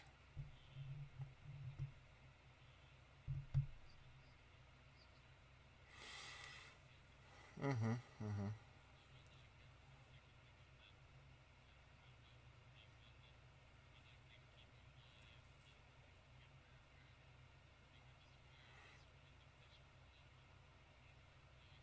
Mm-hmm.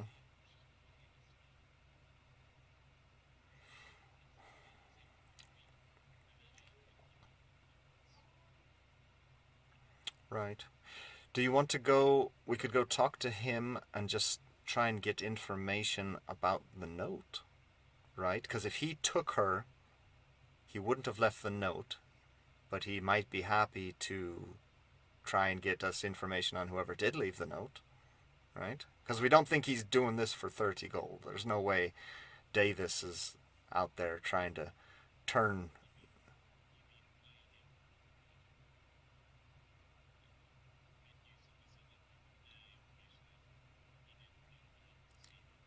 Exactly, exactly. Say maybe, hey, you're a smart man, you know about ink and stuff, and here's this, you know, note written here. So, what kind of ink is this? What about the paper? Can you help us, figure out who wrote it and that sort of thing.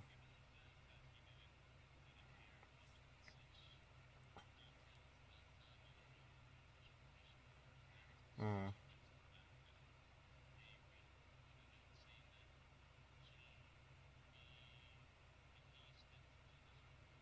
Mm-hmm.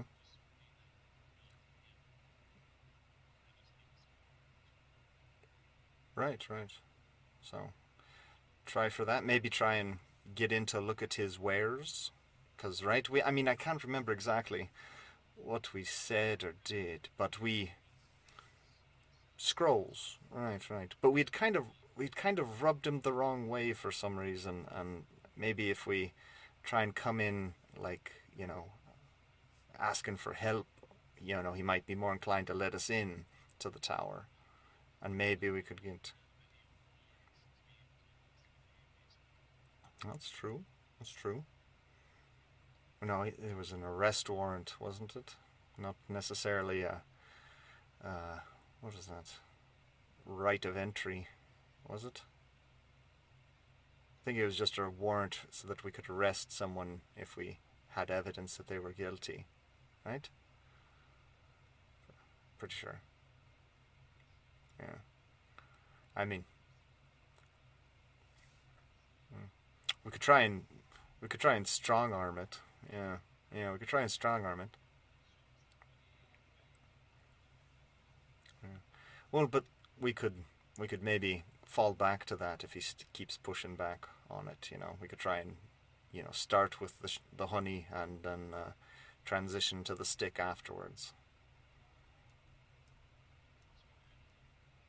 Honey? Uh, well, you catch more bears. Yeah, you catch more bears with honey than you do with sticks. It's because bears love honey, and if you leave a bunch of honey out, they'll come to it, and then you can just talk to them and say, "Hey, bear, how's it going?"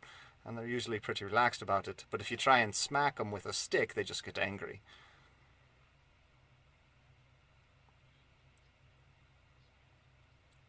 No, you don't kill the bears. You just they're awesome to ride on, and honestly, if why wouldn't you? I don't think I. I mean, I suppose they have a lot of meat, but honestly, there's crickets aplenty. Why would you need to kill a bear? And I mean, I don't know. It's amazing. They are so fun. You can go up trees and down trees, and they go real fast uphill. And riding bears is great. Why wouldn't you ride a bear? It's just sometimes you know what? You're very lucky that we met when we did. There are a lot of things you need to learn. Well, bear riding 101 for one, right? I think that was Morse code or something there for a second.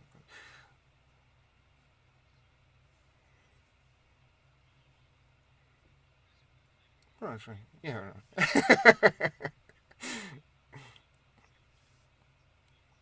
Mm-hmm, mm-hmm.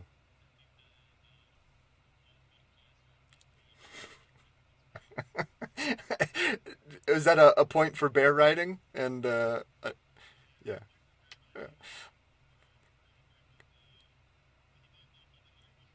yeah, yeah. But is cricket consumption in general your point? That's probably fair. That's probably fair. Yeah, yeah. 1-1. Oh, yeah.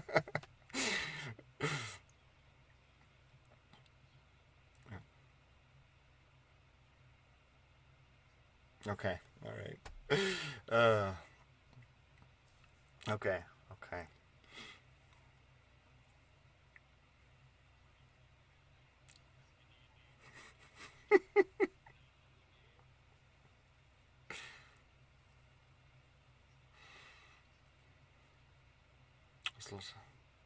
Yeah, yeah.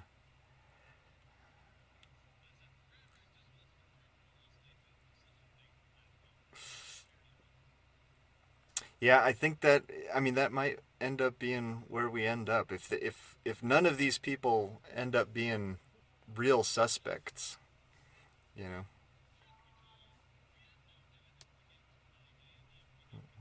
Oh yeah, complete. Yeah, complete. Yeah. Um Completely. I definitely think yeah, I'm leaning towards the none of the people are actually involved side of things except I don't want to break Bran's heart, but maybe just maybe Siliqui is part of a resurrect the Bloodeye cult or something, or even just maybe even for pure intellectual purposes, kind of involved with it somehow. But that exactly, yeah, it's not her fault. It's not her fault. But yeah, that whole portal thing was such a surprise. I was not expecting weird shadow portals at all.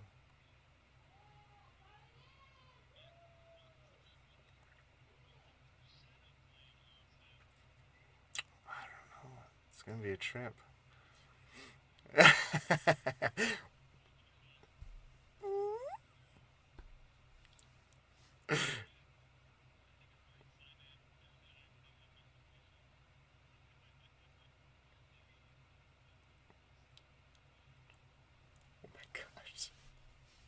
Oh my gosh. Oh my gosh, yeah. No. And I mean that was literally like one hit. Yeah. Oh my gosh. Yeah. Yeah, and how long do you wait? I don't know. It's so hard to I mean it is really so hard. Like you're in a thing, you're like that looks like a horrible death portal. I don't think we should go through it. And then someone goes, ah, and they go through it, and then they never come back. You're like, I think it was a horrible death portal. Confirmation. Oh, yeah, that's a tough one. That's a tough one. Oh, but that was so much fun. I love how we're keeping with the time honored tradition of Bran going straight into the most dangerous part of the campaign and just devil may care. Just yeah. He's a man of action. Man of action. Yeah.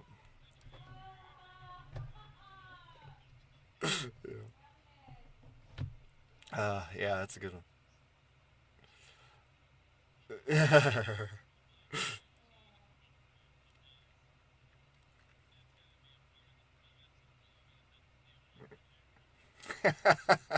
Well, hopefully they'll leave a ransom note when when Bran is inevitably taken from us, or Bran will leave himself a ransom note when he inevitably disappears and doesn't return. Give us an idea of where he's gone.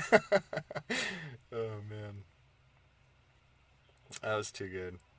That was too good. Yeah, that's that was good. That was a lot of fun.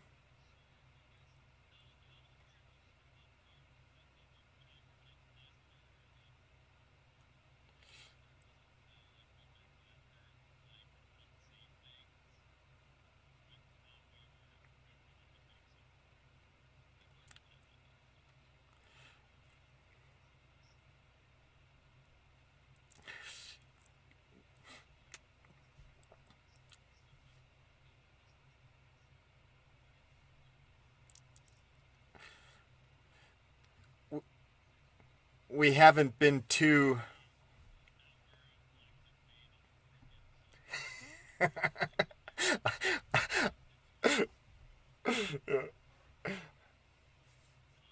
I've I've loved our segues between actual story progression. Those are great segues. I've really enjoyed our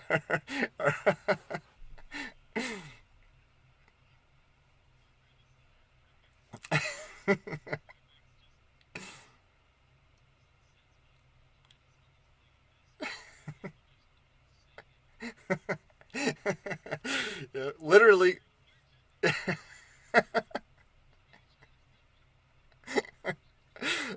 Literally can't give him away.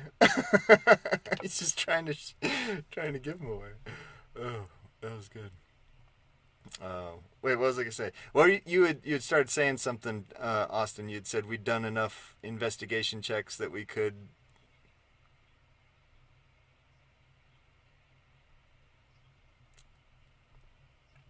Okay, yeah, that'll be good. That'll be good.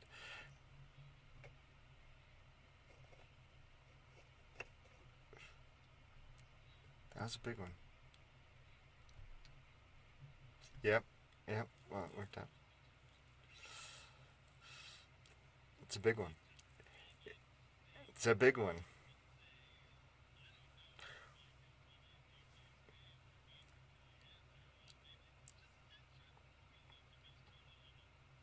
I mean, you always got to have a couple of those.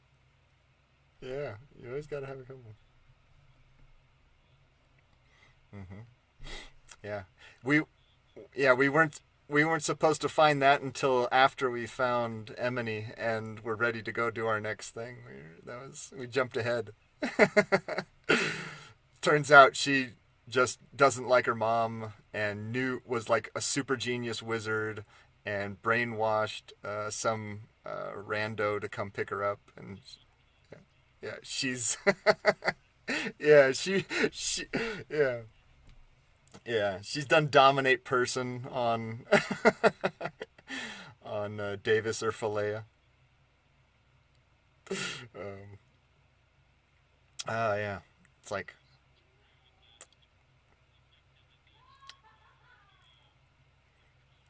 I know that'd be crazy. But no, it'll be fun to see what in fact happened to our dear sweet Emily. Um,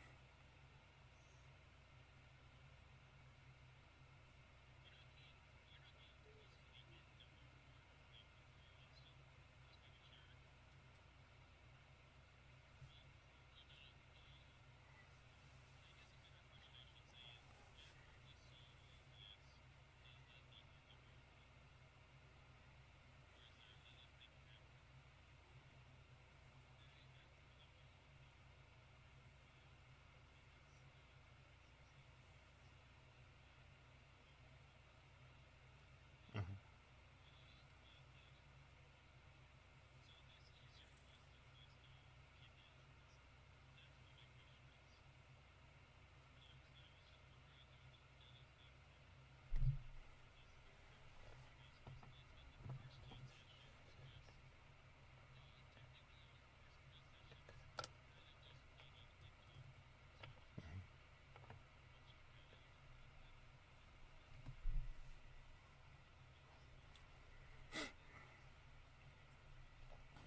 yeah, yeah. It's all gonna depend on yeah, yeah.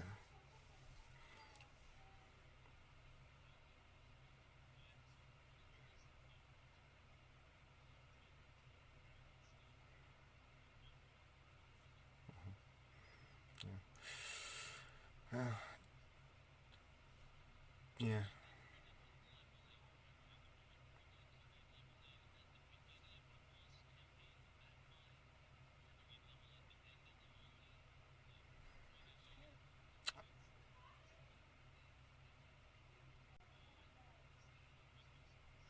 that's kind of my thought.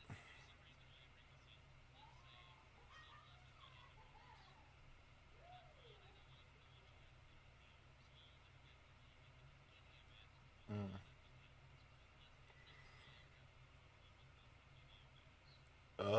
I see what you're saying.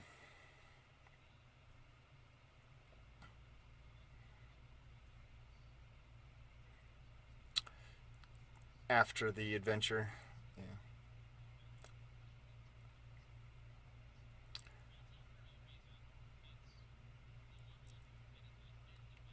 Right. No, I see what you're saying. Yeah. I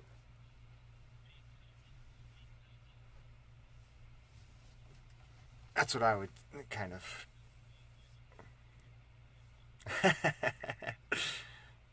Mm, yeah.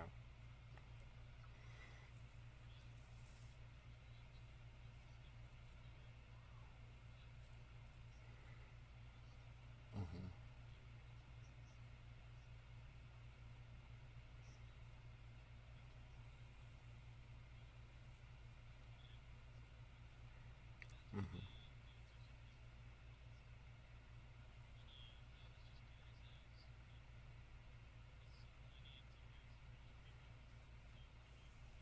Hmm. Hmm.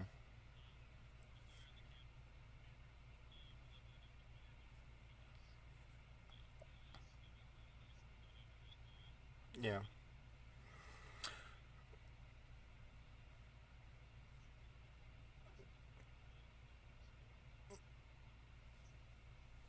Hmm. Yeah. Yeah. Yeah. Yeah. I think in general. Ah, worst game. Terrible mechanics. No. Oh my gosh, that's just punitive.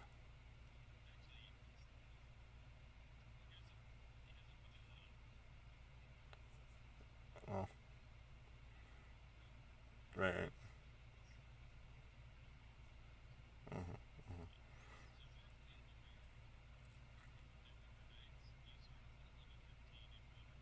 Hmm.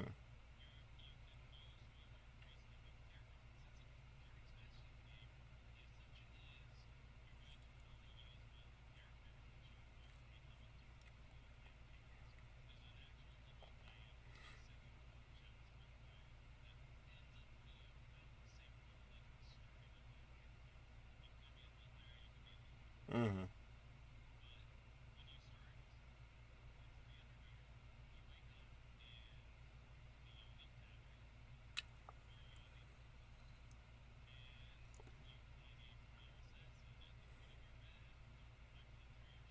Hmm. Awesome. You lost. Oh boy, that's everyone loved that. I bet. Oh man. Right. That's funny. Whew. Yeah. As you get there, right. Right. Sure. Yeah. That's funny.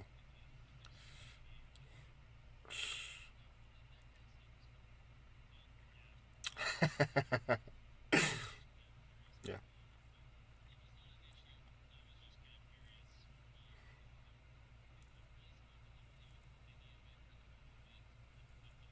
Hmm.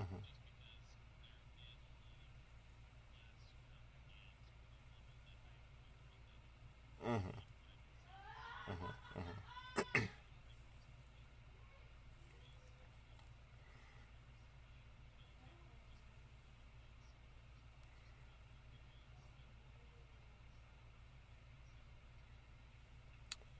Big. Yeah. Right.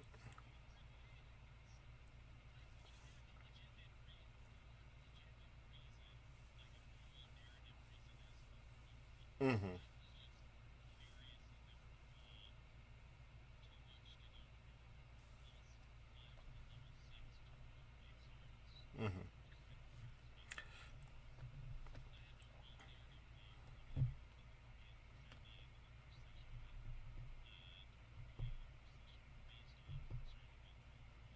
Mm-hmm.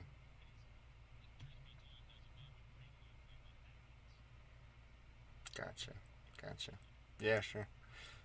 Yeah, sure.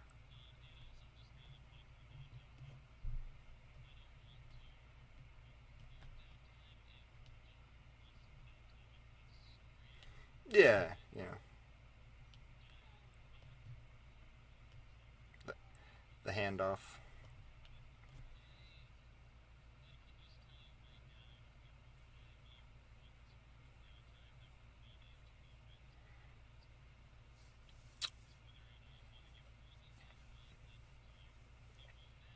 Mm-hmm.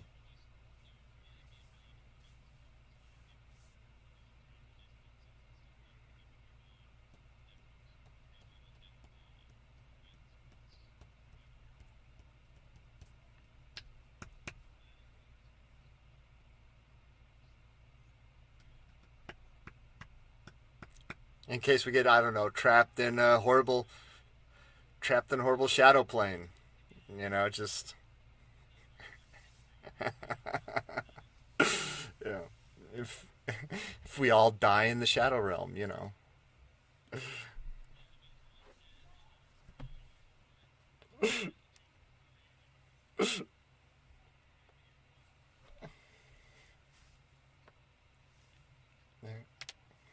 you go.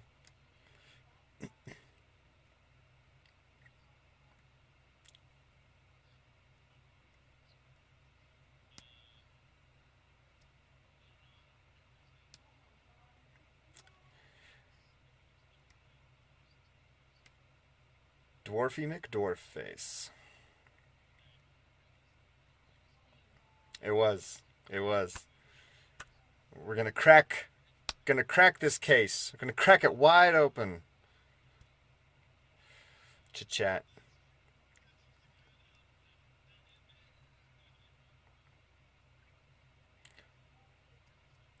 Right. Yeah, yeah, yeah. I think I'll put in my little uh, assertions and summaries into each of our. Yeah. Right. Yep. Yep. Yep. It'll be good. It'll be like what are those? I think there's some sort of graphical mapping thing that you can do where the where like you value. Yeah, yeah, but like you value things by size based on what you know. Oh, no, I'm thinking of a fault analysis. Never mind. You can trace a whole fault line across here from here to here, and then you have time going up and down on the scale. This is time. So the deeper it is, the longer ago it was. And then you plot earthquakes along the line. Dot, dot, dot, dot, dot, dot. And where you get the clusters, because theoretically earthquakes are distributed along an entire fault line, right?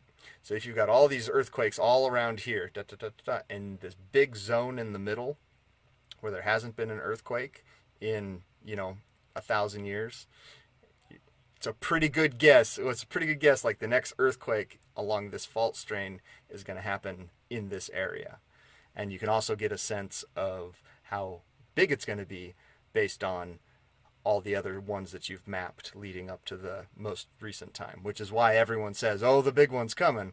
It's because looking at the San Andreas averaged over time, we can see this gap of magnitude and location over it. So everyone's like, the big one's coming. So we're due, so to speak, for a large one. So um, yeah, it's fun stuff. It's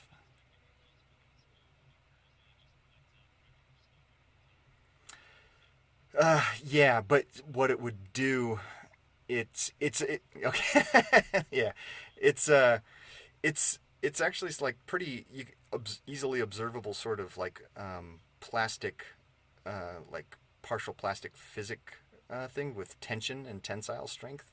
Like if you take a baked good and you just start pushing at it from both ends, you can do that slow moving plastic deformation. But once a thing gets more brittle, it just builds up more and more tension, and then the breaks start to occur. And you do get those tiny ones, but when you have a large record over time, you can see how like it is possible that that it could choose to express that or relieve that tension as numerous small ones distributed over the entire length of the San Andreas, but that would be in opposition to the bulk of recorded data for how the San Andreas behaves. So it'd just be like an odd new expression for it. Yeah, yeah. And it would be atypical for the San Andreas to start behaving in that way. There are small earthquakes all along the San Andreas that happen every single year. It moves, the whole San Andreas moves basically at the rate your fingernails grow. And that all of that tension and from that slippage is being expressed as earthquakes along the San Andreas and along other fault zones that kind of roughly parallel it throughout California. So yeah, it's fun stuff, and all these faults have their different characteristics and ways that they express themselves, and so there will be another big one on the San Andreas. It's due relatively soon, but that doesn't mean it's gonna, the southern half of California is gonna fall into the ocean or anything. It just means that we're due for another 7.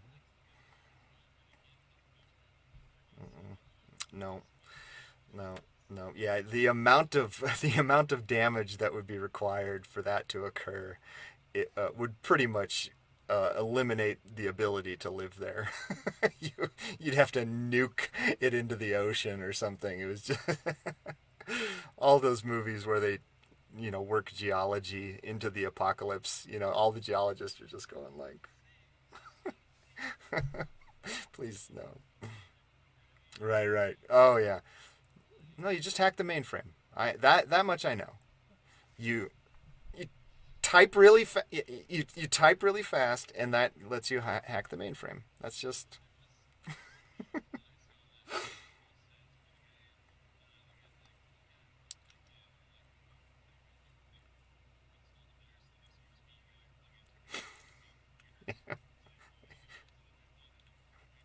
yep.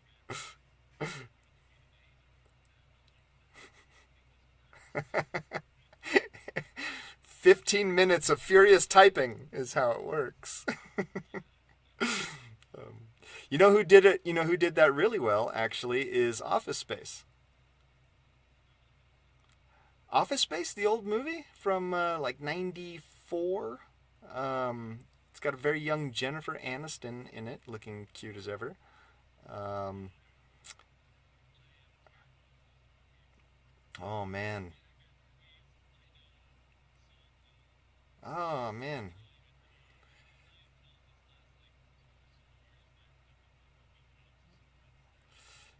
You should track down Office Space. It's hilarious, and it's a concept that is so like resonates so much with people that every person who's ever worked in an office loves the kind of office jokes about it.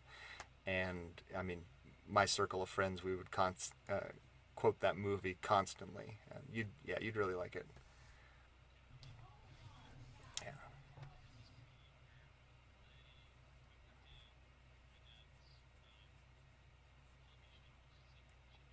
Hmm.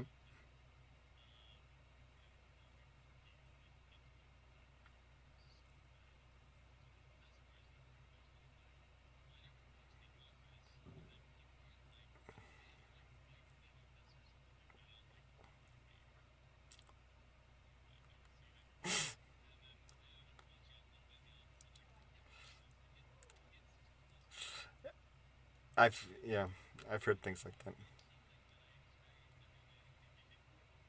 Yeah, yeah. Yeah, it's got a very specific type of humor. I can see how some people wouldn't like it just by virtue of how incredibly awkward it can be. And, my no, no, not that kind of awkward. This is purposefully awkward. This is made to make you feel uncomfortable. The things like, especially the bosses, and like situations they put the main characters in, are just like where you have to just watch like through your fingers because it's just so awkward. So I can see how people, some people wouldn't like that. And then, like you said, the things that hit too close to home. There's a couple movies, like my dad. You ever heard of What About Bob? I'm asking you about your old movie. So, like, my dad can't watch One About Bob. Right. Right, right. Gotcha. Yeah, it didn't. Yeah.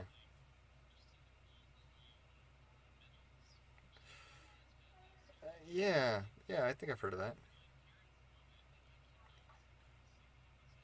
That's funny.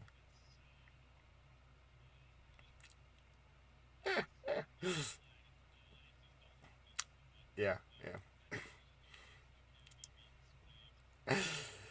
Oh, there's some of that. Yeah. Yeah. It's too stupid. Too stupid.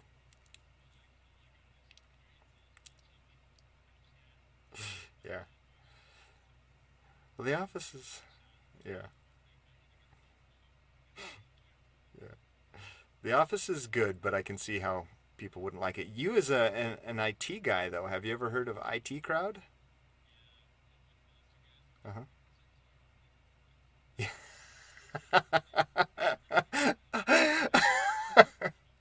Right. Yeah. Yeah. Yeah. Oh gosh, that show is just that's like my top five. IT Crowd. Screw it up somehow. Yeah. Oh, with and the.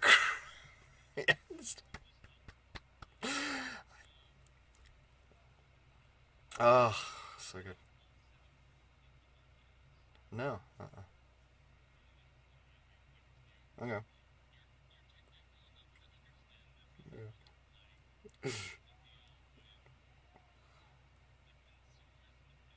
Right.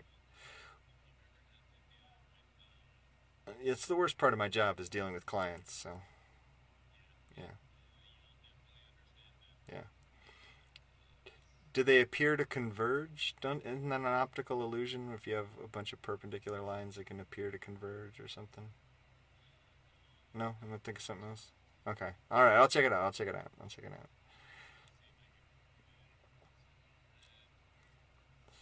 Your last one.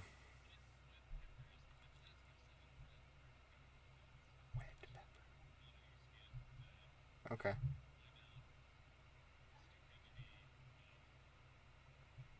Okay. I'll check it out. I'll check it out. I'll check it out. Meanwhile, I don't know. So, what are your real thoughts? Do you think it's any of these people? I'm half inclined to think it's none of these people. Yeah, and it's just really you don't? Yeah. Yeah. Mhm. Mhm. Mhm. Mhm. Do you think it's Davis though? Yeah. Yeah.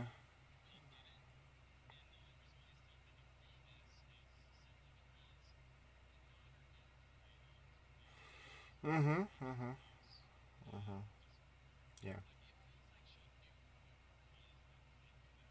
Mhm. Yeah. Oh, dang, dude. What if it's something from the shadow realm pretending to be your dad?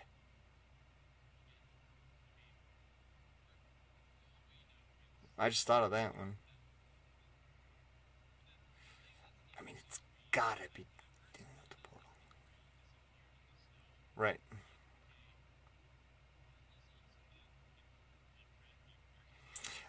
Yeah. Yeah. Right. Yeah. And this, it's kind of getting into the metagaming kind of situation, which isn't always completely bad as long as it's done appropriately. You have to do some metagaming. Yeah. Yeah. Right. Right. And so I didn't want to. Yeah. Yeah. I didn't want to harp on that aspect of it too much because I thought what I was getting from Austin was just like, no, it got into a portion of the center of town where it was too trafficked and snow didn't stick and the tracks were lost in the center of town. Just because if there were snow tracks leading directly to where the girl went, there wouldn't be a mystery and the story would be over, kind of a thing, is how I took what he was going for there. And that might have been metagaming that resulted in a erroneous answer that, maybe the answer is he walked to the center of town and then teleported. But then, like, why wouldn't he just teleport from exactly where he picked her up from the window or something? Or I don't know. You could, yeah, I mean, yeah. Yeah. Right. Right. Right. Exactly. Yeah. Yeah. I think that's mainly what he was going for, but you know, could be wrong. Could be wrong. Mm-hmm.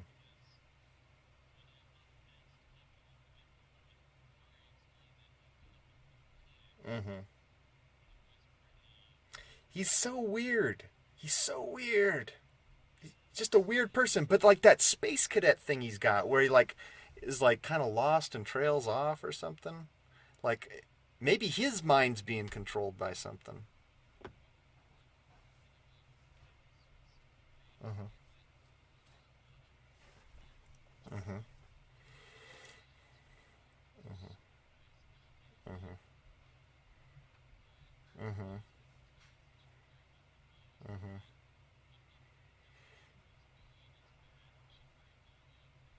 Uh-huh. Yeah, I mean it could be him. It could be him.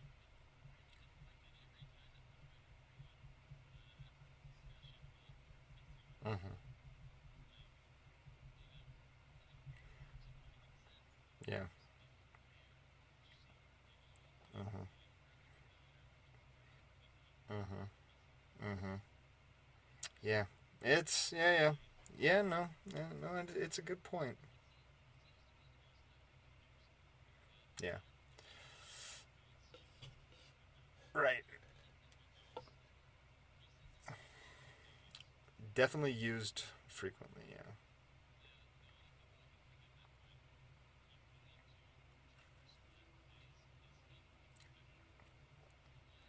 Hmm.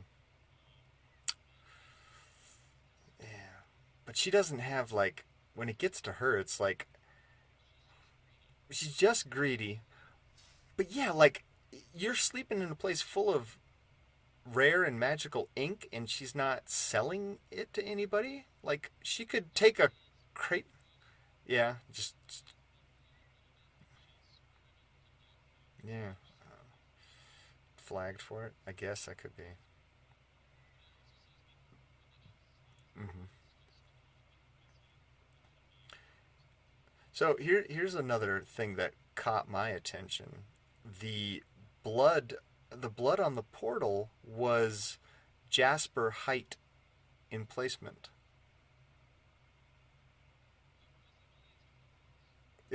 Yeah, he specifically said it was about Jasper's height. Yeah, yeah. I mean, he said it like I heard my name, so I was like, "Mm." I mean, and it was right after, you know, she's a halfling. Mm-hmm.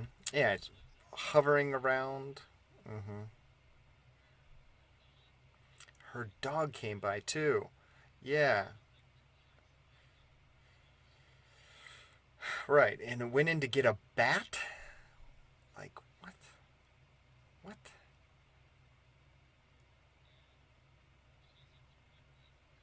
Uh huh. Uh huh. Mm-hmm. Yeah. Right. But yeah. Right.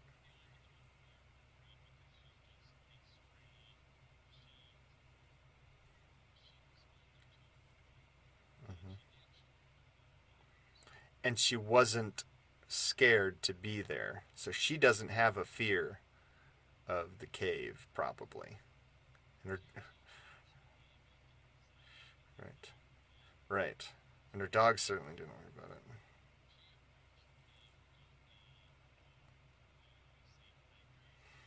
Mm-hmm. Mm-hmm. Mm-hmm. Yeah. Mm-hmm.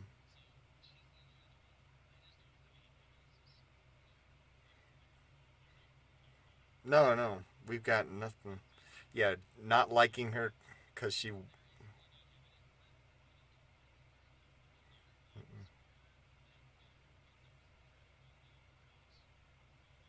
That's what. Yeah.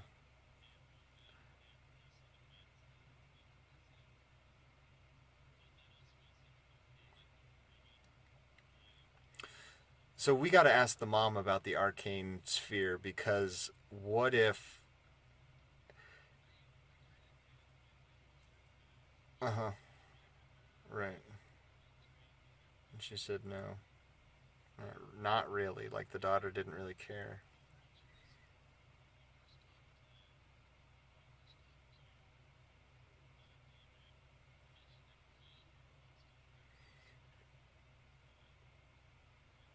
Mm-hmm. Mm-hmm. That she had stolen it. So I guess it could be that that was his that he lost. But why would it be in the trash heap? That's the thing.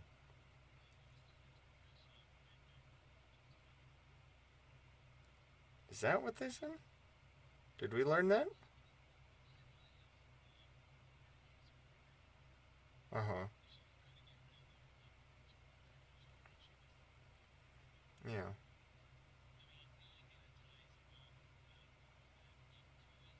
Uh huh.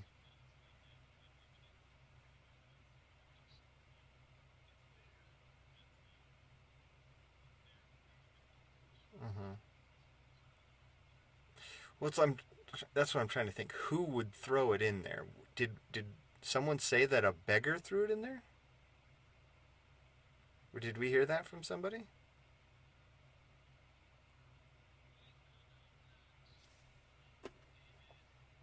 Had lost a sphere.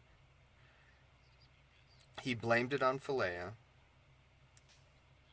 Philaea, yeah. Yeah. Blamed it on her.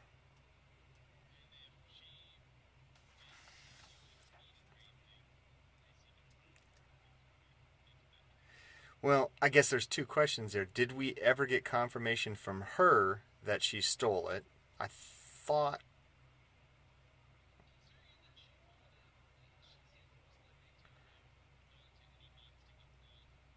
Right.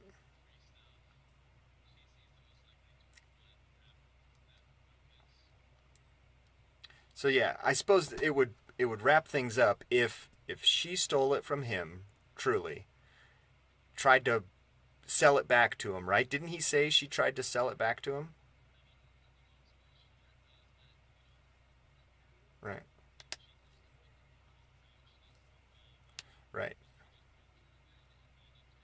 Right. Yeah.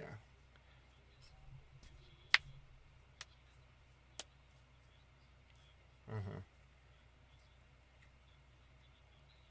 Right. Well, we can ask.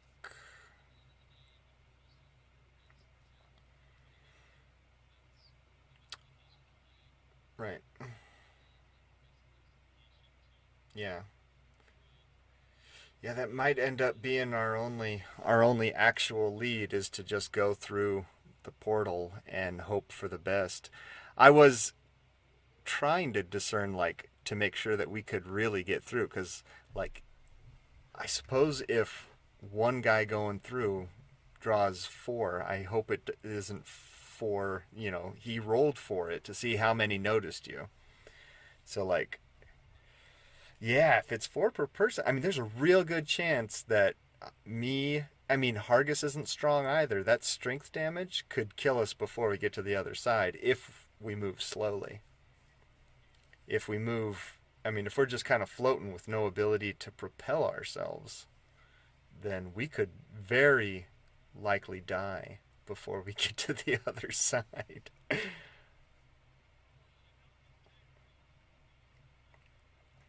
Well, there's another question too. So we could do some experiments with that too. Like, there's the old shoot an arrow through, and if they're in a row, maybe it just goes arrows with a rope on it through both portals, launches on something the other side, and we can pull and yeah, try and and if it sticks and doesn't come back through, we've got a real good quick pull through, and hopefully we could get across until. Mhm. Mhm. Bag of money.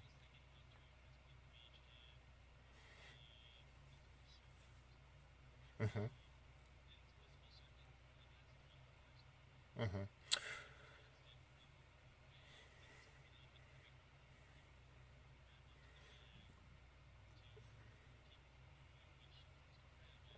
Mhm.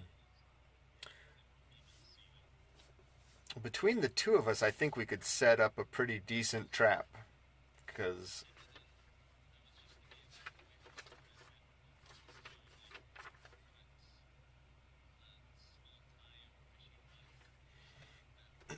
Mhm. Mhm.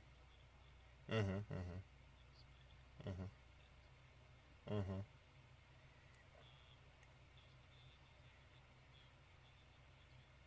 Yeah.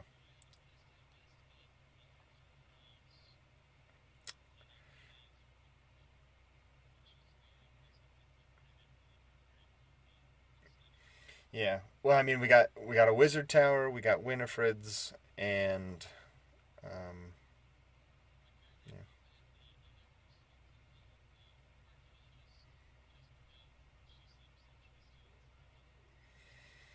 Mhm. Mhm. Mhm. Yeah, that might be. Mhm. Yep. Yeah. Yeah. Yeah. Right. Who's involved with the bloody cave? Yeah, Winifred's pretty suspicious walking around the cave.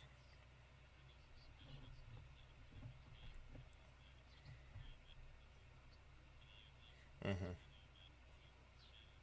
Mhm.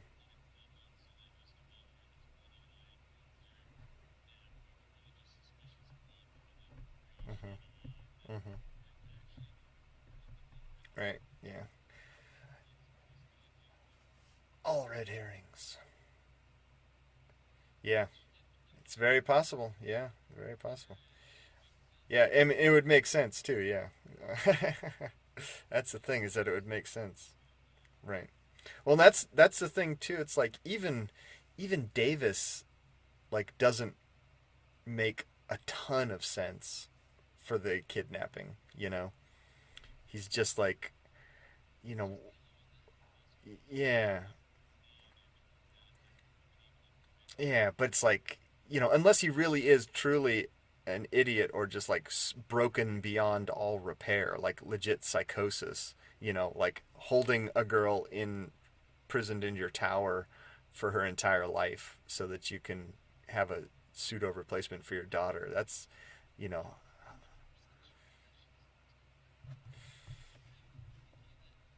or wherever. Yeah, yeah.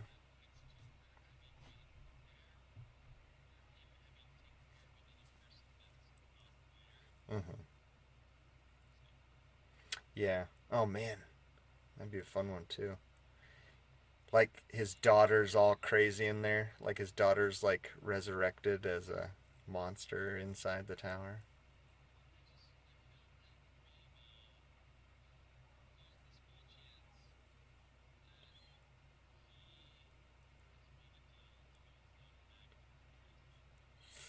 That could be too. Yeah, yeah, it could be. Yeah, right. Being let in. Hmm. Well, and yeah, sneaking into a wizard tower. Yeah.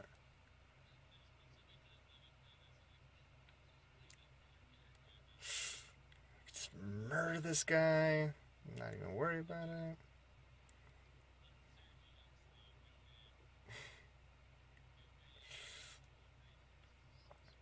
Mhm.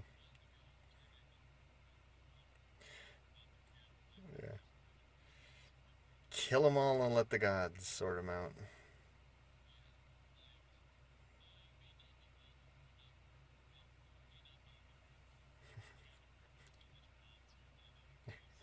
You may not be guilty, but I don't care. Yeah. This is easier. Um, yeah. Oh yeah. Man, fine person could have buttoned this up. No one with the scry. Oh man. Yeah. Yeah. Find locate object would have been probably pretty clutch too. Yeah.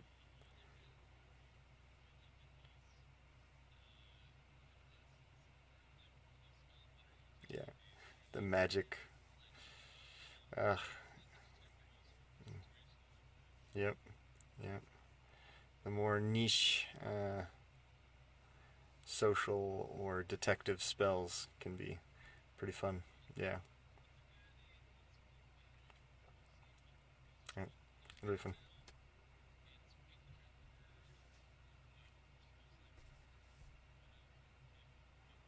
Mhm. Mhm. Mhm. Mhm. Yep. Yeah. Mhm. Well, it'll be telling to see how this next phase of interviewing goes with him. You know, we're going to present him. We can bring up the broken arcane focus. We can bring up the note, the ransom note, and yeah, yeah, he said Philaea stole it. She tried to sell it back to him. He told her to stuff it, but we never. Is that what the end of that story was? That's what I was trying to get to the last point. How did it get broken? Why was it in a trash heap next to her house, next to the girl's house, right?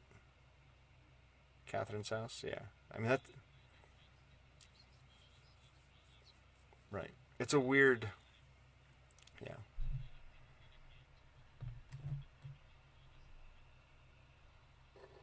Philaea.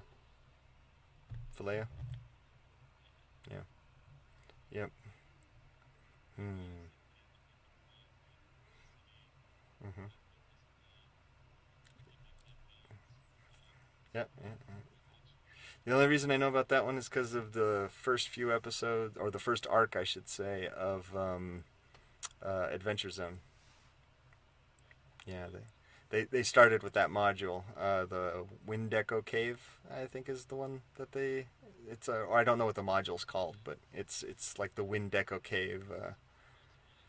Phandalin, yeah, yeah. That's how they started. Have you listened to that one? I know you listen to Critical Role, right? So or watch Critical Role.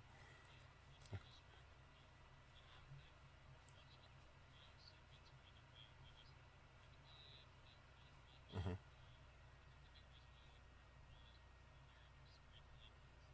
Mm-hmm. Mm-hmm.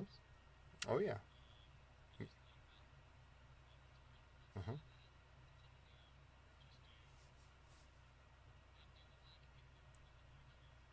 Mm-hmm. Give one of those a listen.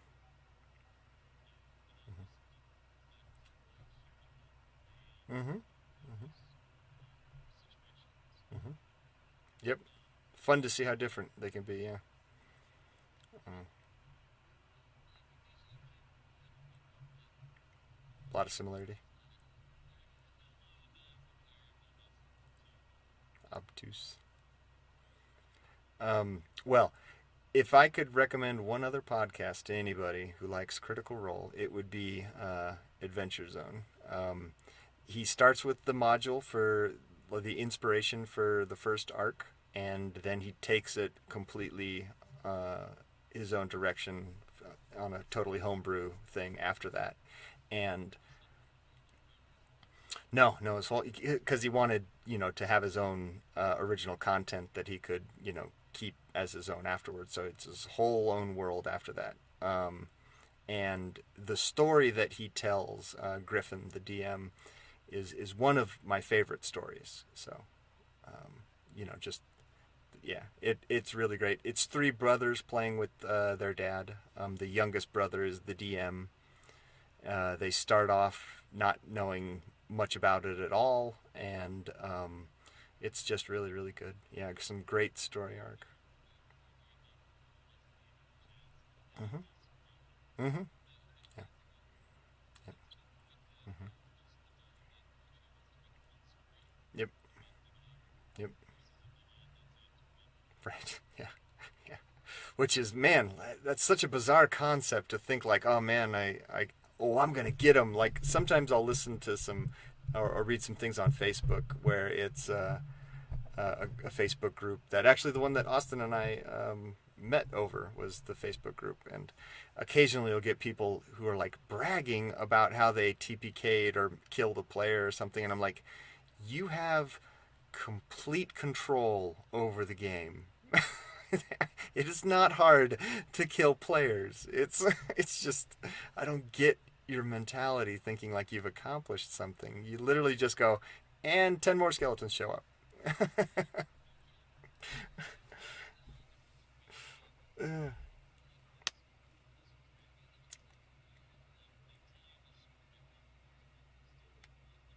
Right, right, right, right.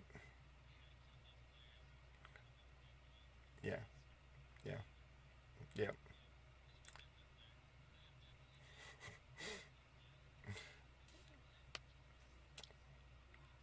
Right, right. Yeah, I hear a lot of those stories. Yeah, that player versus DM mentality. Yep. Mm-hmm.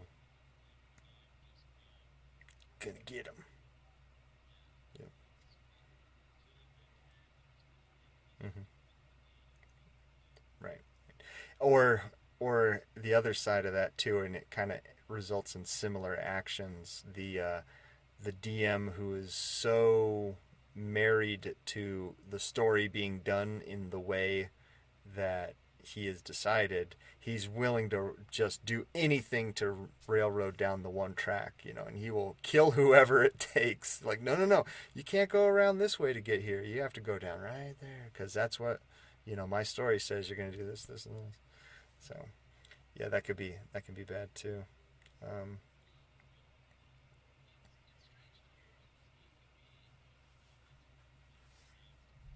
yeah, yeah, yeah, yeah. It's an interesting line. Yep.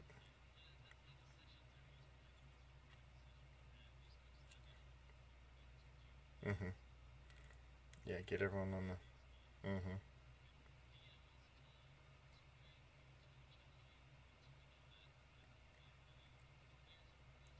Mhm.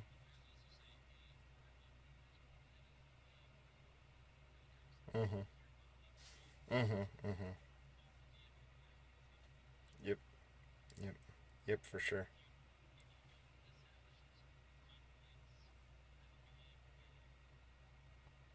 Yeah.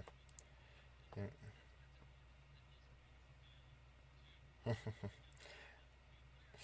Yeah. Right.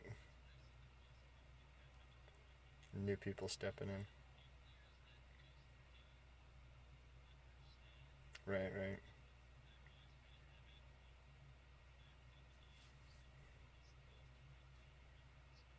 Mhm. Yeah. Yeah. Try and stick with the program. Um. Yeah.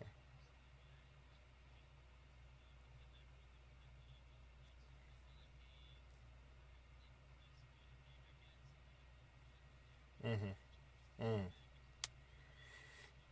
A little more tangible. Yeah. Yep. Yep. Yep. For sure. We'll see. Yeah. Yeah. We'll. If you have any epiphanies while you sleep, throw it up in the chat. I'll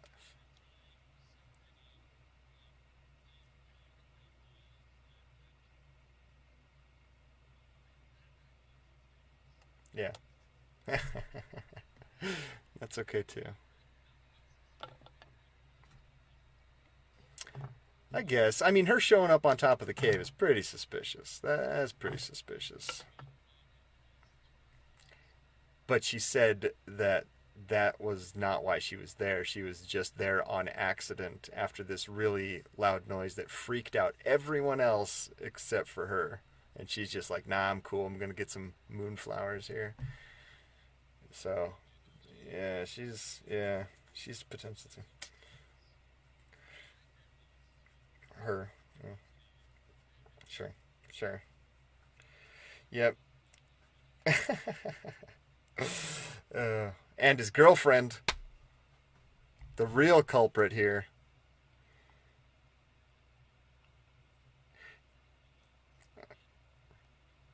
Well, I mean, she's not here. There's one elf in the woods. An elf in the woods is worth two in the bush.